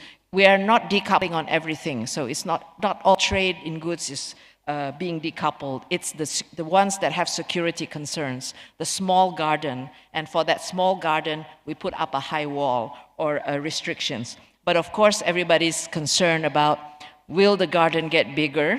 And how do you define this wall? How high will the wall become? But really, we are in a world that we have to accept the situation where the way we used to see global value chains as being based on efficiency, being driven just in time, is now more about being balanced with security, security with many dimensions to it. It is about deconcentrating from a single supplier, i.e. China, as well as the ability to respond to shocks. So just in case. So just in time, balance it with just in case. And the US has been responding domestically in a way which is leading to the fragmentation. They are imposing export and investment restriction and controls, and conducting domestic policy which tries to onshore production, whether it's the RIA or the Science and Chips Act, or if to the extent they're going to diversify and deconcentrate, it's with friends and allies, right? So that's the kind of situation we are in. And in China, of course, China has its Made in China program, as well as a lot of the subsidies and the industrial policies that they also conduct. But they also are facing slowdown and structural changes, which will have its own challenges for us in the way we deal with China. And I think there's also a question out there in the China Plus One strategy now. It's no longer just about because costs are rising in China, but it's about Chinese companies and multinationals doing a China Plus One strategy in anticipation of this fragmentation. So what I want to really emphasize to everybody, because this is what we are talking about, how should Indonesia and how should other countries look at the world today? Don't expect the G2 tension to be resolved anytime soon. We just got to live with it, basically. And how do we live with it? And how do we engage others to make sure that we can navigate the G2 world and the issues around national security and the complexity between the nexus of economics, technology, and security, and all the issues that are around that.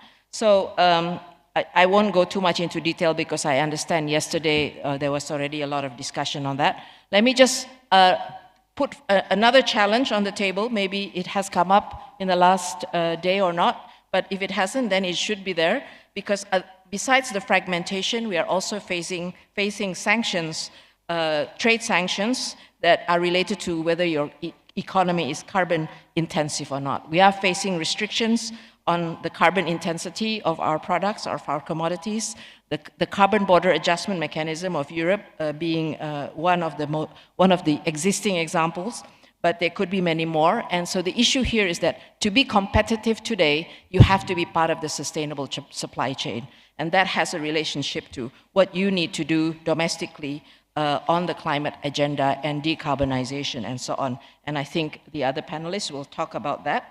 So that's the challenges. How about the opportunities?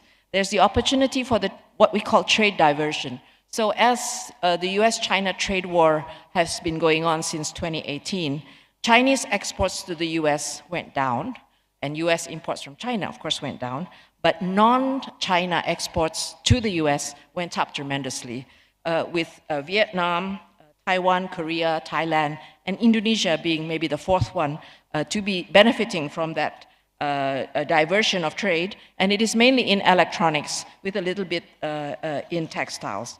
So that's the opportunity, and we all talk about that big opportunity, but I just wanted to have some caveats to that trade opportunity, because a lot of this is not driven by economic fundamentals. It is political, where you choose, where you source from, or where you send your goods to. It is affecting investment decisions. You know, if I heard from an investor, an Indonesian investor, he was trying to figure out, where should I expand? Should I expand in the US to escape all these problems, or should I expand in Korea, where I can do a joint venture with Korea? But the imports are still coming from China. So if you look at that diversion of trade even from Vietnam, Taiwan, Korea, and Thailand and Indonesia, a lot of that is still coming from China. So if you went to look at the whole supply chain, there is still a high dependence on China.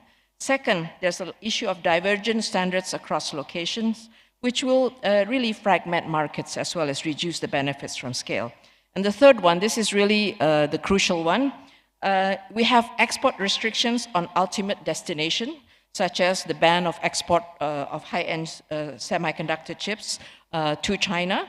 And you have import restrictions on ultimate source. The battery, the EV batteries that are supposed to get benefit from the Inflation Reduction Act, that has a supply chain requirement that none of the critical minerals that will disrupt the global and diffusion, which affects renewable energy as well as electric vehicles. So another potential benefit is green competitiveness and green trade.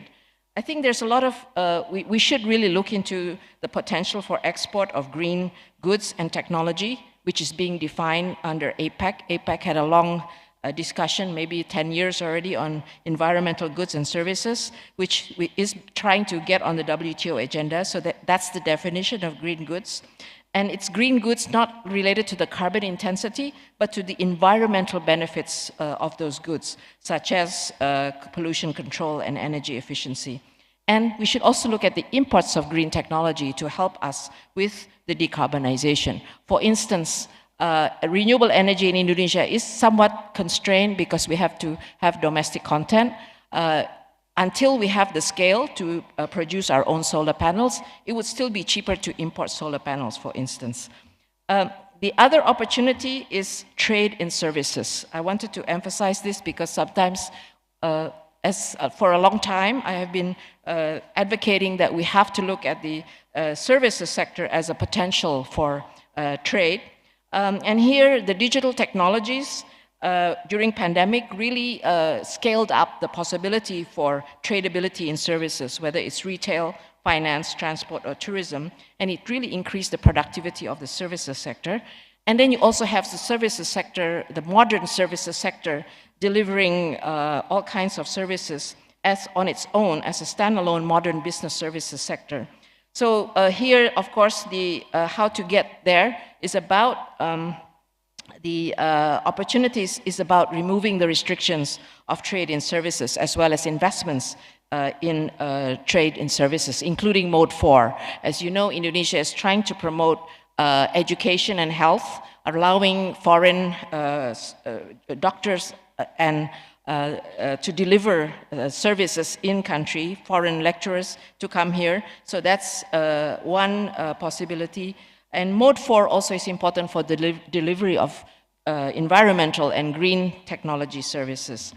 Okay, now I have 2 minutes left to try to answer how should Indonesia recalibrate to realize opportunities and face challenges. We should try to understand why we didn't benefit as much as Vietnam in this trade diversion. Part of it is our own production structure, which is not really in semiconductors, and we don't have a big component industry. We have low integration in the global supply chain, and all the issues that I know you are all familiar with about the uncertain business environment, about investment restrictions and licensing issues, about trade policies, with the non-tariff measures, the inefficient logistics, and the cross-border bureaucracy, and so on.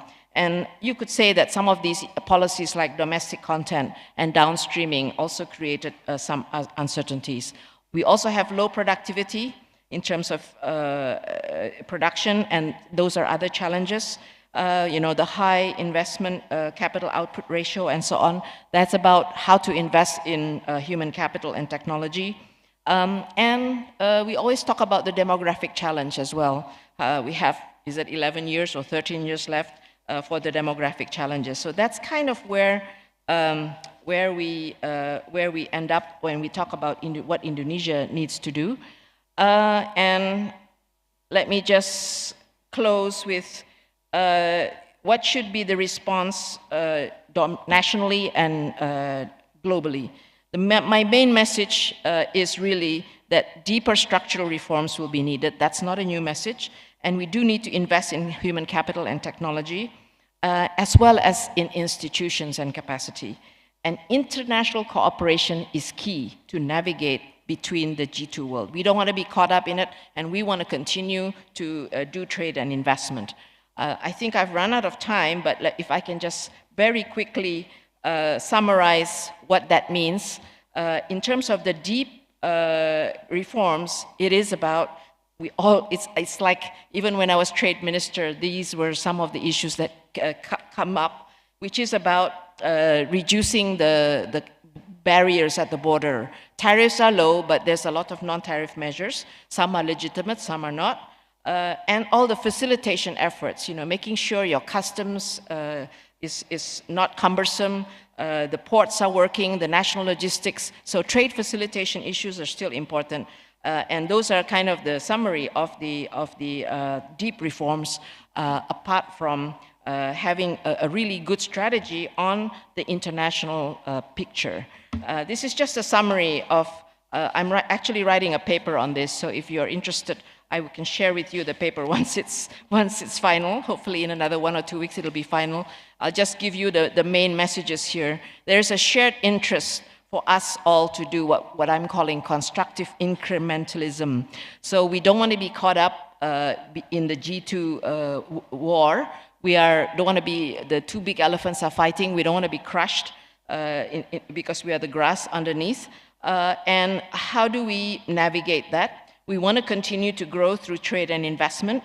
There is no massive deglobalization. What is happening is reshaping of globalization, which has an increase in services, green trade, role of digital, and so on within that. And how do we manage greater fragmentation? How do we come to a sensible definition of resilient supply chain and have certainty for firm decisions? And how do we have use the various platforms to address various emerging issues? And for the non-G2 countries and middle powers, there is the agency that we can do with regional agreements like RCEP or CPTPP, where we can move forward, where the multilateral can't move forward because of lack of US leadership. You can still move forward in the regional context. So let me end there, because I think our colleague from the IMF will also talk more about that issue. Thank you. Thank you very much, Ibu Mari, for giving us general balcony helicopter views on the topic, and also touch on the trade diversion. I think this is a very important concept that connect between trade and FDI, and also touch the issue of sustainable issues, the green energy transition. And I also found that Ibu Mari is a commissioner for the Low Carbon Development Initiative of Indonesia, so also eminent person to talk about the sustainable issues and also digital economy. So without further ado, we move to the next eminent speaker. But before start, please allow me to read a short bio of Ibu Tiza Mafira. Ibu Tiza Mafira currently is a director at the Climate Policy Initiative Indonesia, also as executive director of the Indonesia Plastic Bag Diet Movement, a community-based organization which advocates for policy and awareness to reduce single-use plastics.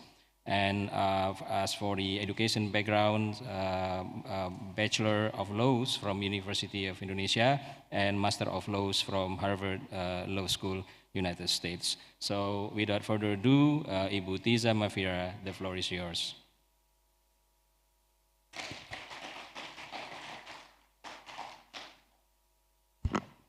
Good afternoon. Thank you to the Ministry of Finance as conveners of AIFED, and thank you to my fellow panelists as well here, Ibu Mari Pangestu and Andrea Presbitero, as well as my distinguished moderator, Pak Kiki Ferrico.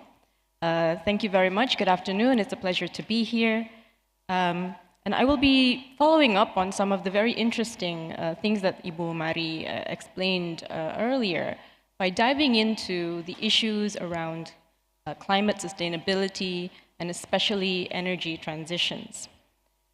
Throughout history, human innovation has disrupted many things, for better or worse.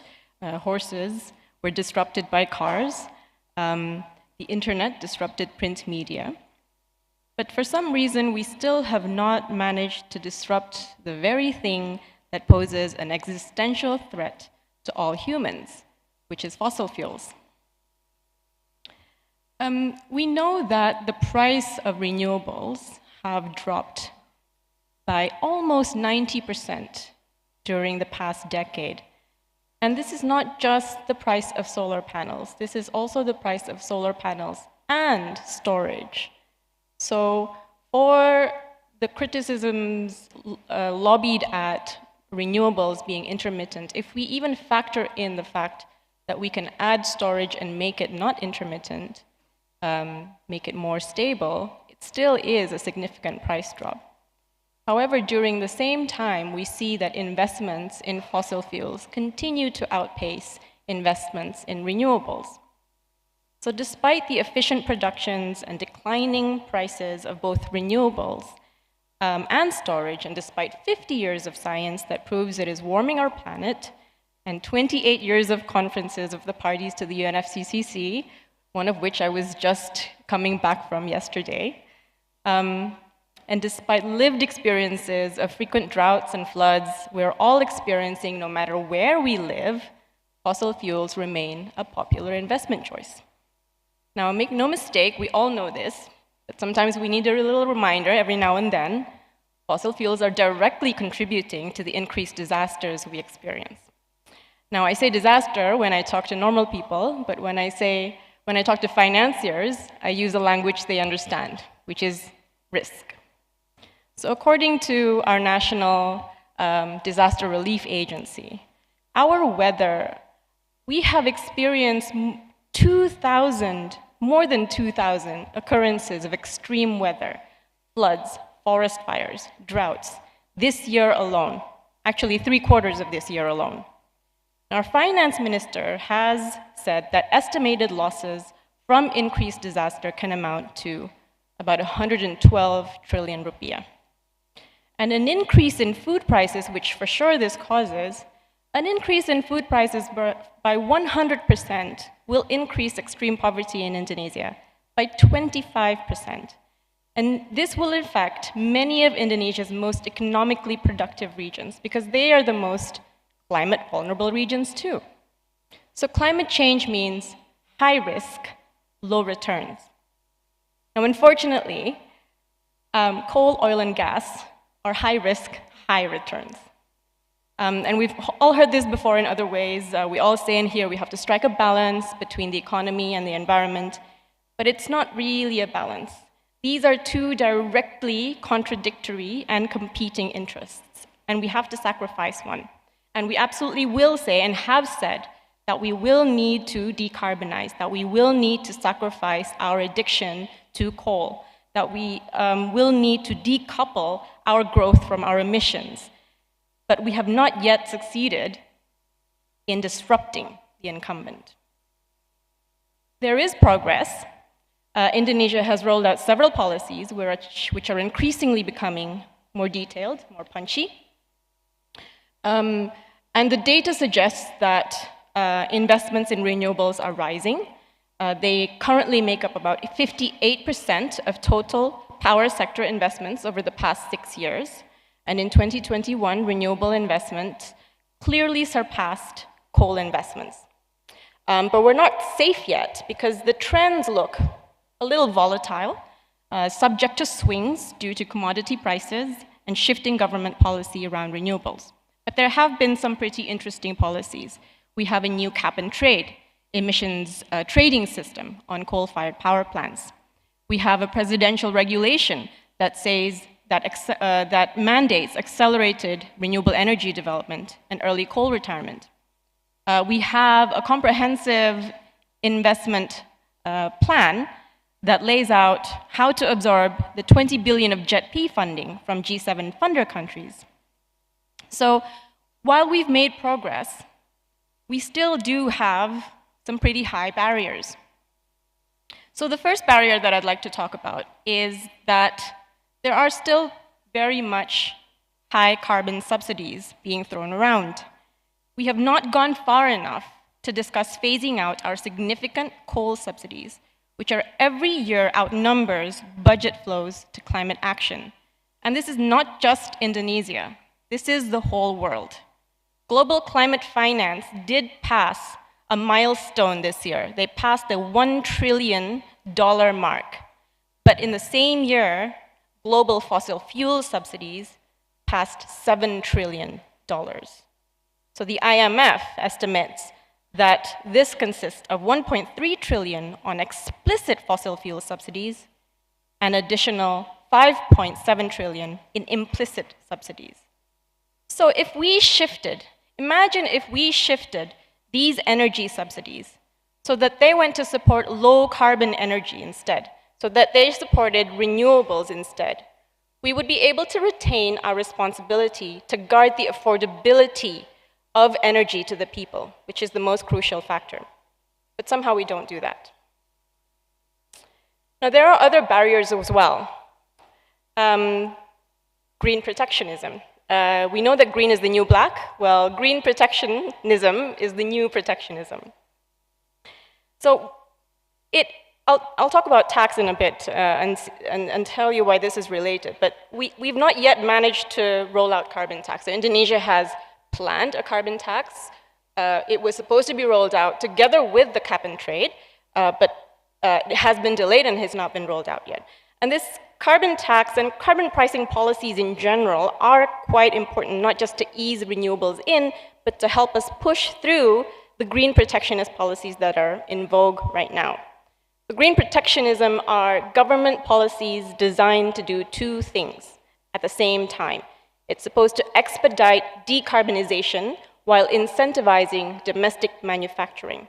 So for example, the EU Carbon Border Adjustment Mechanism requires non-EU companies to pay a levy on some emissions-intensive products to make up the difference between that country and the EU's carbon pricing mechanism, and therefore prevent what the EU calls as carbon leakage to other countries. Now, however you may feel about the EU's intentions, other forms of green protectionisms have emerged, and I'm not looking to stop. Ibu Mari has mentioned some examples, the IRA being one of them in the US. So it's important that we position ourselves as a country or as a regional bloc to negotiate for equivalence or minimize gaps across the carbon pricing of different countries in different regions to minimize the risk of being shut out. And this is something that we need to take seriously and take our carbon pricing nationally and regionally seriously so that we have a very strong negotiating position when it comes to dealing with countries that have put up green trade barriers. Now, there's still more barriers. Life cycle emissions protectionism.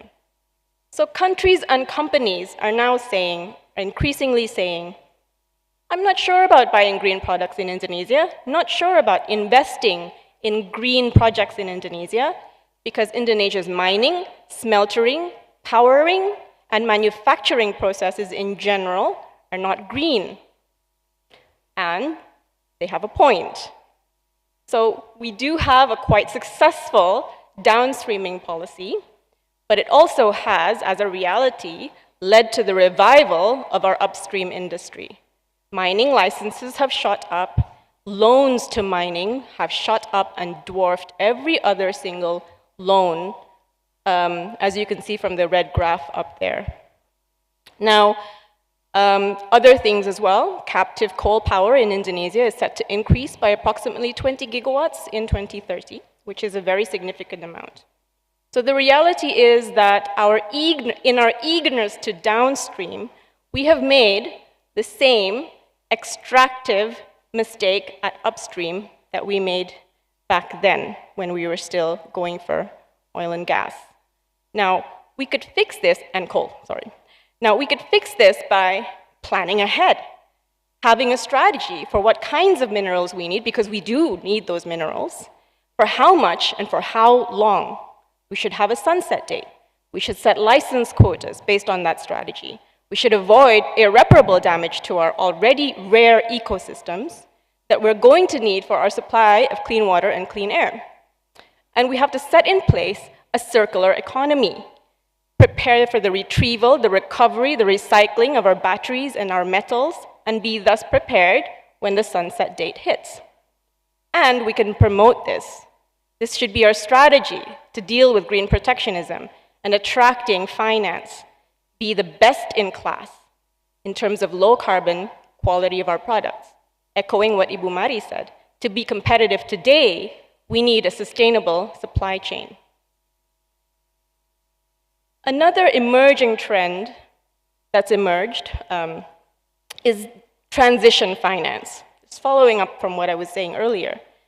So speaking of finance, right, we want to attract finance, and the good news is that financial institutions are keen to invest in green and not so keen to be accused of greenwashing. And there are activities that are clearly low carbon, but there are also activities that are not low carbon, but are needed to reach decarbonization targets. These usually represent hard to abate sectors where there are not enough low carbon alternatives available. So it has been difficult to define what falls under transition, but taxonomies, which are standards, have attempted to do so. So an example is Indonesia is developing a sustainable taxonomy. The Financial Services Authority has put out a draft consultative paper on this, and it essentially tries to define what is green activities and what are not considered quite green yet, but are absolutely needed for the transition to green. And these kinds of standards need to be credible and interoperable with other country standards and other region standards, so that we can see an inflow of financing that's attracted to these standards, because it makes easier the decision-making around investment. Lastly, there's another emerging trend, which is just transition finance. So an accelerated energy transition will have broad socioeconomic consequences. We are talking about the shifting and the transformation of our entire economy because of the shifting and transformation of what our economy is powered by. So we'll have to have in place a series of frameworks and policies to make sure that it minimizes the socioeconomic disruption, right? And the biggest threat to our energy transition plans is that we won't be ready. There is a shortage of skilled workers developing, installing, and maintaining renewables as it is. We may have economic decline in certain pockets and regions that are currently dominated by coal production. We may have protests or canceled projects, as we've seen in Rempang, and higher transaction costs dealing with those lawsuits. So we need to set aside funds to ensure all aspects of a just and affordable transition are costed and invested in. So we have to consider it an investment rather than a cost. And this is an investment that will reduce transaction costs over the long run because it reduces resistance, it reduces worker strikes, land acquisition delays, and political risk. And most importantly, it is an investment to ensure that communities are given opportunities, not just to become income earners in this new economy, but to become shareholders in this new low-carbon economy. Thank you. Thank you, Bu Tiza, for perfect timing. Actually, you still have like 1 minute before the session ends. Right, and we already heard from Ibu Tiza on how to, deal with this very challenging, practical, more cheaper energy, but brown compared to the others, energy unrenewable, that green. And I really struck my mind that the subsidy, $7 trillion alone last year for the fossil fuel. That's big issues, and how to, implement the ideal situations for reducing carbon dioxide emission. So now we are moving to the trade and investment. As I mentioned, this is the bottom line of the economic network. And these two factors are very important to keep the globalizations in the sane mode, not the insane mode. So please allow me to introduce Andrea Presbitero, Deputy Division Chief in the IMF's Research Department of the Multilateral Surveillance Division. And he's also assistant professor at the Università Politecnica delle Marche. Is it correct? And the associate professor of economics at Johns Hopkins University, SAIS. And he also published several academic journals, articles in academic journals.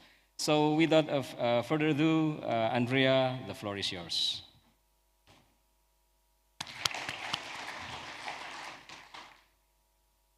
Thank you very much for the introduction, and let me also thank the Ministry of Finance and AIFED for inviting me to this conference and to join this panel. It has been a very interesting discussion. I will try to add a little bit more on that, building also on some of the points raised by Mari Pangestu earlier on. So, in my remark, I will focus on 3 issues. The first question we want to answer is if global linkages are actually changing, and if these changes are driven by fragmentation. Then I will move to the cost of economic fragmentation, and I will conclude with some consideration about the outlook and policy priorities. But let me start with asking if global linkages are actually changing. So, beneath broadly stable aggregate ratios since the global financial crisis, we see subtle but notable shifts in trade and FDI patterns, and these are taking place. Since the pandemic, especially countries, especially advanced economies, are proactively reshuffling their input sources and FDI destination. A measure to the extent of which reallocation across trading and FDI partners show a significant uptick since So let me then delve a little bit more on how fragmentation could affect these trends. First, trade restrictions that began rising after the global financial crisis have picked up sharply in the last 3 years. Around 3,000 trade and investment distorting measures were imposed only last year, nearly 3 times what we have seen in 2019.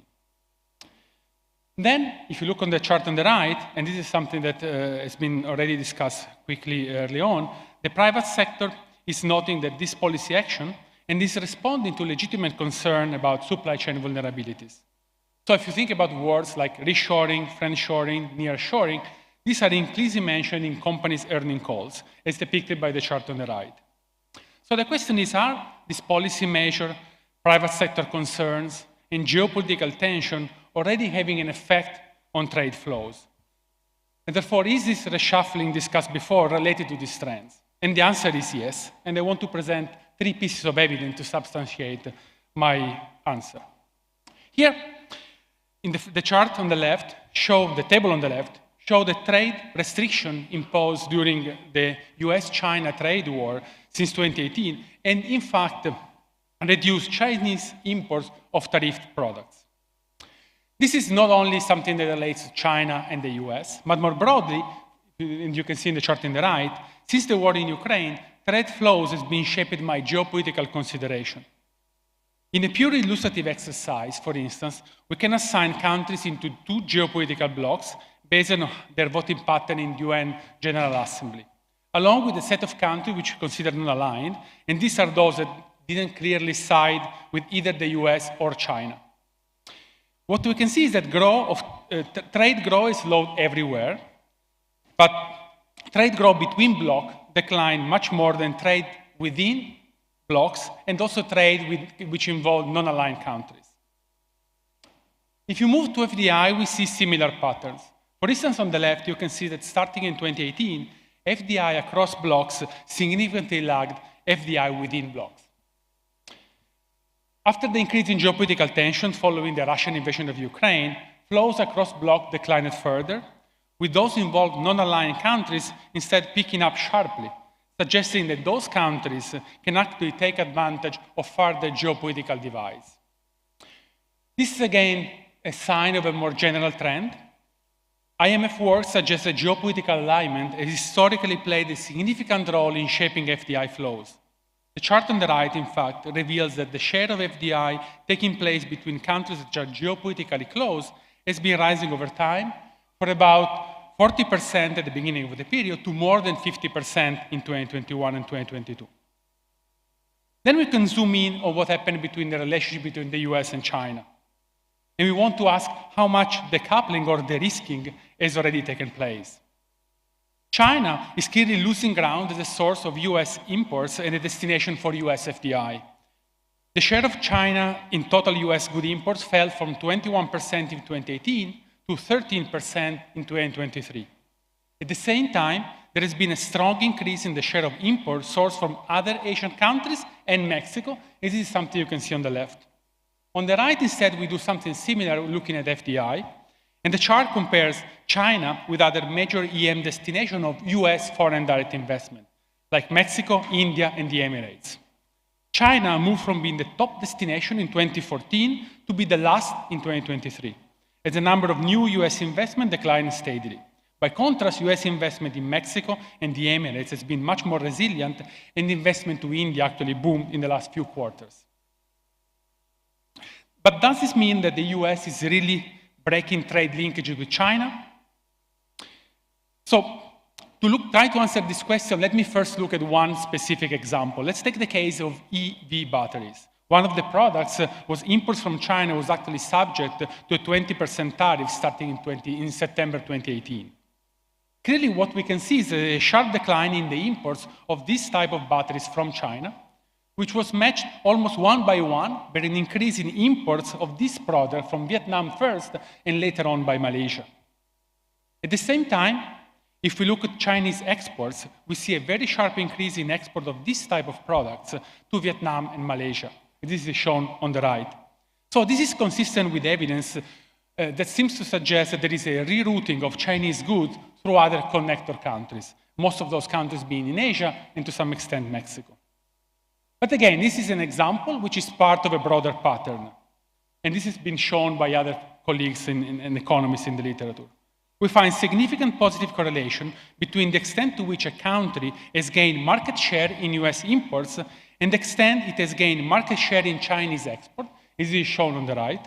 On the left, we can see similarly that countries that gain market share in US imports have significantly increased FDI inflows from China. And here, for instance, you can see some countries that stands out, like Vietnam and Mexico. The correlation in the data, Here, what we can see is that if you look at one recent study from the BIS, look at the data for about like 25,000 companies and found that supply chain have lengthened in the last 2 years, especially those involving Chinese suppliers and US customers. Therefore, one can look at this data and conclude that trade flows between China and the US are now making additional steps in other countries, often those countries being in Asia. So there is evidence suggesting with this lengthening of supply chain. With this in mind, let me now turn to what could be the potential cost of economic fragmentation. So the estimates of economic cost of fragmentation generally vary widely and are very highly uncertain. So here we take as an example an exercise in which we have a quantitative analysis of longer-term consequences of trade fragmentation. And clearly, we need to make assumptions on how the world is going to be fragmented. There are many scenarios, and the analysis that I want to present here is based on a purely hypothetical scenario in which the world fragments in 2 blocks following the way countries voted in the resolution to condemn Russian invasion of Ukraine. The exercise considers a situation in which there is an elimination of trade between the 2 opposing blocks. What we find is that global losses are estimated at about 2.3, 2.5% of GDP. However, the range of these losses is very large, as you can see in the chart on the left, and also in the chart on the right, which particularly show that the costs are disproportionately owned by developing countries and vulnerable regions. And a point I want to make, which is related to the previous presentation, these costs are not only related to output losses, but also there are adverse effects for the green transition. Turning to FDI, we find that the world divided into 2 blocks, again centered around the US and China, with some countries remaining unaligned. Longer-term losses are about 2% of global GDP. These losses are the results of lower investment and productivity losses due to less technological transfer that generally come with the FDI. Again, losses are not uniformly distributed and are mostly concentrated in the China-led bloc, up to 6% of GDP in Southeast Asia, for instance. Why this happened? Because countries in those blocks are much more exposed to fragmentation given the existing stronger linkages with the opposing bloc because they receive a lot of FDI from the US-led bloc. Non-aligned countries could benefit from investment diversions, even though uncertainty about future alignment choices can offset this channel, leading at the end of the day to a decline in investment flow and output losses. Disruption in commodity markets offer another way to think at the effect of economic fragmentation. The rise in protectionist measure has been much stronger for commodities than for other goods since Russia's invasion of Ukraine. Our analysis in the latest World Economic Outlook examined the consequences of eliminating trade in commodities between 2 hypothetical geopolitical blocks discussed above.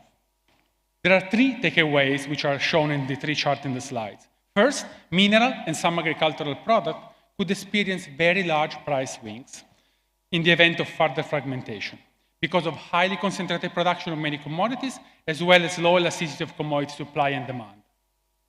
Second, low-income countries would be the countries most affected by fragmentation in commodities. While global long-run impact of fragmentation would be relatively moderate, about 0.3% of global GDP, the average GDP losses for low-income countries are about 1.2%. Those losses, again, are mostly driven by disruption in agricultural trade, posing some risk for food security. Third, fragmentation of critical minerals would make the energy transition much more expensive and harder to achieve. Again, in illustrative simulation, we find that trade disruption between the two blocks increases the. Looking forward, it is hard to predict what will happen. But it is likely that this trend will not revert anytime soon. If anything, that could become more entrenched as policy choices motivated by national security concern, climate transition, and desire to bring in back good jobs are reshaping firms' trade and investment strategies. There is a recent survey from the ECB that indicates that European companies are looking at diversifying input sources and foreign direct investment in the next 5 years to a much greater extent than in the past 5 years. Their strategy, in particular, are increasingly directed at nearshoring and friendshoring, both when considering input sourcing and foreign direct investment location, as shown by the chart on the left. If we turn instead to a more aggregate macro picture, the chart on the right uses data of trade to GDP, including the latest World Economic Output projection, to identify episodes of reversal in the trade to GDP ratio. What stands out from the chart is that the expected increase in trade reversal in 2023, which resembled the experience around the Great Trade Collapse and around the trade war between the US and China. Here it's too early to draw any conclusion, but this data and the profound changes in the policy environment in the past 3 years would indicate that we may be close to the beginning of the new era. Worries about the slowdown in globalization, therefore, are far from being misplaced. Let me turn to policy implication to conclude. The first policy option in this environment is clearly to prevent fragmentation. That's the first best, but it's also hard to achieve. So some would argue that many of the policies that are leading to fragmentation of trade are done for some good reason. Think about strengthening national security, making supply chain more resilient and the like, as these are basically shown in the chart on the left. However, one needs to consider the benefit of these policy choices against the costs, and this is basically what I've shown in part of my presentation. First, it's not clear to what extent these policies are actually meeting the objectives. If new trade barriers simply lead to lengthening of supply chain without a real diversification and decoupling or de-risking from a particular trade partner, this is really strengthening national security and making supply chain more resilient. If anything, it seems that it can create inefficiencies and bring in more opaqueness to the system. Second, this kind of policies may have unintended dynamic consequences, even if they're motivated by a good cause, like the green transition. The benefit of tariffs, subsidies, and other industrial policies are very concentrated. They tend to favor a central group of people, of workers and region, while the costs generally are diffused. Then it's hard for policymakers to exercise restraint once we go down that path. Second, retaliatory policies will deepen fragmentation. The middle chart shows the probability of countervailing policy measures in response to introducing subsidies. Our estimates show, for instance, that if China introduces a subsidy, the likelihood that the European Union imposes a trade-restricting measure within 12 months is in response to the subsidy is 90%. To conclude, we should not lose sight of the benefit the globalization has brought, its shortcoming notwithstanding. Globalization coincided with the first ever period of per capita income convergence, as we can see in the chart in the far right. But fragmenting the global world economy will be missing the benefits going forward. Thank you. Thank you so much, Andrea, for your very interesting presentations. So I'm still waiting for the time available for us. Is it 45 minutes? I think consecutive sessions, no break, coffee break at 3. Is it? Okay, let's see, we have 2 scenarios. One scenario, we only have less than 25 minutes, around 25 minutes. Or maybe we can go 45 minutes as on schedule. Okay, let me start with Ibu Mari Pangestu. So we start this discussion to new terms. So many new terms nowadays because of this, multipolar decoupling and the risking. Yeah.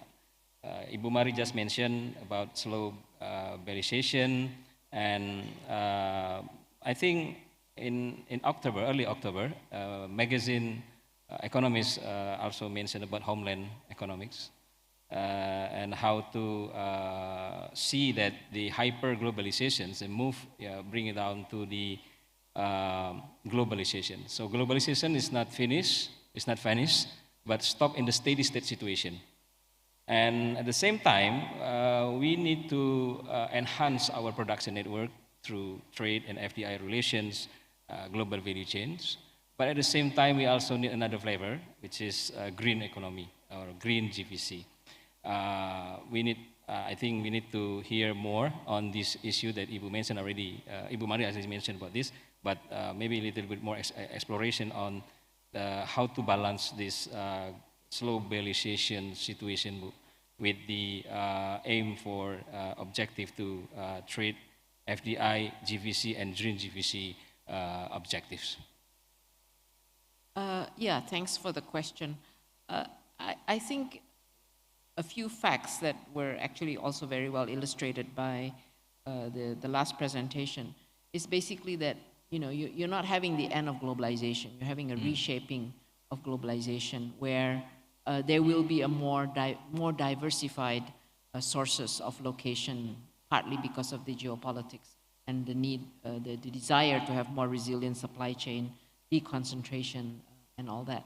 So I think the question for countries like Indonesia is, how should we position ourselves within this reshaping and be able to attract the investments and the quality investments that come with this reshaping. And it goes back to, obviously, the basic policies that we have to have in terms of the investment climate, in terms of the trade policy, but to be very conscious about the sustainability angle as well as the, for want of a better word, for the diversification of the investment side. How do you manage the role of China, basically?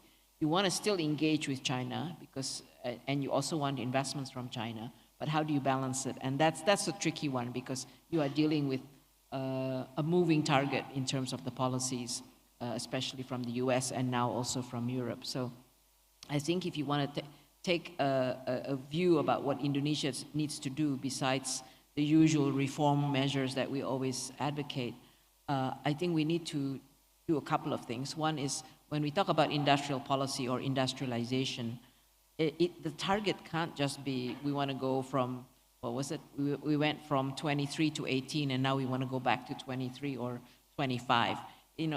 That's not the issue. I think the issue is how do we make sure that our manufacturing sector is competitive, yeah? And it's not just about downstreaming. It's not just about increasing value added of our commodities. Hey, let's not forget all the other sectors of the manufacturing. We need to make those more productive, more high quality jobs, or some people are saying middle level or middle income jobs. We need to migrate in that direction for the next 10, 15 years. And that's about increasing productivity. It is about increasing your human capital. It is about institutions, apart from the reforms. And it is about businesses are recognizing that they have to be able to show traceability, or they have to show the carbon content. So they are very aware, but how do they get there?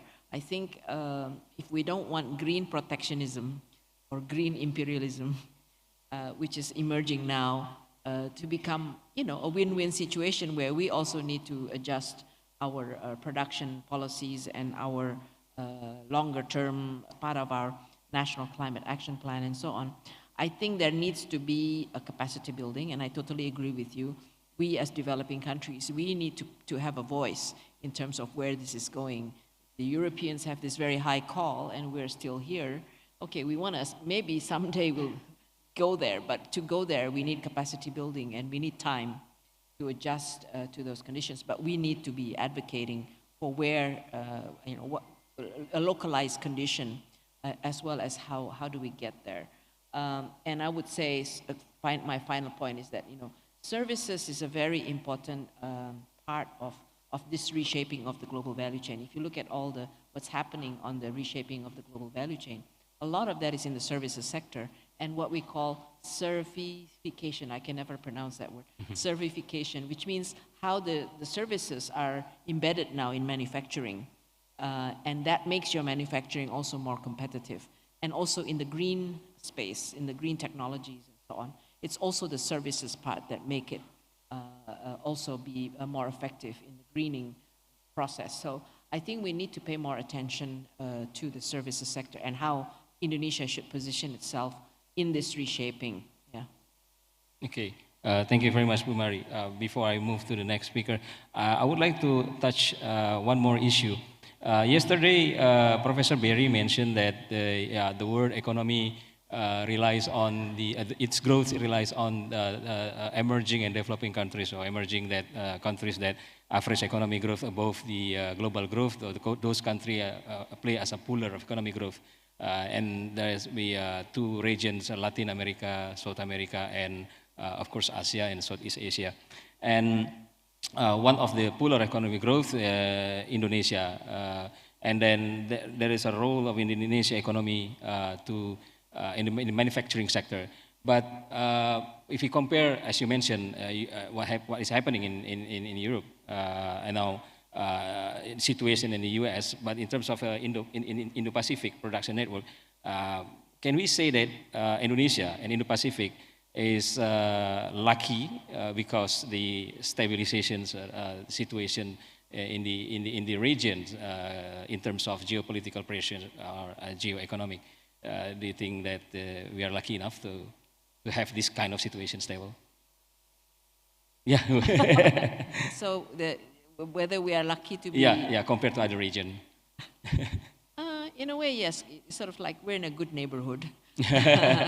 Because at least East Asia is still growing, right? Yeah. And what we're trying to do is to be balanced, to be friends with everybody, but to continue to engage with the US and China and Europe, right? This is, I think, what we should be doing. And I think part of it is kind of this, I think regional supply chain is going to be part of the answer in sort of, what would you call it, balancing the role of China within all this. So let's take critical minerals as an example. I'm advocating that Indonesia is aspiring to be the hub for batteries and EV, but Indonesia should realize to be competitive, you need scale. Yeah. You need to be able to export, including to US, including to Europe, right? And you can't do that if you have too concentration of China within that, because most of our nickel is being mined by Chinese companies, and that is what the US Congress has actually objected to very specifically when we applied for the US limited minerals trade agreement, right? Which is currently still an ongoing issue. So I think we should do a regional supply chain within the East Asia Regional Comprehensive Economic Partnership. We have actually a lot of the minerals, right? We have lithium from Australia. I think Australian ambassador just left. But I understand there's some agreement with Australia, bilateral agreement or talks going on that. And we have rare earths in Malaysia. We have nickel in Indonesia and Philippines. And we could think about a hub of critical minerals going into the EV batteries and going into the vehicles, which would be for the regional market as well as the global market. And hopefully it will satisfy we don't know yet. The problem is we don't know what imposition the US is going to put. Is it 20% only of Chinese content, however way they measure it, or Chinese, you can have a Chinese firm in there, but it has to be, the ownership has to be less than 20%. They're coming up with all these kind of rules. But I think we can work within that to continue to engage China, but make it more regional. And that is about deconcentration. It is about diversification. And hopefully it's kind of more market-driven than just political kind of figuring out which is going to cause you less trouble, right? So I do believe in the role of regional supply chains, but not closed-loop regional supply chain. Regional supply chain that is going to serve the global market. So ASEAN, open economy. ASEAN at the center. Okay, let me connect that answer with Andrea first before Bu Tiza. So, Andrea, in two of your slides, you show us that the FDI, if you compare within, between, and non-aligned of soaring, if I'm not mistaken, and then you compare between input and production, there is also it shows that diversification and non-aligned FDI increase while others decrease. So it's opposite to the, I think, what we heard yesterday. If more non-aligned rather than within and between, and more on non-near shoring, if I'm not mistaken, from if I correctly read your presentations. Do you think that the world is now many say that fragmentation, multipolar, but actually, technically, practically, on the ground, the business is like we are doing business as usual. Is it what you are going to say? Yes and no. I mean, I think at the beginning there was quite a bit of the debate about people have been talking for quite some time now about globalization, or people more worried about the decline in globalization. But then it was difficult to find any sign of this fragmentation. We're looking either at trade or FDI, meaning something more recent which is not related to tariffs. I guess it's becoming increasingly evident that there is some sort of a reallocation or restructuring of these flows. I guess the analysis that we've been doing show there is an overwhelming, or at least a growing evidence of the fact that whatever flows between opposing blocks, especially if you look in the last year, 2 years, has been declining much more. Clearly trade has more or less been stable. It's been going a little bit down more recently, but the trade between blocks has gone down quite a lot. And the one within block, instead, it has accelerated. The same happens with FDI. FDI data clearly are more volatile than what you see on trade. But for instance, you see that there is a pickup in investment in countries that are able to stay open to both blocks, sort of what we call non-aligned. And therefore, that sort of signals that there are potential opportunities for some countries which are able to stay open,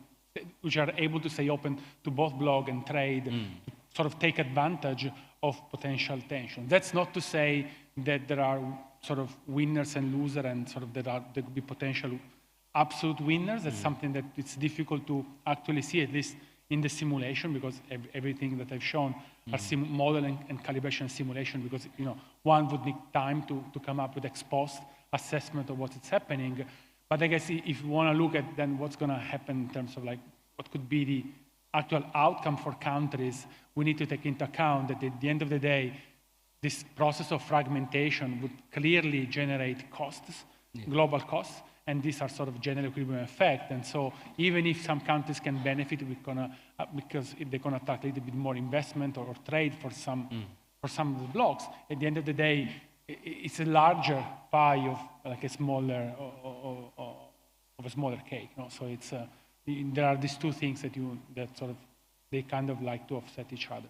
Okay, thank you, Andrea. So it's emphasized that we are needing each other, not only about the geographic proximity to have a near shoring, but the globalization itself need across the country, across the regions. And thank you. I would like to touch issue of the environment issue of TISA, but I need to connect this also with the global value chain. If we are talking about manufacture, I think there is no manufacturer as a single manufacturer working to produce products. It's a production network. Every manufacturer around the world, across countries, is actually a network. So the responsibility of the manufacturer, let's say carbon emission, is not only the responsible of the specific country, specific manufacturers, but it's actually global responsibility. And then it related to, if you are talking about green, it's not only talking about green in one manufacture specific in one country, but it's actually network, isn't it? Okay. Do you think how Indonesia, to be very strict from your perspective to comply with this carbon emission, to comply with the green objectives, while at the same time we need to receive investment. How to make sure that all the investments aim for the green perspective, from Indonesia perspective. Sure, thanks for the question. I think that goes back to my point about standards, because we live in a globalized, maybe less globalized world now, according to the experts next to me. But still, even then, we have many discussions around cross-border investments and cross-border trades, which hinge on the ability for us to speak the same language when it comes to what are we investing in exactly, and if there are impact measurements that are required from those investments, then what kinds of impacts are we measuring exactly? So a lot of standards have appeared to address this very issue. There's, for example, SBTI, which is a guidance for companies to measure their emissions. The global financial architecture has come up with ISSB, which is standards for reporting and disclosure of a bank's portfolio, which talks about emissions. And emissions is scope 1, 2, and 3 emissions. Or in other words, addresses the entire life cycle of a particular industry, because it's not just scope 1, which is the emissions from your own operations. It's not just scope 2, which is the emissions from the contractual obligations that you have around you, but it's also scope 3, which is the emissions from your entire supply chain, right? And the reason for these standards appearing is because when we're talking about reducing the emissions impact of a particular industry, we are exactly talking about the supply chain of the industry. And now, I mean, the implementation of those standards are gradual, meaning that people are taking the first step in scope 1, and then after that, taking another step for scope 2.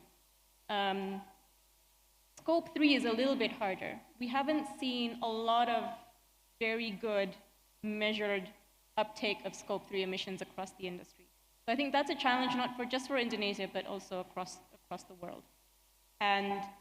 But we already have those standards available. We don't have to create new ones. We just have to get there together. We did a survey of banks in Indonesia and asked about the kinds of the readiness of banks, the preparedness to take into account climate risk, to take into account how their operations and their portfolios of investments are impacting emissions. And almost 90% of banks in Indonesia have not yet accounted for scope 3 emissions, have not yet accounted for climate risk. So we have a long way to go, actually, but we could start with scope 1. Okay, thank you. So no country will get a finish line until all the countries get a finish line as well, right? So must be all together. Okay, I think we have questions from Slido, but I think we can, there's another offer for me. Another one is I can give chance from the floor to give questions. So, let me start with the gentleman here in the middle. Anyone please to give a mic to. Please state your name, institution, and straightforward question. Thank you. My name is Bara. I'm from BCA. Thank you very much for the engaging presentation, all the speakers. I want to ask specifically to Bu Mari, perhaps. I really agree with the thrust of your argument that we need to pursue services more, trades in services, because, and I think this is sort of a very good way out of all this impasse, as we saw yesterday from Prof. Eichengreen, that trade in services has not really undergone deglobalization as much as manufacturing goods. And then also a service-based economy is simply a greener economy, I think, because it's less energy intensive. So, just to synergize with all this. But one question about services, because Indonesia, if you just look at the balance of payment statistics, we are chronically in deficit in terms of services. So we don't really have the advantage there either. And if you talk about later on, it's gonna be more manufacturing-based services or tech-based services. It's gonna, Indonesia's gonna have much bigger deficits there. And pretty much the only service sector that we can rely on right now is tourism. So what kind of plan should we pursue? What sort of areas within the services industry? And should the government prioritize on that? In what way? Thank you very much. Thank you, Bara, for your questions. So, Ibu Mari, please. Thank you for your question. I'm so happy there's a question on services. Don't normally get it. I think we have to work hard on it. Actually, we have done a lot of work on, meaning when I was in the trade ministry, as well as some of our academic friends. And I believe BKF is doing a very big study on services as well. So the notion is that if you look at the services sector in Indonesia, it's actually been absorbing the labor, but it's all the informal labor. It's the low-end services of trade and construction. What we want to do is have the services sector absorb the higher-end, middle income jobs, right? And it should be in the modern services. So tourism and travel, yes, we don't consider that as the modern services. The modern services is about how you can make existing sectors be more tradable, yeah, like retail, like e-commerce, like the delivery of financial services, the delivery of even like tourism is being helped by digital. And you also want standalone modern services, like business services. And they can be green or not green, okay? They don't necessarily be green. If you're having call centers or data centers which are being fueled by energy using fossil fuel, they also have to be green, right? And then you have other services sector, I say like that helps your human capital, like health and education. So when here the issue is attracting people to come here to go to school and take do their medical services here, as well as keep your population here. I remember we did a study when I was in the trade ministry. We estimated that Indonesians spend $1 billion on medical services abroad. Imagine if they stayed here and did the medical services, right? So that kind of, I think there's a lot of potential that where we can grow the services sector. And it's not just for exports or getting the foreign exchange, but to also develop the competitiveness and the human capital in your own country. Okay, thank you very much, Bu Mari. I got a sign from the organizer. Apologize that I cannot extend the questions from the floor because we have to stick to the time because this consecutive session right after this high-level policy dialogue without coffee break. So please allow me to ask closing remarks for maybe less than 30 seconds from each of the speaker. I think starting from Ibu Tiza, is it okay? 30 seconds, Bu. Sure. I wanted to use my closing remarks to address some burning questions, which I'm seeing on the Slido here, and I think I can keep this short. But one of the key elements that are important for renewable energy development in Indonesia is early coal retirement. There's been a lot of questions on Slido on that. And the reason is because Indonesia is unique in that we are at overcapacity. Our Java-Bali grid is at overcapacity. And therefore, it is not a question of sacrificing energy security if we reduce the capacity of the Java-Bali grid. But the early coal retirement mechanisms and incentives being set up are being set up in a way that provide finance, that provide, that safeguard the financial viability of shutting down that coal so that the coal plant owner is not harmed, does not suffer any losses. So I think this is a great opportunity. It's a win-win solution. It is a challenge, though, to get everybody everybody to agree on it. But I just wanted to say that structures and framework agreements have been in place, were announced at COP yesterday. So watch that space. I think that's a very exciting development. Thank you very much, Bu Liza. So, Bu Mari, I give you last chance, Bu. Andrea, please. Yes, I think I also do the same and try to answer some of the things that I've read there. And going back to policy, I think it's in a world which is fragmented. If the question is how can what's the role of multilateral institution and multilateralism, I think there are at least two things.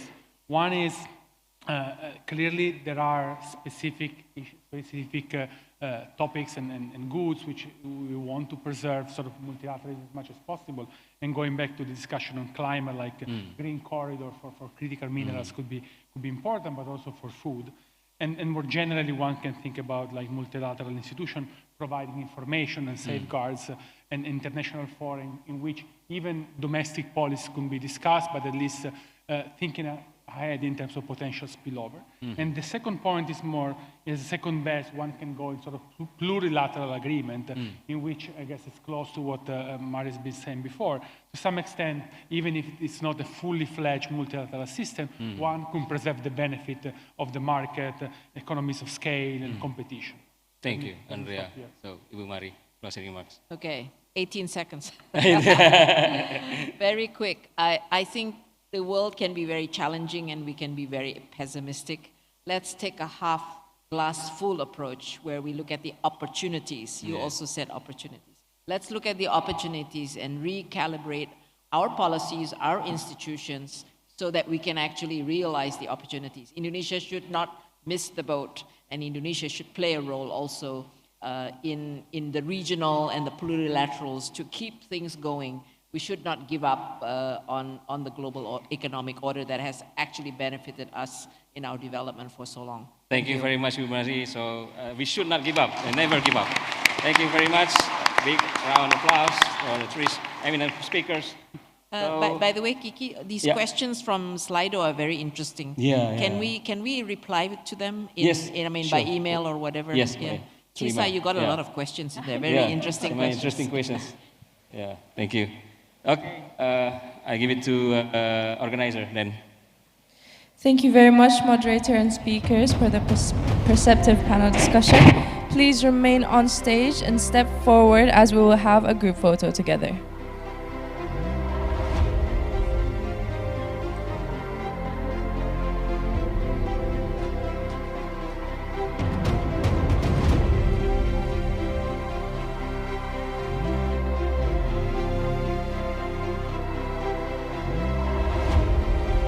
Please look at the main camera in 3, 2, 1.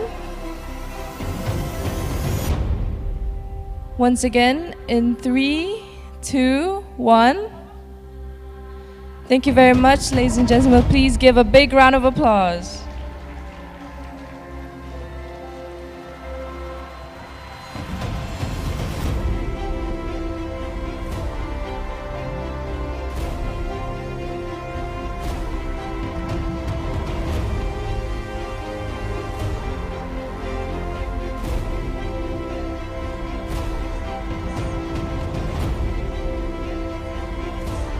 Ladies and gentlemen, please stay with us. We will continue our agenda in a few minutes.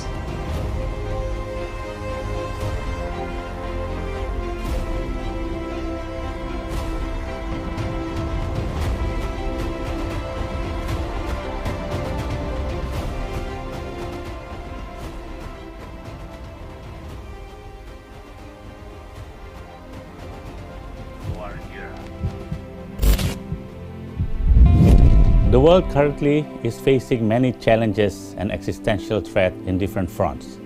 We have not finished with the COVID-19 and global economic slowdown, while threat of terrorism and transnational crimes continue to linger. Now, we are still facing conflicts in many areas of the world, which certainly has economic and social impacts, as well as increasing geopolitical tensions. Many countries have reacted by moving toward more protectionism and eco-nationalism, while others are pursuing a change in the multilateral systems. Now, where does Indonesia fit in this whole equation? and what is expected of us. As a founder of the non-aligned movement in ASEAN, not belonging to any military alliances, the third largest democracy and the fourth populous nation with a vibrant economy, we are a member of the G20, while also at the same time member of the G77 developing countries grouping and the OIC. We are well situated in playing the role of honest brokers between the developed and developing Ladies and gentlemen, countries. please We can stay drive with our us forward. as we will continue our program in a few collaborate on global minutes. issues, Thank you. Taken into account the needs of developing countries for space and to enhance its value added. The situation we are witnessing now is the demonstration that climate change is out of control. Not only in Indonesia, but around the world, we have experienced all types of climate impacts. Due to the rocketing greenhouse gases emission during the last century, every country has to do its best to address this issue. But for sure, no one can do it alone. Governments as well as all stakeholders need to collaborate and cooperate so that they can work together. Looking at Indonesia 2045, climate change will definitely not less severe than what we are experiencing today. So Indonesia has to have a comprehensive low carbon development as well as a climate resilient development planning with sufficient financial resources. This is to ensure the most benefit not only to the Indonesian economy, but also to its environment and nature, and most of it to the society and the people of Indonesia.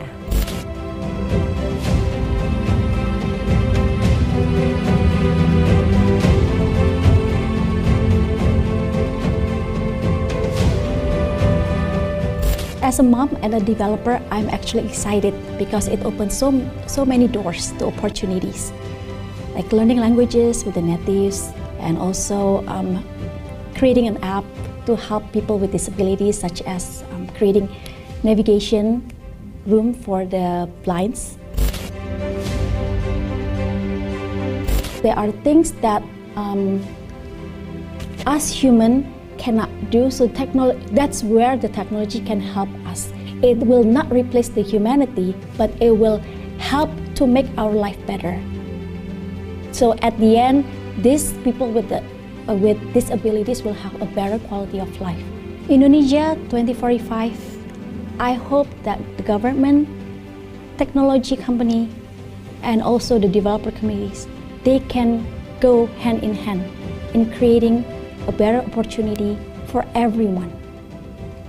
And for the younger generations, I hope that they will get the quality education that they deserve with no one left behind. I challenge everyone, let's create a brighter future for my kids, your kids, and everyone in Indonesia, whether they are able. Ladies and gentlemen, disabled, please or have a differently seat as we will continue to our next agenda. Thank you. Kita menghadapi tantangan kehidupan untuk bisa mencari kehidupan yang berbeda dengan masa lalu. Itu harus kita tingkatkan dalam menjelaskan. Ladies and gentlemen, please give a warm welcome to the Vice Minister of Finance Indonesia, His Excellency Professor Swahasil Nazara, Deputy Minister of Finance Malaysia, His Excellency Stephen Sim Chi Kyong, Professor Dani Kwa, and Mr. Chatib Basri.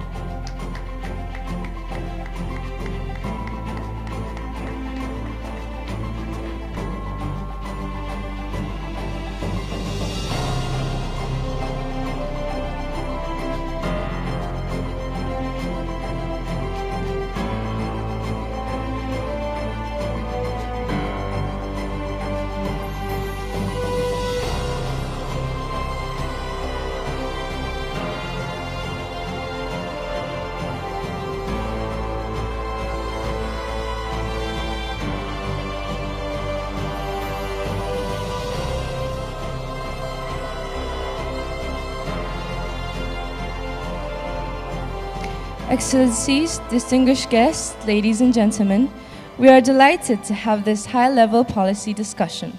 The topic will be covering policies to adapt to the current global changes. Without further ado, let us welcome our speakers onto the stage.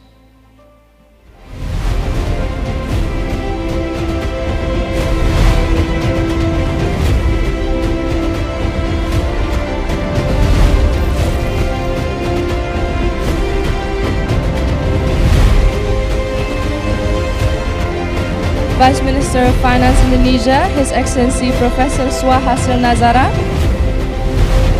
Professor Danny Kwah, Deputy Minister of Finance Malaysia, His Excellency Stephen Sim Chi Kyong, and Mr. Chatib Basri.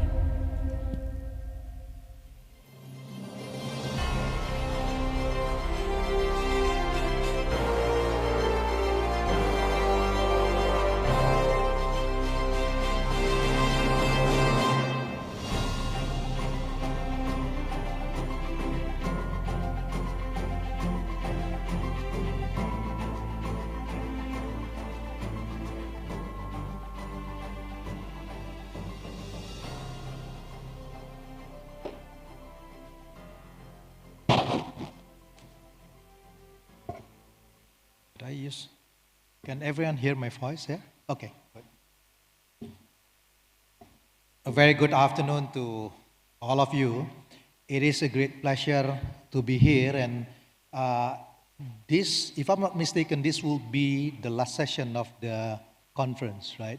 So the topic for this session is policies to adapt in the current global changes. And we are very fortunate that this afternoon, we will have three distinguished speakers, no need an introduction basically.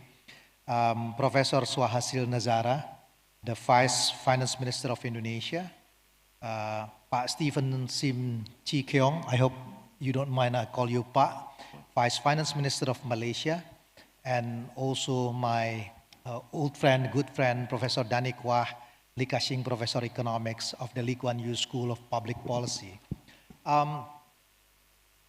Later on, I will ask each of speaker to respond to my question, and we will have the conversation after this. And I do understand that maybe some of you would like to ask questions for the audience, and I will give a time for that, but I was told by the organizer that if you want to pose a questions, you should do it through Slido. Yeah, so we will do it later on. So let me start, by sort of like providing the background of this. We are in a very, I would say that, unfortunate situation, sorry if I'm being too pessimistic about it. When we badly need the global cooperation, what we are facing today is the fragmentation due to the geopolitical tension. Yeah, we learned from the pandemic that when you are in crisis, basically you are on your own. So the pandemic also exposed some the vulnerabilities towards the globalization.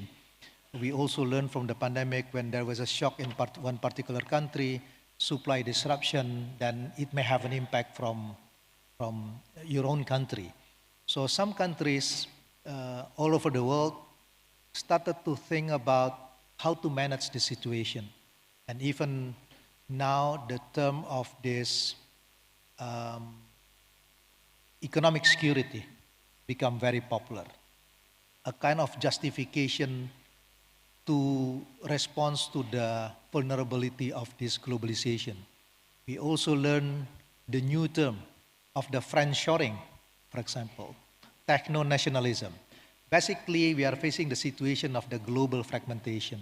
So that's the background, but we do believe that it's still important to revive the multilateralism to maintain the global cooperation.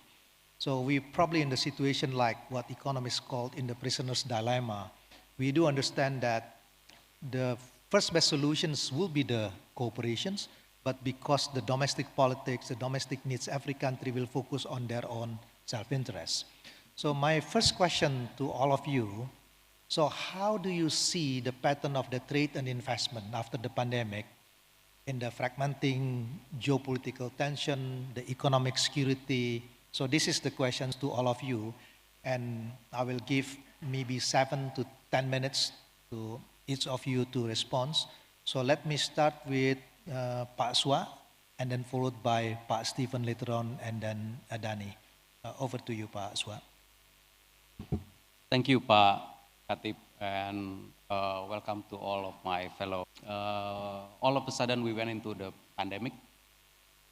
Nobody foresaw it. Not even like a year before, maybe not even like 6 months ago, 6 months before the pandemic. Indonesia's first case of COVID was March 2020. We are actually closing the 2019 with some optimism, because at that 2019, the fourth quarter, we saw that the Chinese and the Americans start to get along. They start, the tension was lower tension at that time. So we entered the 2020 with a lot of optimism until we heard what happened in the city of Wuhan. Now, all of a sudden, we don't know what happens, and then we try to project the economic condition. We try to look at what happens in other countries. Then we know what happened. But fast forward, another thing that we did not anticipate it at that time was I believe it's maybe we have some sense, but Russia and Ukraine war is also coming all of a sudden. Right? And then all of a sudden, the world completely changing. For Indonesia, the commodity prices was really coming up and down, very quick going up, and then all of a sudden, it's also going down. Now, I believe that during the pandemic and also during the war, every single country is trying to save themselves. I think it's natural. It is something that is logical to do. Because what pandemic actually told us is that all economic activities must be stopped and the country must survive. We cannot rely on the trade. Despite the fact that we know there are gains from trade. But at that time, it couldn't happen. So each country start to think about the internal, start to be more internal oriented. And of course, once the pandemic is over and the commodity prices start to stabilize, the countries start to think that can I go on with the current state? Right? This is not to mention that 2016 in the US, President Trump and everything. I mean, like, this is just strictly about the pandemic and the geopolitical war.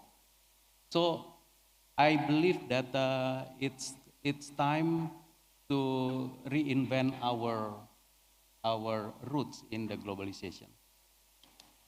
And for Indonesia, I think a lot of things, a lot of thoughts are coming in the very high level cabinet meetings. How can we continue our structural reforms? How can we continue the reforms in our real sector? But it is also very important to look at now every month we are looking at the export and import data very carefully. It's already almost 3.5 years that our trade account is on the surplus side. This is something that is, of course, the surplus start to diminish, but it's still on the surplus side. This is a momentum for Indonesia to continue to think about what can we export more.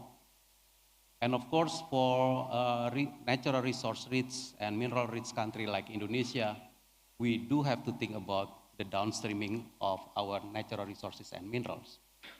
But that is not to be mistaken with the inward-looking principle. It is not to be mistaken with the inward-looking approach. it is industrialization approach.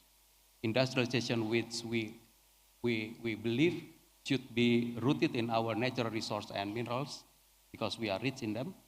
And then at the same time, try to look at the whole world and then look at the possibility on how natural resource and mineral rich Indonesia can contribute to the supply, the global supply chain. I think this is the way to go for a country like Indonesia at this time. I believe it will be quite challenging, but if we are looking for the next decade or two, I believe that is the way to go for the prosperity of the people. Let me stop here because I believe it's 7 minutes and we can discuss more later. Thank you very much, Pak Suap, for being punctual and disciplined. So let me ask Vice Minister Stephen if you would like to respond on the same questions.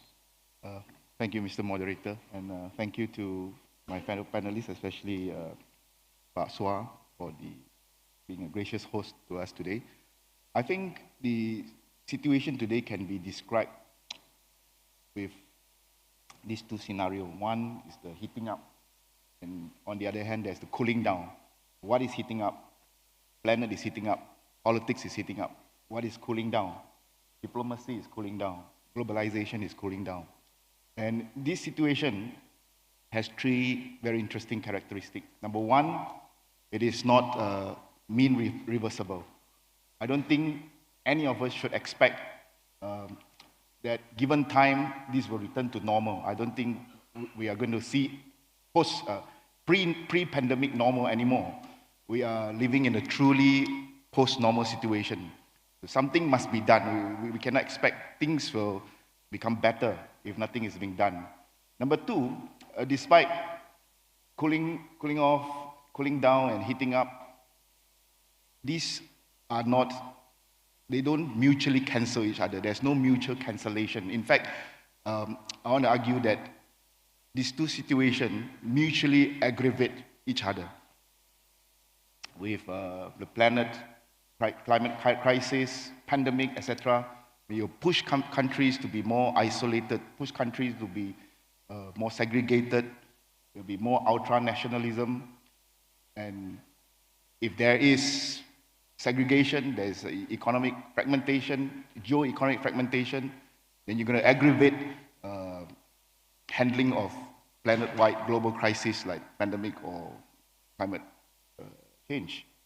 So these two situations is going to mutually aggravate one another. The third characteristic is, I think a lot of us here in this region, we may feel a slight short-term boom from this shift in, say, production or capital. There are short-term booms, especially for some emerging countries, emerging economies. But I think in the long run, it's not going to be boom. It's going to be bane. Because what we do not want to see is that the world move from unipolarity to multipolarity to a hyperpolarity situation where countries are being made to choose sides. So in the long run, this sort of situation, what will happen is that market is going to be smaller. No one will be able to stand in the middle anymore. There's going to be a loss of middle power. Price is going to increase because of the segmentation, the segregations of the different segments of the world market. And we're going to deal with the loss of innovations with techno-nationalism, for example. And I think one of the biggest risks, of course, what researchers and analysts are calling accidents. The situation of hyperpolarity, it causes wars, and we have seen it. We have seen it today. So I think these are the three characteristics of what has happened, especially post-pandemic, in this new setting. I think for the world to move forward, I think we need all hands on the deck approach.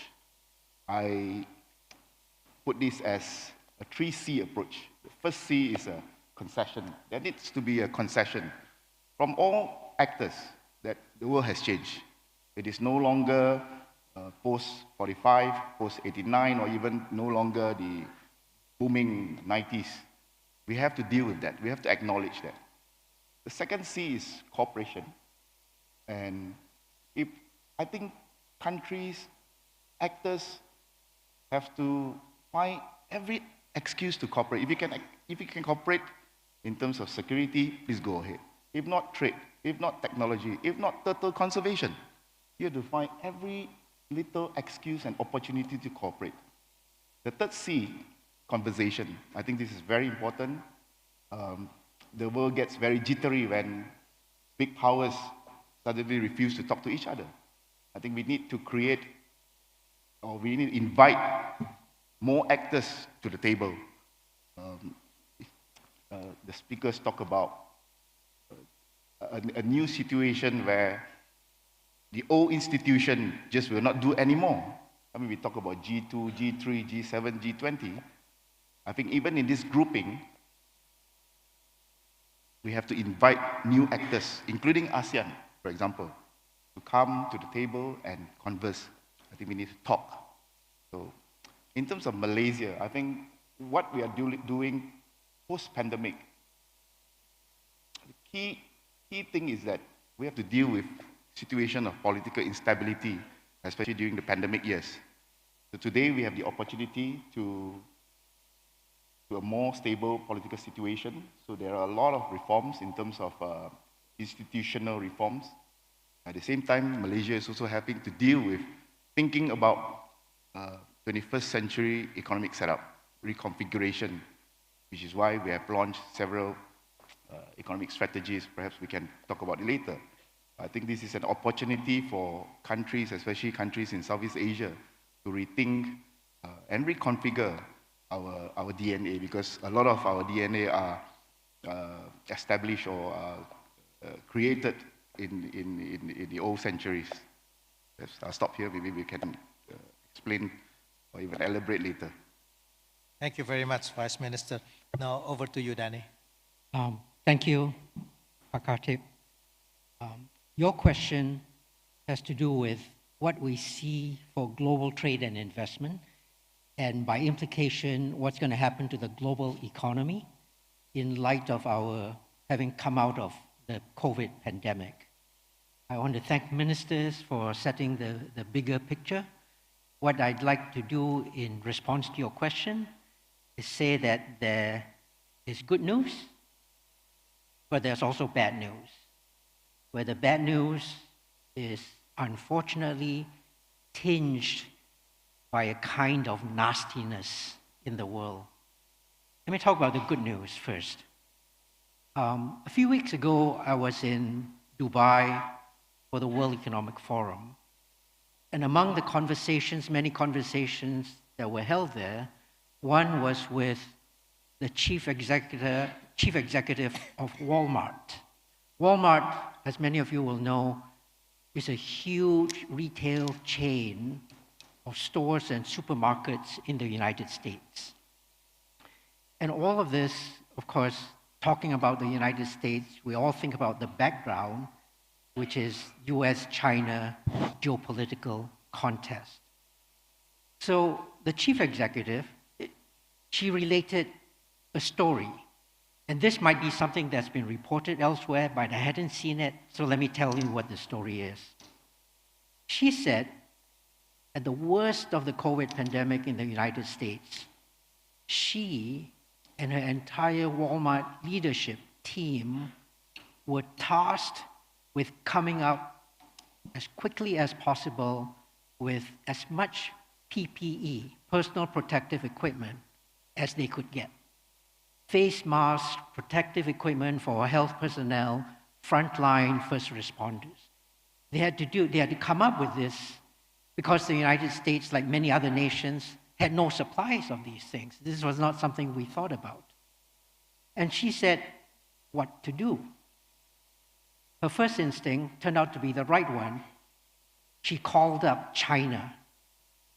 She called up her supply chain that ended up in China and said, can you provide us PPEs to save our people? China came up with PPEs. Of course, this might not have been as quickly as possible, as one might imagine, because this was not part of business as usual. But they were called upon, global supply chain held intact, and China provided PPEs to the United States. So this is a piece of good news. It says that when push comes to shove and the world is in a crunch state, our global supply chain, the people we're used to dealing with, to provide us equipment, supply and demand, that comes through, that works. Of course, many of us take not quite that lesson from the COVID pandemic. We say nations should close in on themselves, become more self-sufficient, because it's only by having all of the production that we need onshore that we can always be guaranteed safety. And we're willing to pay high costs for that to happen.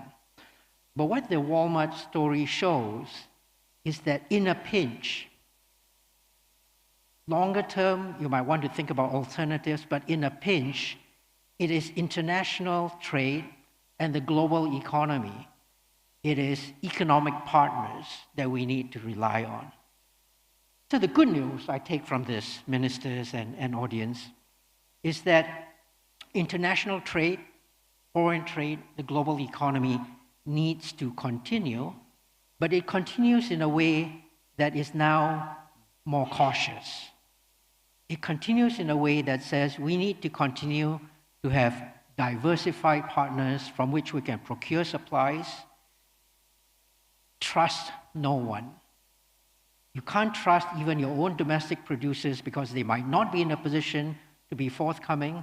You want to have as many friends as possible that you can rely on. That's the good news part of how I think foreign investment and trade could take lessons from what's happened on the pandemic. So in reflecting on this, I think that one of the lessons that comes out is that we need to start thinking about trade, not just as pure efficiency, but resilience-adjusted trade. We need to think about patterns of global trade that do the right thing in terms of getting supplies to us who need them, but in a resilient, risk-diversified way. This does not mean completely transforming the global trading system. We have many friends here who are in banking and finance. You know that in dealing with your clients, you don't talk about just going for the highest expected returns, going for the highest efficiency. You talk to your clients about risk-adjusted returns, about taking into account what your risk preferences are, what works well for you. So too, the world needs to turn to resilience-adjusted trade, not just pure efficiency-driven trade. That gives rise to an idea that trade should now be characterized not in terms of protectionism versus free trade, but untrammeled efficiency-driven trade versus not protectionism, but precautionism. We need to inject into our vocabulary the idea that we need to watch out for resilience factors, robustness factors. We need to take precautions, hence precautionism. Keeping ourselves safe and keeping our trading partners safe. What's the bad news? The bad news is that the world can easily slide from precautionism to protectionism. The world can easily move from the idea that we should keep ourselves safe, precautionism, to keeping the other guys down, protectionism. So the world is now caught in this moment where the lessons of the pandemic tell us the good things we need to do to go forwards. But if we take the wrong lesson from this, the world will be in a much worse, poorer state that is protectionist, where each nation looks not only to keep themselves safe, but to keep the other guys down. And we're especially at risk of this because the world is at a geopolitical moment when the world of unipolar hegemony from the United States is now being changed, being disrupted because of the rise of China, but not just China. Many other nations are rising to a point where global leadership in specific domains will no longer be the monopoly of the United States. This geopolitical moment is one that we need to navigate carefully, and we need to take the right lessons from the COVID pandemic. I worry that we're not taking the right lessons. Even as the world continues to move towards a more resilient system, what some people refer to as the end of hyper-globalization, unfortunately, over the course of these last 2 days, we have seen that a lot of that end of hyper-globalization is specifically directed at one nation, China. A lot of the distortion in trade statistics that we're seeing, even as we console ourselves that it's not the end of globalization, global trade continues to be lively, it comes at the cost of seriously disadvantaging a nation that has been the engine of growth for the global economy. So we're now at a very dangerous moment. I hope we take the right lessons from COVID. Humanity has the possibility of doing that, but I worry that we will take the wrong lesson and become protectionists and set one part of the world against a different part of the world. Thank you. Thanks, Danny. Let me follow up, since you mentioned about the US-China tension. Yeah.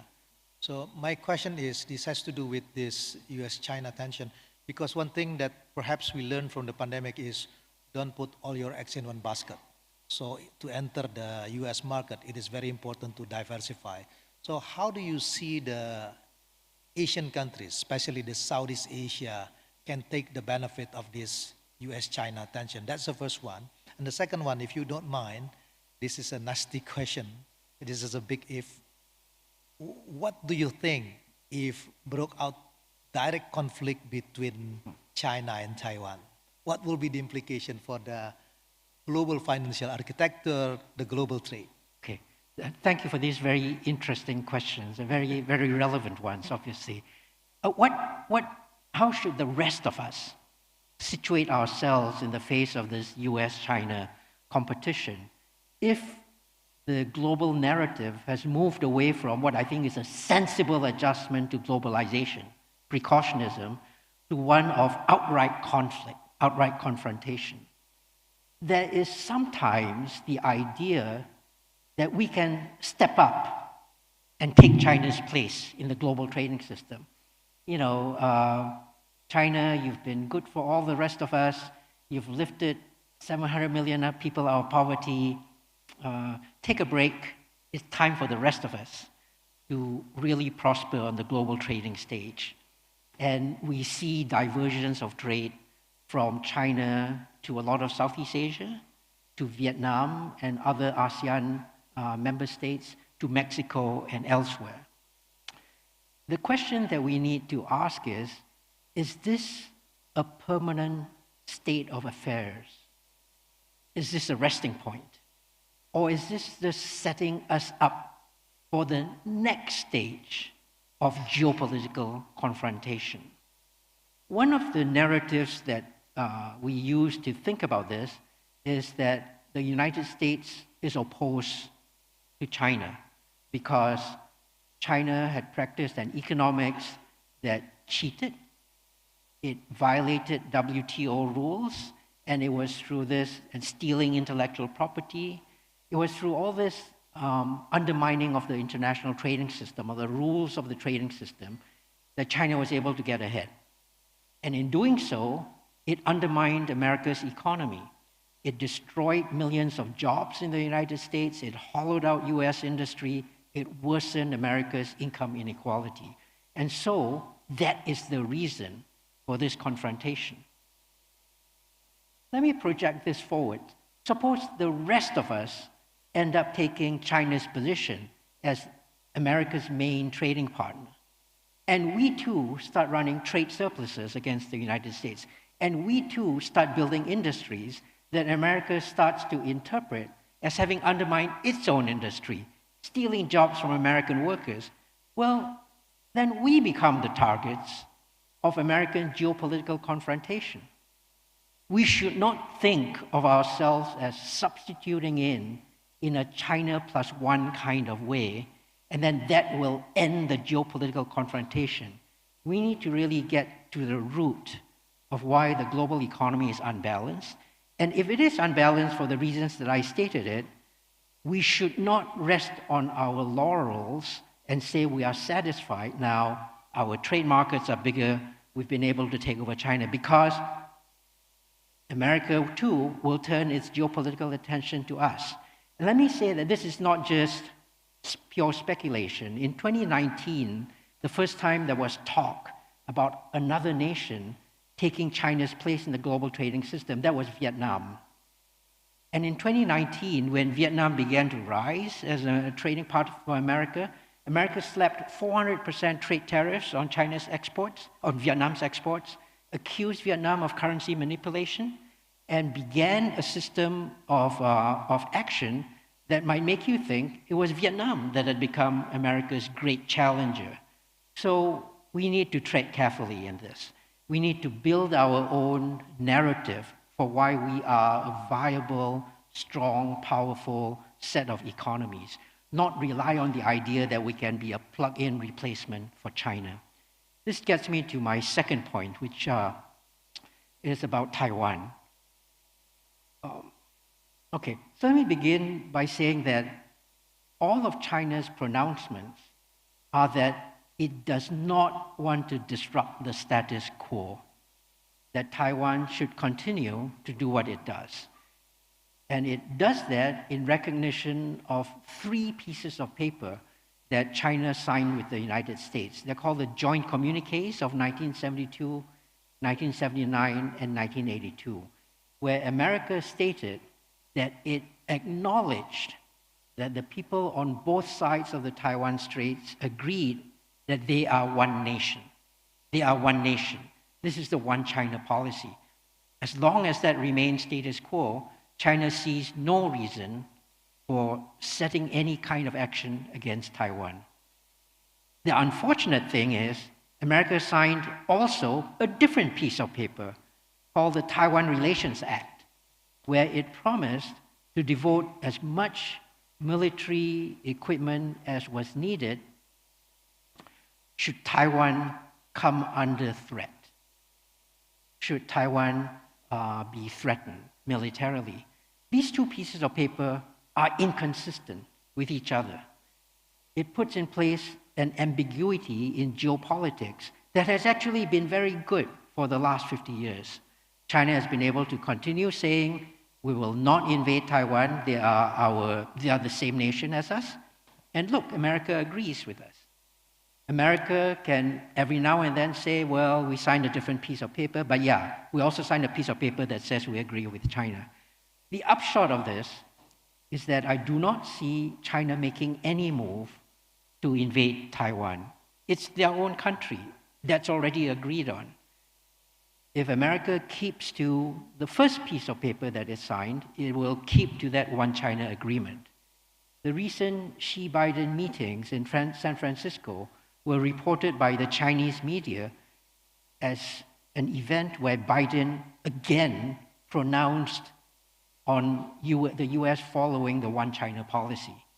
Unfortunately, that particular reporting was not as widely distributed in the Western media. So there remains this ambiguity and this very terrible uncertainty surrounding what happens up there. If some accident does happen, and very unfortunately, great wars have emerged, not because great powers attacked each other, but because small nations end up doing stupid things that then brought the great powers into confrontation with each other. So if something stupid happens here, we could well have a confrontation. But I suspect that a lot of people in Asia see the sense to the one China policy. They see the sense that this was something that the great powers had signed up to, a sense of self-preservation tells us we do not get in the way of when two great powers already agree with each other. So that's how I see that particular incident. Thank you, Danny. So now let me turn to Pak Sua and Pak Stephen. Don't worry, I won't touch that very sensitive issue between China and Taiwan. My question to you, let me start with Pak Stephen first, perhaps then Pak Sua. We do understand that, as Pak Sua mentioned in his remarks, it is very important also to strengthen the domestic economy. Yeah, because we learned from the pandemic, from the geopolitical fragmentation about the risk of the supply disruption. But my question to both of you, how do you strike the balance between strengthening the domestic manufacturing, the domestic economy, but at the same time, I believe that you do also understand it is very important to maintain the trade openness. So let me start with Pak Stephen. Thank you, and thank you for not touching Taiwan.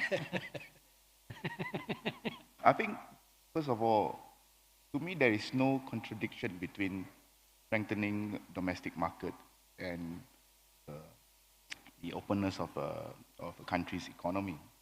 And in fact, it is more so in this, what I call post-normal days, because some of the crises that we are dealing with today, this heating up and cooling down, is precisely due to what is happening in the past. Government have been warned about hyper-globalization in the 90s, which led to the neglect of, say, national as well as local interests in exchange for multinational and global profit.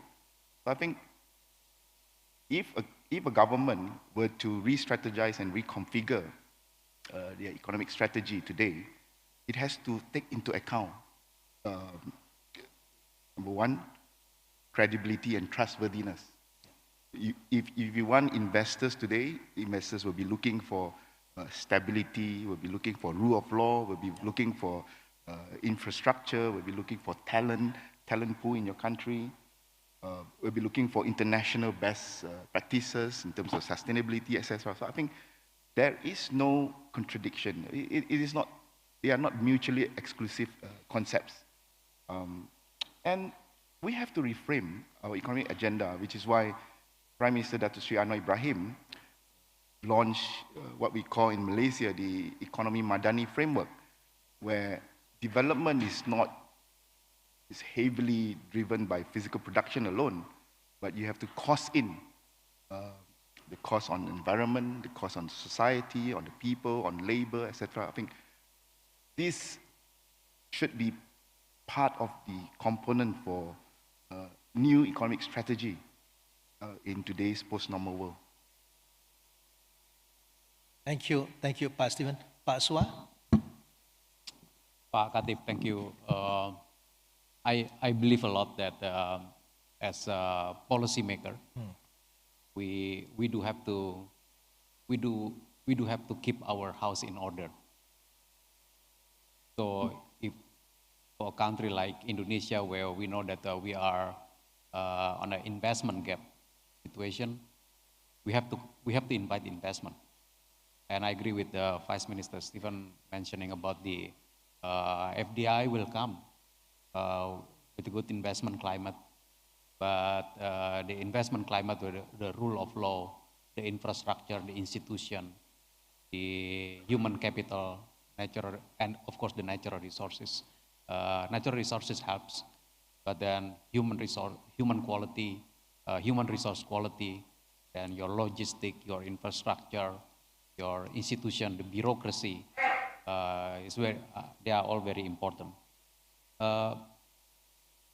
We do think in the way that we think in the policy making process, we have to think about how to differentiate ourselves from our peer groups. So it is like thinking in the margin. I think this is the first day that we taught our economic students. In economics, we have to think about the margin. If we do something like this, how it's going to differentiate ourselves from the peer. So we have the common ground for Indonesian case is the natural resource. We know that the natural resource will only work with the good human quality, good infrastructure, good institution, the rule of law, and certain degree of improvements must be made on the margin from every single policy that we created. So, Pak Khatib, in that sense, trade openness, I agree a lot to Professor Denny mentioning that about the precautionism, which should not be translated into protectionism in the policy-making process. But precautionism is something that we look at very carefully.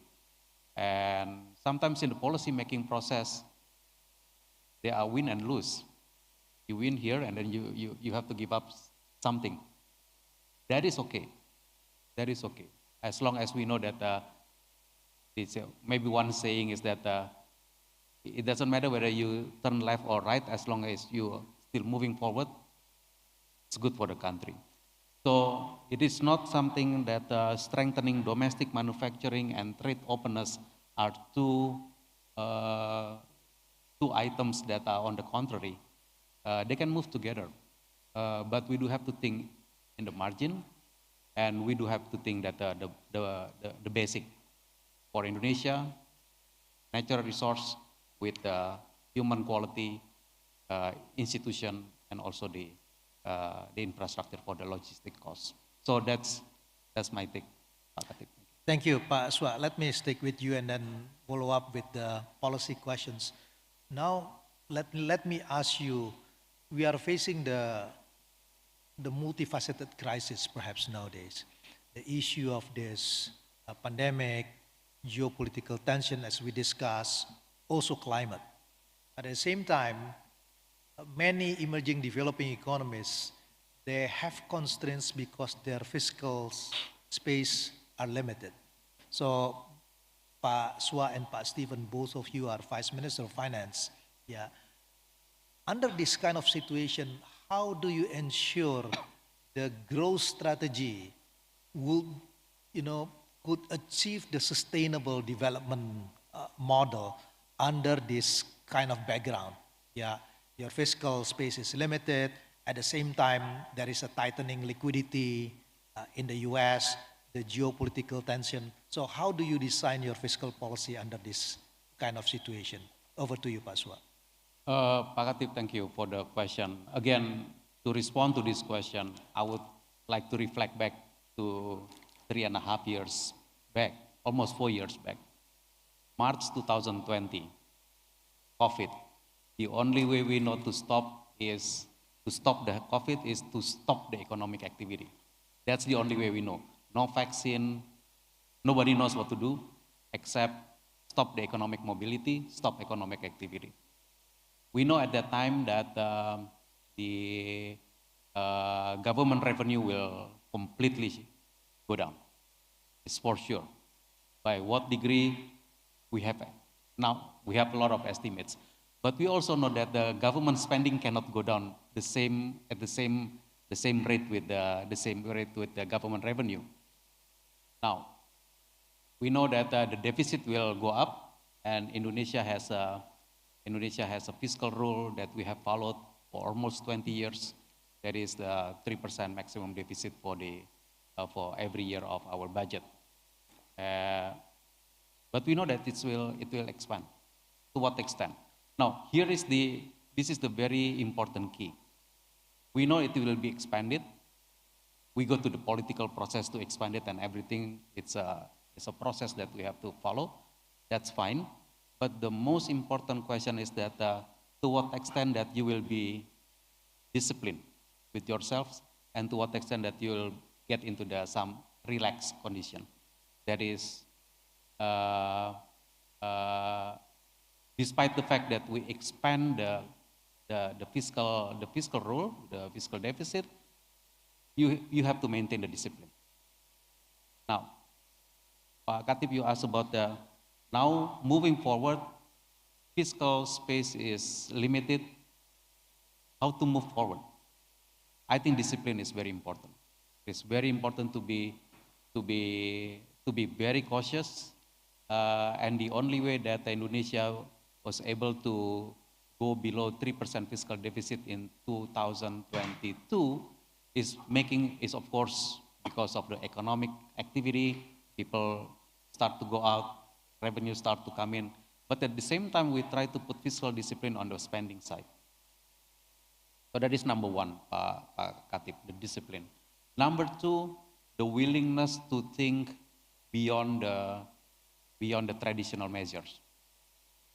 In Indonesian case, we deal with the central bank on the scheme which we call the burden sharing, where the central bank can directly buy the government bonds in the primary market. This is also something that for almost 20 years Indonesian says, our law says should not be done. And we have been very disciplined with that because there is one perspective of fiscal discipline. But at that time, we said that this is important. We have to think beyond the conservative measures, but we have to be disciplined again. When it stops, it stops. It cannot be, it should not come to the level where we get relaxed and then, oh, this is good, nothing happens in the last 2 years, and then we can continue it for the next decade. I think that is a very important feature of what happens, maintaining the fiscal limit to the future as well. Lessons from the last 3-4 years, I think it's from the fiscal point of view, that is also the lesson that we have to keep for many decades to the future, with the willingness to work beyond the conservative measures, willingness to explore new possibilities. Thank you, Pak Swat. Now let me turn to Pak Stephen. Moderator. I think at this point, the Malaysian GDP has grown beyond, or at least to reach pre-pandemic level at 4 to 5%. Real GDP this year has grown beyond pre-pandemic level. And in the last two budgets, 2023 budget and 2024 budget, Dr. Sri Anwar Ibrahim, our Prime Minister, has tabled historic high, historic big budget. But that is not to say that we are not, like all other countries in the world, we are still paying the pandemic bill. So even with the historic high budget in the last 2 years, 2023 and 2024, I think the government has imposed a lot of fiscal discipline vis-a-vis our deficit. We're looking at last year, 2022, deficit was 5.6%. We have managed to reduce to 5.0% this year, and we are aiming at 4.3%. The government has made a commitment towards reducing deficit to pre-pandemic level in the medium term. And we are not just talking about political or administrative commitment. It is a statutory commitment, because recently in our parliament we just passed the Fiscal Responsibility Act, which sets out several key fiscal targets in the medium term, and one of them is our deficit, and of course the level of government debt. And I think this is what I mean when I say that in this new post-normal situation, reconfiguration should include element of strengthening your local institution. When you want to deal with a very troubled geopolitical climate, I think it is important. I agree with what Professor Danny said. It's not just about China plus one. It is not just about taking over another country or another market, but I think this is a very good opportunity for us to rethink and reconfigure some of our old institutions, whether domestically or even globally, global governance institutions. So in Malaysia, I think we are taking this opportunity to do institutional reform, and one of the key reforms that was passed, as I mentioned, is the Fiscal Responsibility Act. Basically, moving on, the Minister of Finance can no longer set, I mentioned in the Senate recently, the gist of the legislation is that Minister of Finance can no longer set fiscal targets behind closed doors of the Treasury. You have to bring it to the Parliament to be debated. So I think that there is a lot of self-imposed fiscal discipline, although I always like to emphasize that in the last 2 years we have tabled some of the highest budget in the history of Malaysia. I think, other than this broad-based institutional reform, Malaysia is also aiming at creating or promoting a more vibrant capital market. Just give you one example in terms of sustainability. We are looking at, in the 2024 budget, we are looking at about 230 billion ringgit in terms of commitment, with about 30 billion being fiscal injection and 200 billion coming from private capital. I think this is also one way for the country to move within this very tight fiscal space. How do we encourage a more vibrant capital market, especially in Malaysia, where we have a lot of space post-1998. And when you talk about, there's a very nice Malay saying, sediakan payung sebelum hujan. Even though we have the largest budget the last 2 years, I think there is a posturing to be ready for the next accident, if you like, the next externalities, pandemic, etc. And this is not just in terms of financial management. The country, under Dato' Sri Anwar, is going big on, say, food security, going big on healthcare. I think we have all seen our healthcare being stressed throughout the last 2 or 3 pandemic years. I think these are all very important areas of preparation that countries need to rethink, especially within this very tight fiscal space. Thank you. Thank you very much, Pak Stephen. I still have one question to you, Danny, but I think it is about time for us to check if there are any questions from the floor. Anyone would like to, pose the questions, please do it through the Slido. So let me check with the organizer. Is there any questions from the audience already? Oh, okay. Okay, the first question is, Indonesia and Malaysia is among the lowest carbon emitters among the G20 countries. Why do we need to push through all the transitional issues globally? This is a very interesting question. Yeah. So let me start with the first questions first to Pak Swa and Pak Stephen, and then I will ask Danny. Prof. Danny, will the US-China relationship lead to countries picking sides? Can no aligned countries drive this new geoeconomic landscape? I think this is pretty good questions, yeah, to continue the discussion. So let me start with Pak Swa. You want to respond to this? Pak Khatib and also ladies and gentlemen, I think this is going to be like my last question, so I will put it like also like a wrap up of what I heard from Vice Minister Stephen and also Professor Danikwa. I believe there are 2 things which can serve as common goals for the global cooperation. Number 1 is the pandemic preparedness. That is very important.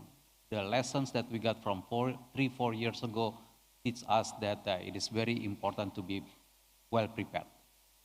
So pandemic preparedness, maybe not out of a COVID, I don't know what else may come. We don't want it to come, but the pandemic preparedness, I think, is very important. It is one good common goal.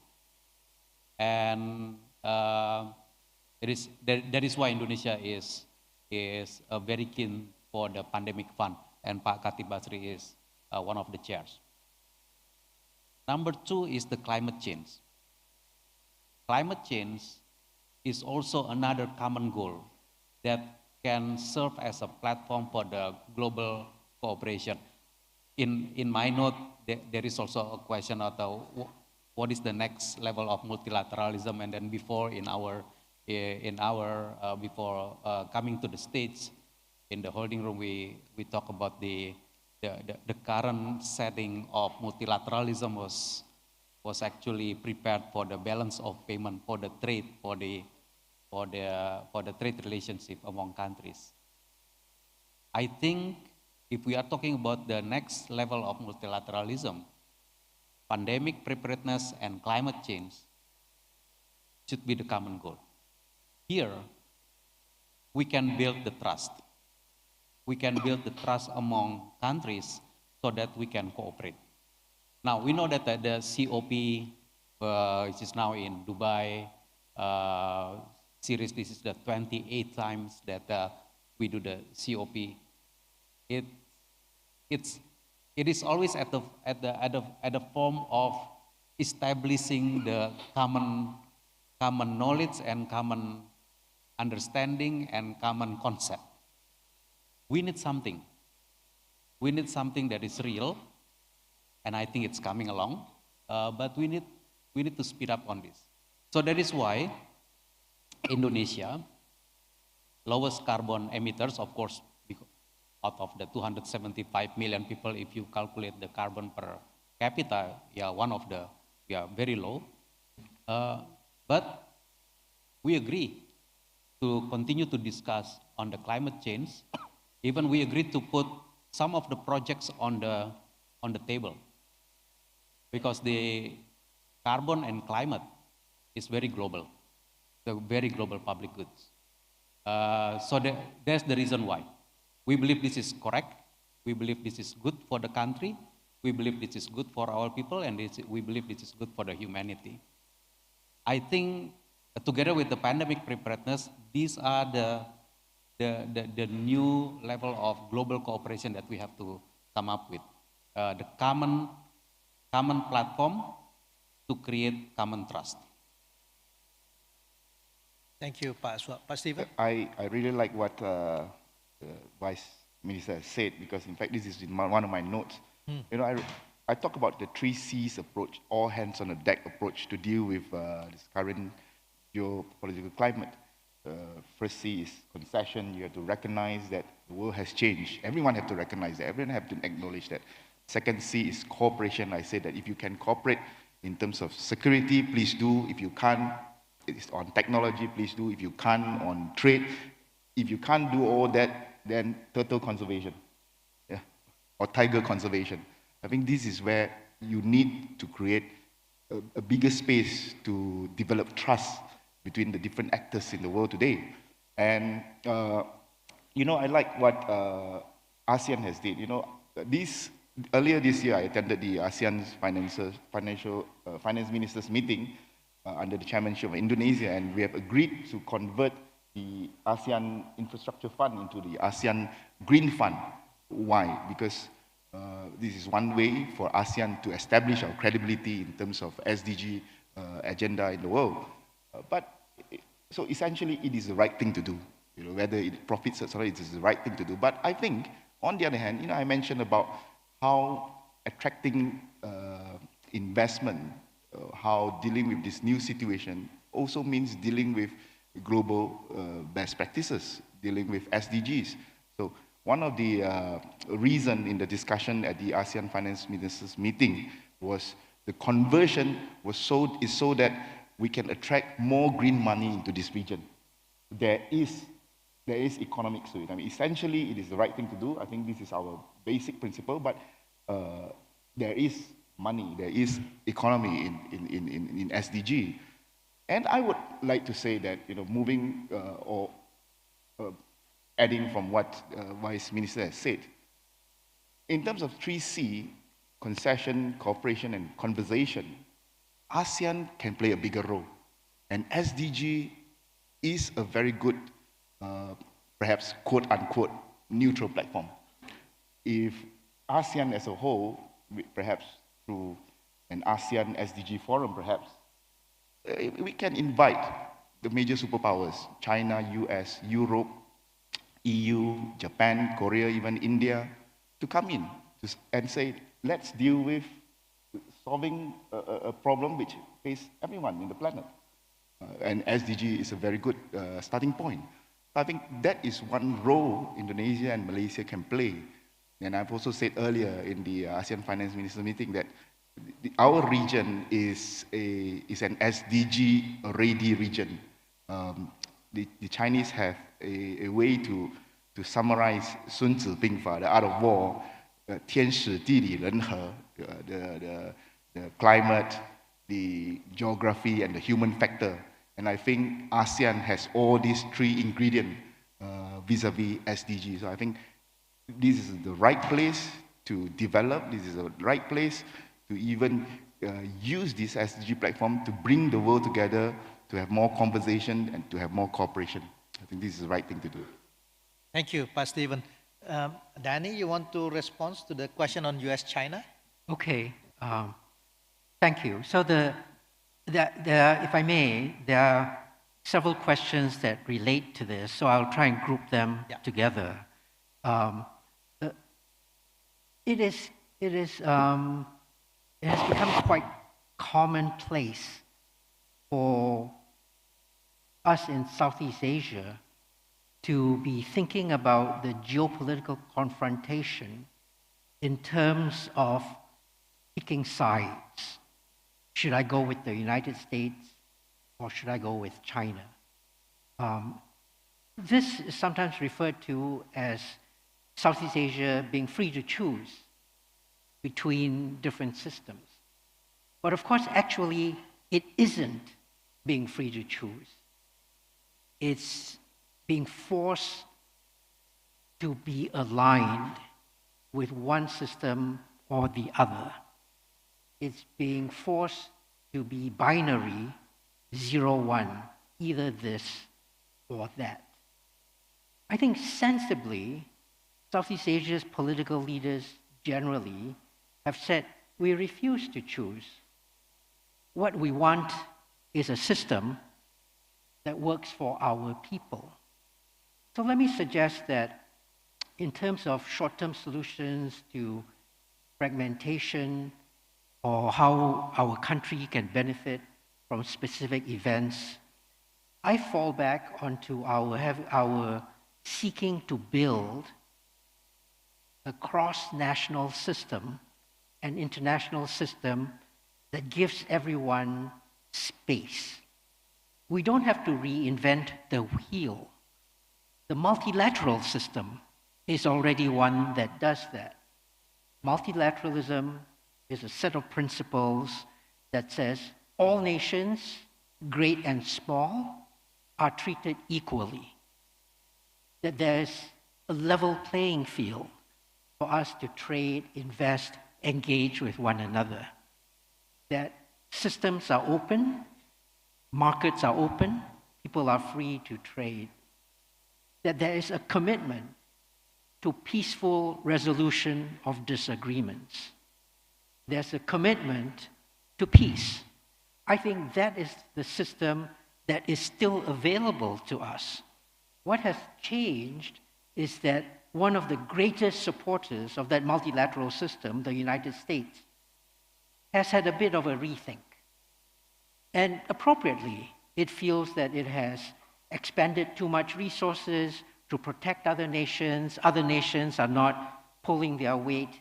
Everybody should have some responsibility to keeping the multilateral system together. I think that's a very appropriate objection. It does not, however, justify disrupting the multilateral system. So what I would suggest as an answer to all of these questions is let's look back and try and restore a multilateralism that works. And actually, we don't have to look very far for a multilateral system that works. If we go back to 1955, not very far from here, there was the Bandung Conference. That's true. A Bandung Conference that brought together 54% of the world's population and that signed on to a commitment to equality across nations, no racial discrimination, national sovereignty, territorial integrity, commitment to peaceful resolution. All of those building blocks are still with us.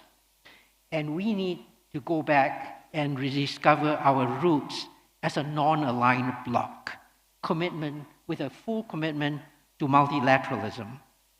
If America or China, for that matter, or any other nations do not want to be part of the multilateral system, that's okay.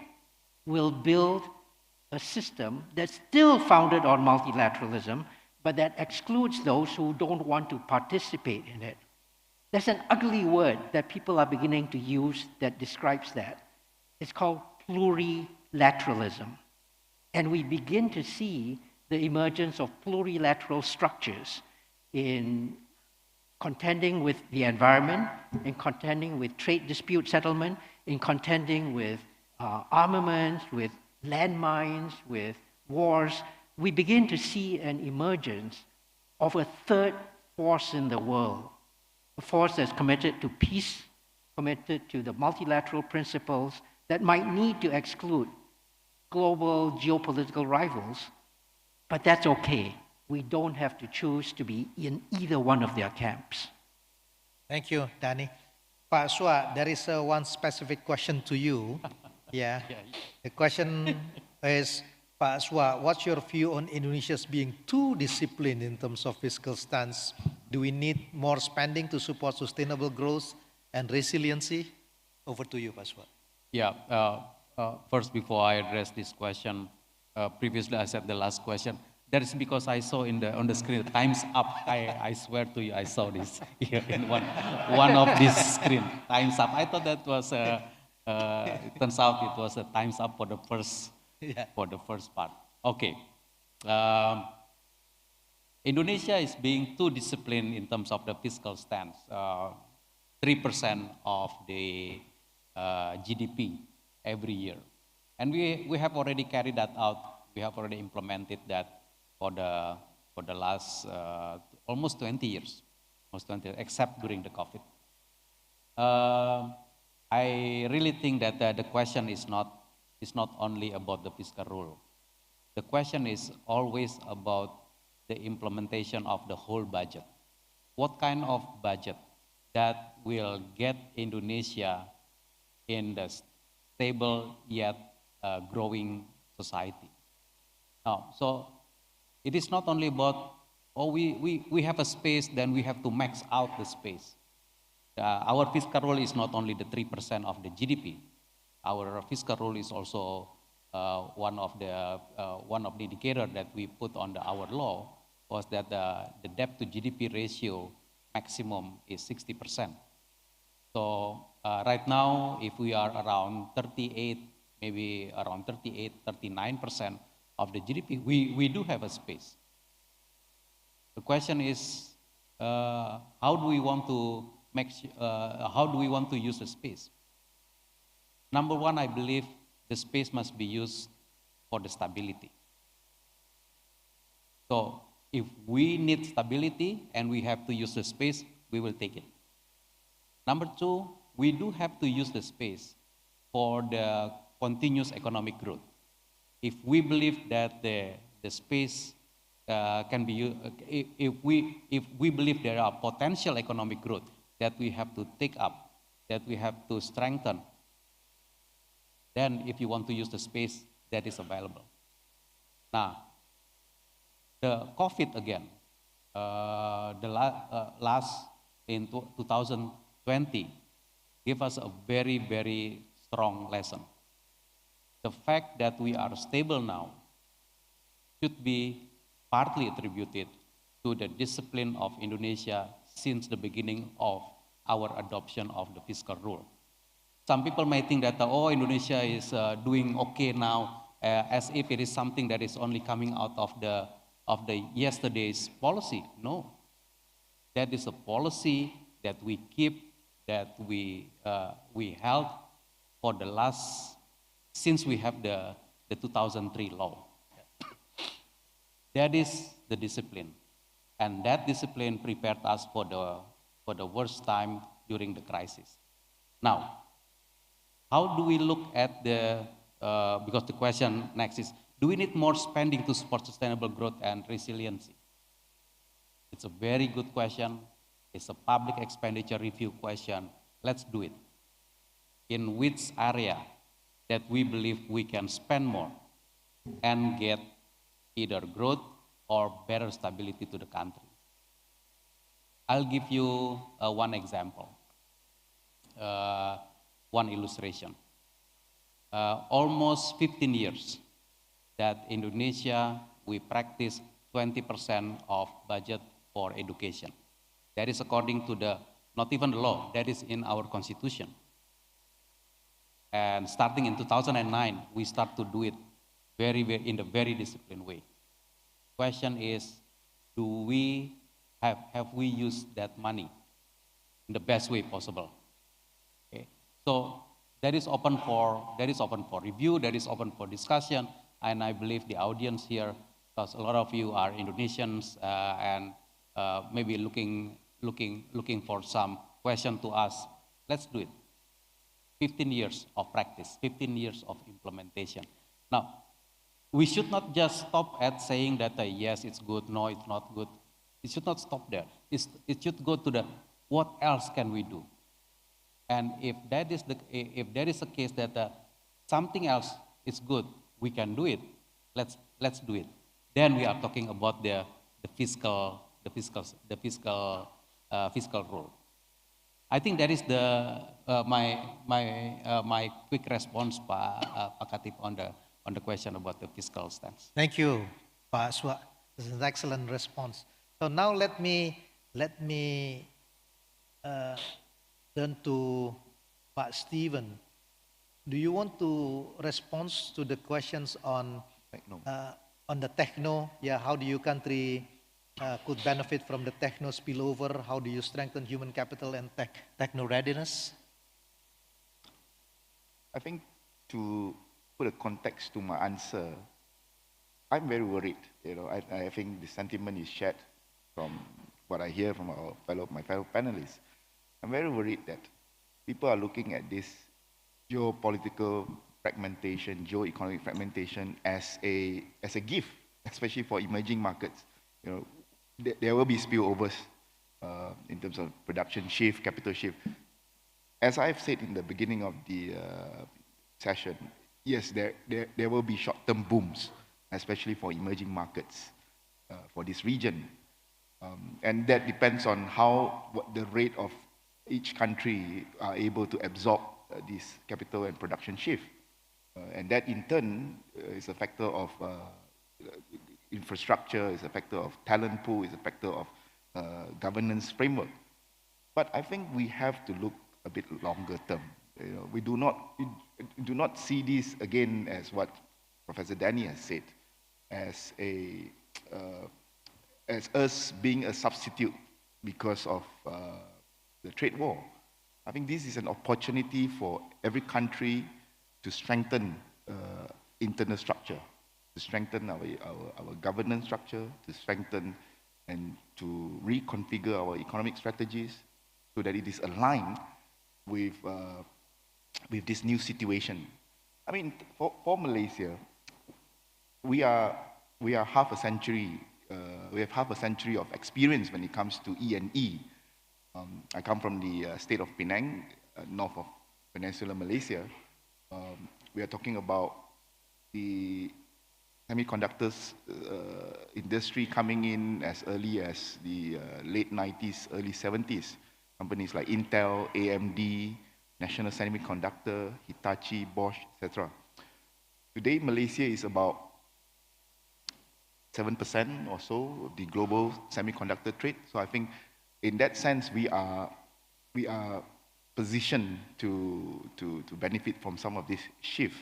But at the same time, I think the government is well aware that internally, we have to strengthen ourselves.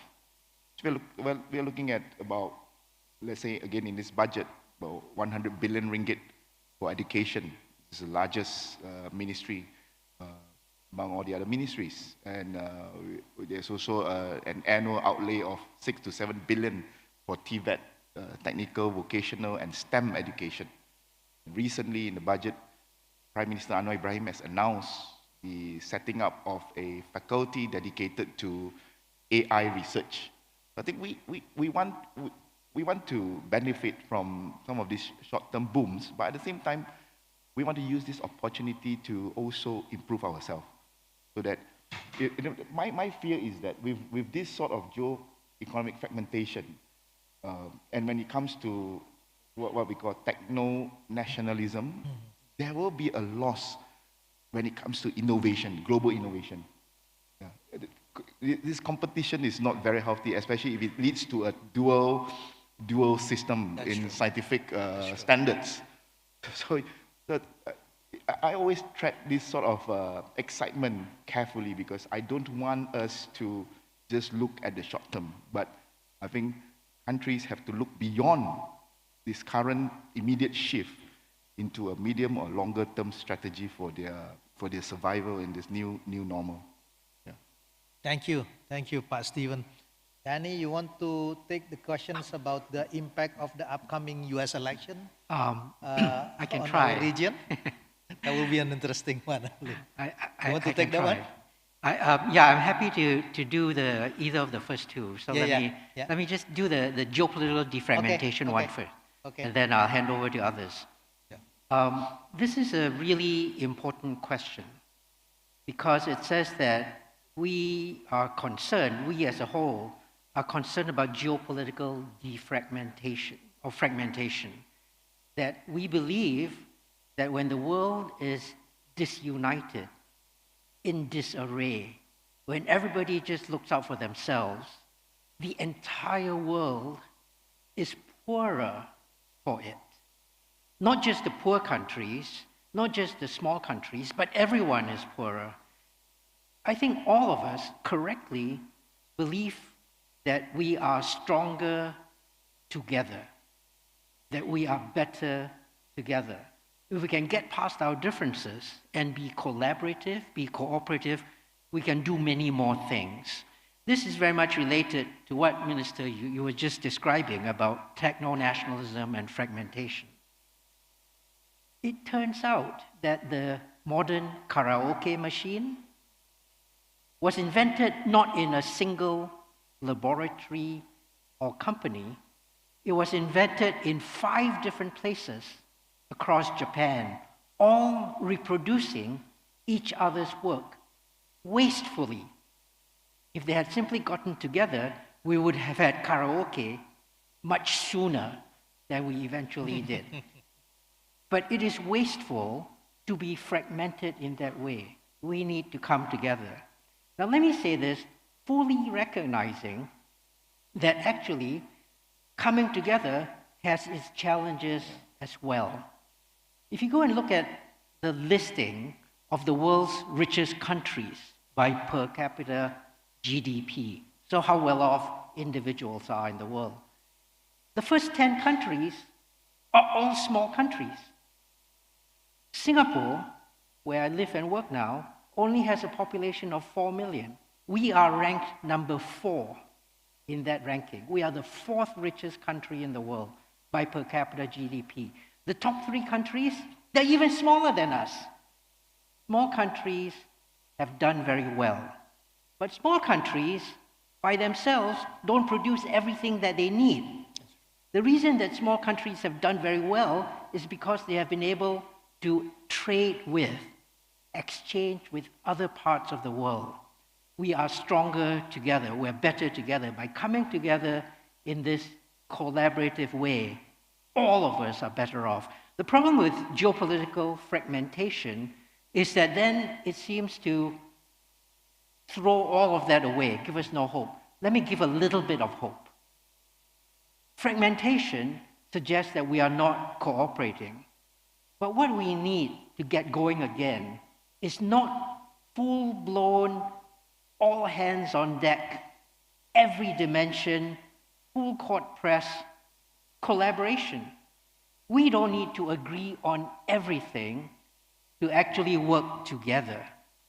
So my solution to geopolitical fragmentation is look for those little places where we can be cooperative, even if only accidentally, even if only inadvertently, unintentionally. Work on problems that build trust and cooperation across nations without having to sign on to everybody else's values. The world is actually very capable of working on the kinds of issues that we were discussing in the last session on environment and climate crisis. We can do that without having to agree that we are all democracies of exactly the same kind. Right now, the problem with the world is that the great geopolitical rivalry has been framed in terms of these large problems. Biden talks about democracy versus authoritarianism. In doing so, he is trying to channel John F. Kennedy from the 1960s, who talked about democracy and freedom versus totalitarianism and tyranny. And in talking about the problem of geopolitical fragmentation in that way, we are setting ourselves up to lose, because no one's ever going to agree on this. No one's ever going to agree that we all have the ideal version of democracy. So my solution to the problem of geopolitical fragmentation is look past it to areas where we can inadvertently cooperate and work together on problems that really matter, the kind that we were listening to in the last panel on green transition. It doesn't matter what kind of human, what nationality you are. We all want the world to be a safer place. Conservation. Yeah. Yeah. Thank you, Danny. We only have 9 minutes, so I'm gonna ask, one question to all of you, and then I'll invite you for the closing remarks. We have discussed the issue of the geofragmentation, about the challenge. So I think it is very important towards the end of our session to also discuss about multilateralism. Yeah, because this is a very important issue. Pak Suak mentioned about the strategy through the pandemic fund, the climate working, common platform, and the climate issue. So my questions to all of you is, the international cooperation is now very crucial to deal with multi-dimensional crisis. So in your opinion, how is the process of the strengthening cooperation at this time? And what should be the government do to ensure the effectiveness of that international cooperation? Shall I start with Pak Suak, and then followed by Danny, and then Pak Stephen? Thank you, Pak Khatib. I think as I listen to your question, I reflect on what Vice Minister Stephen mentioned. That is the need for the concession, the communication, and acknowledgement. So I believe that the next multilateral, if we can call it like the next multilateralism, is that it's very important to keep open the dialogue. I think it's very important. The diplomacy, participation in the international fora. Despite the fact that we have some doubts and we feel that would that benefit directly our economy or not, but I think it's very important to engage, to continue to engage. So for the case of Indonesia, the G20, the ASEAN +3, the OECD, because thinking of the OECD, I suddenly remember one thing that OECD, that we are not a member of OECD. I mean, Indonesia is not a member of OECD just yet, but we follow the OECD activities a lot, and we benefit from our participation in the OECD framework. The ability of OECD and G20 to push through the international taxation, BEPS, the base erosion and profit shifting. The ability of OECD to push through the Pillar 1 and Pillar 2 of international taxation. I think is one way of multilateralism that we can see some hopes over there, that world will agree together as states. Basically, states will agree on doing certain things that we know it's good for the whole, but should not be done partially by its member states. The benefit will only be gained if everyone subscribe to the regulation and principle. So, Pak Khatib, I think dialogue, engagement, communication, participation are very important for the next multilateralism. Despite the fact that we feel kind of it's shrinking into regionalism, it's shrinking into even close regionalism, not even open regionalism, but discussion with other countries will continue to be important. And Professor Danikwa mentioned it's not about choosing sides, but it's about engagement with others. But we also acknowledge that with those engagement, there always come some views, or if you are moving too fast, you will be slashed down. If you are not moving too fast, that is okay. But if we are not moving too fast, that it's not going to be beneficial for us. So finding the right balance is very important to know our place in the global world. Thank you, Paswa. Danny? Thank you. I think that I would say there's a two-pronged attack on this problem. First is that we continue to hew to the principles of multilateralism as strongly as possible. Rules-based order, equality of all nations, national sovereignty, territorial integrity, peaceful resolution. We need to keep to those principles. If, ideally, in the first best world, we would apply that to all nations, but to the extent that some nations feel that that system doesn't do well for them, we say, fine, we respect your choice, good luck to you, off you go. So first thing is build a plurilateral system that keeps as much of the multilateral principles as possible. Second, stay away from zero-sum problems. You had referred, Pak Khatib, to prisoner's dilemma type situations where nations come together and then end up with the worst possible outcome. There's a different kind of situation where great powers come together and cannot agree and will never agree. Don't get caught up in that. The rest of the world should just stay away. To the extent that we see prisoner's dilemma problems, this is my third principle, we need to help break the gridlock of the great powers. When the great powers get caught in a prisoner's dilemma situation of the kind that we would be happy to give examples, the rest of us can either sit back and say there's nothing we can do, or we can say, actually, we can exercise agency to help great powers break gridlock. Because remember, the great powers, they're two wonderful, powerful, populous nations. But 80% of humanity does not live in either of the great powers. We, the 80% of the world, are the overwhelming majority of the world's population. And we can exercise agency in helping break that gridlock, either by nudging where the prisoner's dilemma has led to that gridlock, or clearly articulating our principles.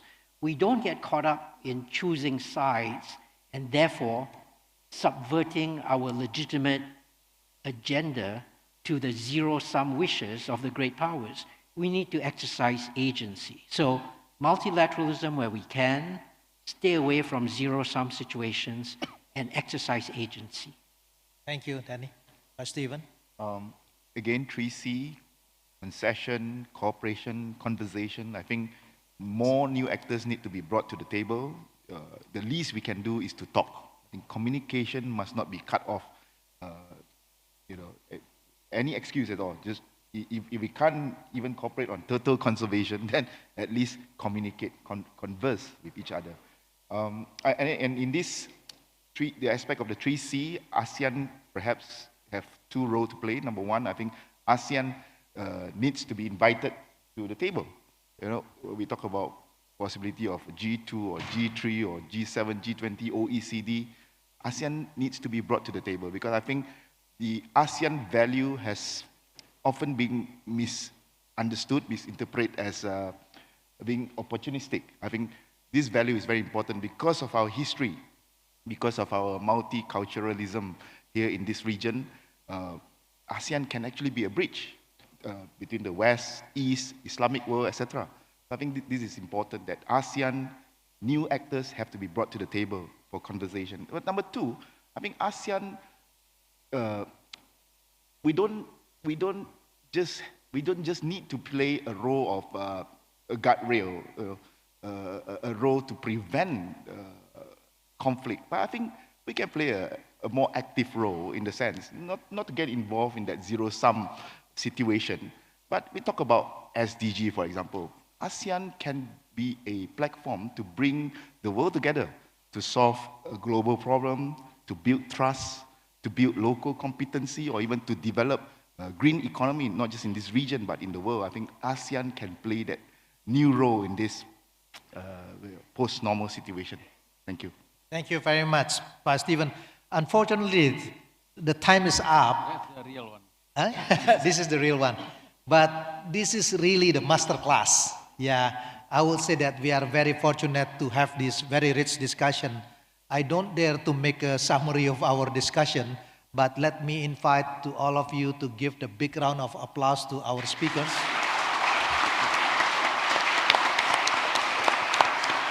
So let me thank Vice Minister Swahasil, Vice Minister Stephen Sim Chi Kyong, and Professor Danikwa for your great conversation it is.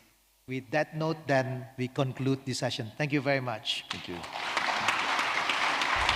Thank you very much, Vice Minister of Finance Indonesia, His Excellency Professor Swahasil Nazara, Vice Minister of Finance Malaysia, His Excellency Stephen Sim Chi Kyong, Professor Dani Kwa, and Mr. Chatib Basri.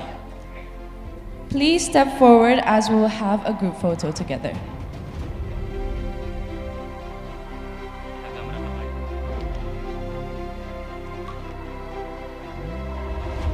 Please look at the main camera in the middle.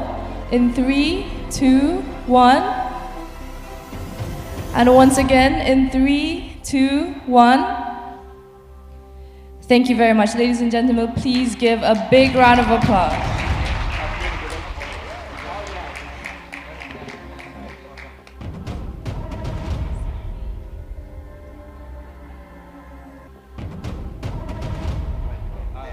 His Excellency Vice Minister of Finance Indonesia,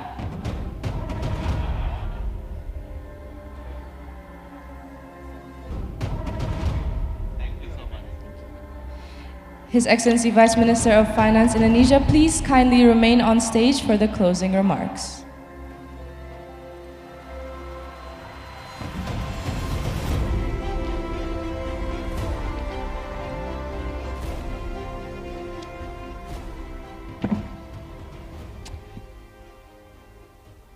Distinguished speakers, participants, ladies and gentlemen, this is the last, I promise you, this is the last speech you're going to hear. I'm standing between you and the beach, so this is going to be very brief. I just would like to thank you all for coming to the 12th AIFED. This is our annual forum, and at the Ministry of Finance, we are very proud to have the AIFED on the routine or annual basis. This is our time to get out from the office and sit and listen to people and then think, and then hopefully coming back to the office with some new ideas, provocating ideas that we can that can enrich our discussion in the office.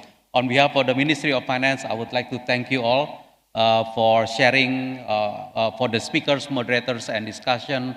I would like to thank you all for sharing excellent, thought-provoking talks, granular ideas, which will guide us to thrive into this fuzzy new world. The title is Fragmented World, Recalibrating Development Strategies, and I can tell you that personally, I myself enjoyed the last session very much, so thank you for sharing not only in this session, but also all the speakers. Just as usual, if the Vice Minister is going to make a speech, they prepare the whole thing. This is a recap, this is a summary of the 2-day session. I'm not going to give you the summary, but I just would like to conclude that is, we are very happy. This title is very important to us. This title is very important to the Ministry of Finance and also to Indonesia. I would like to thank all of our supporters, the Asian Development Bank, the Prospera, DFED, GIZ, World Bank, IMF, all think tanks. I would like to, I believe it has been announced probably yesterday, but there are a lot of economists from many universities across Indonesia. And I hope that this also will inspire you to project to all of your community, to your students, to your fellow university academia throughout Indonesia. I would like to congratulate and thank the Fiscal Policy Agency, Badan Kebijakan Fiskal, and Pak Febrio and all colleagues who have been working hard in organizing the keynote lectures, the terms of reference panel discussions, fireside chat with the global professional business leaders, and also the very, very, very nice organizing of these 2 days of AIFED. Finally, I wish you all safe travel back to your place, to your home. But before doing so, please enjoy Bali. Please enjoy. The beach is only like a couple meters away from this session. So enjoy the beach, enjoy the rest of your stay in Bali, and make sure that you will come back for the next year's AIFED. Thank you very much.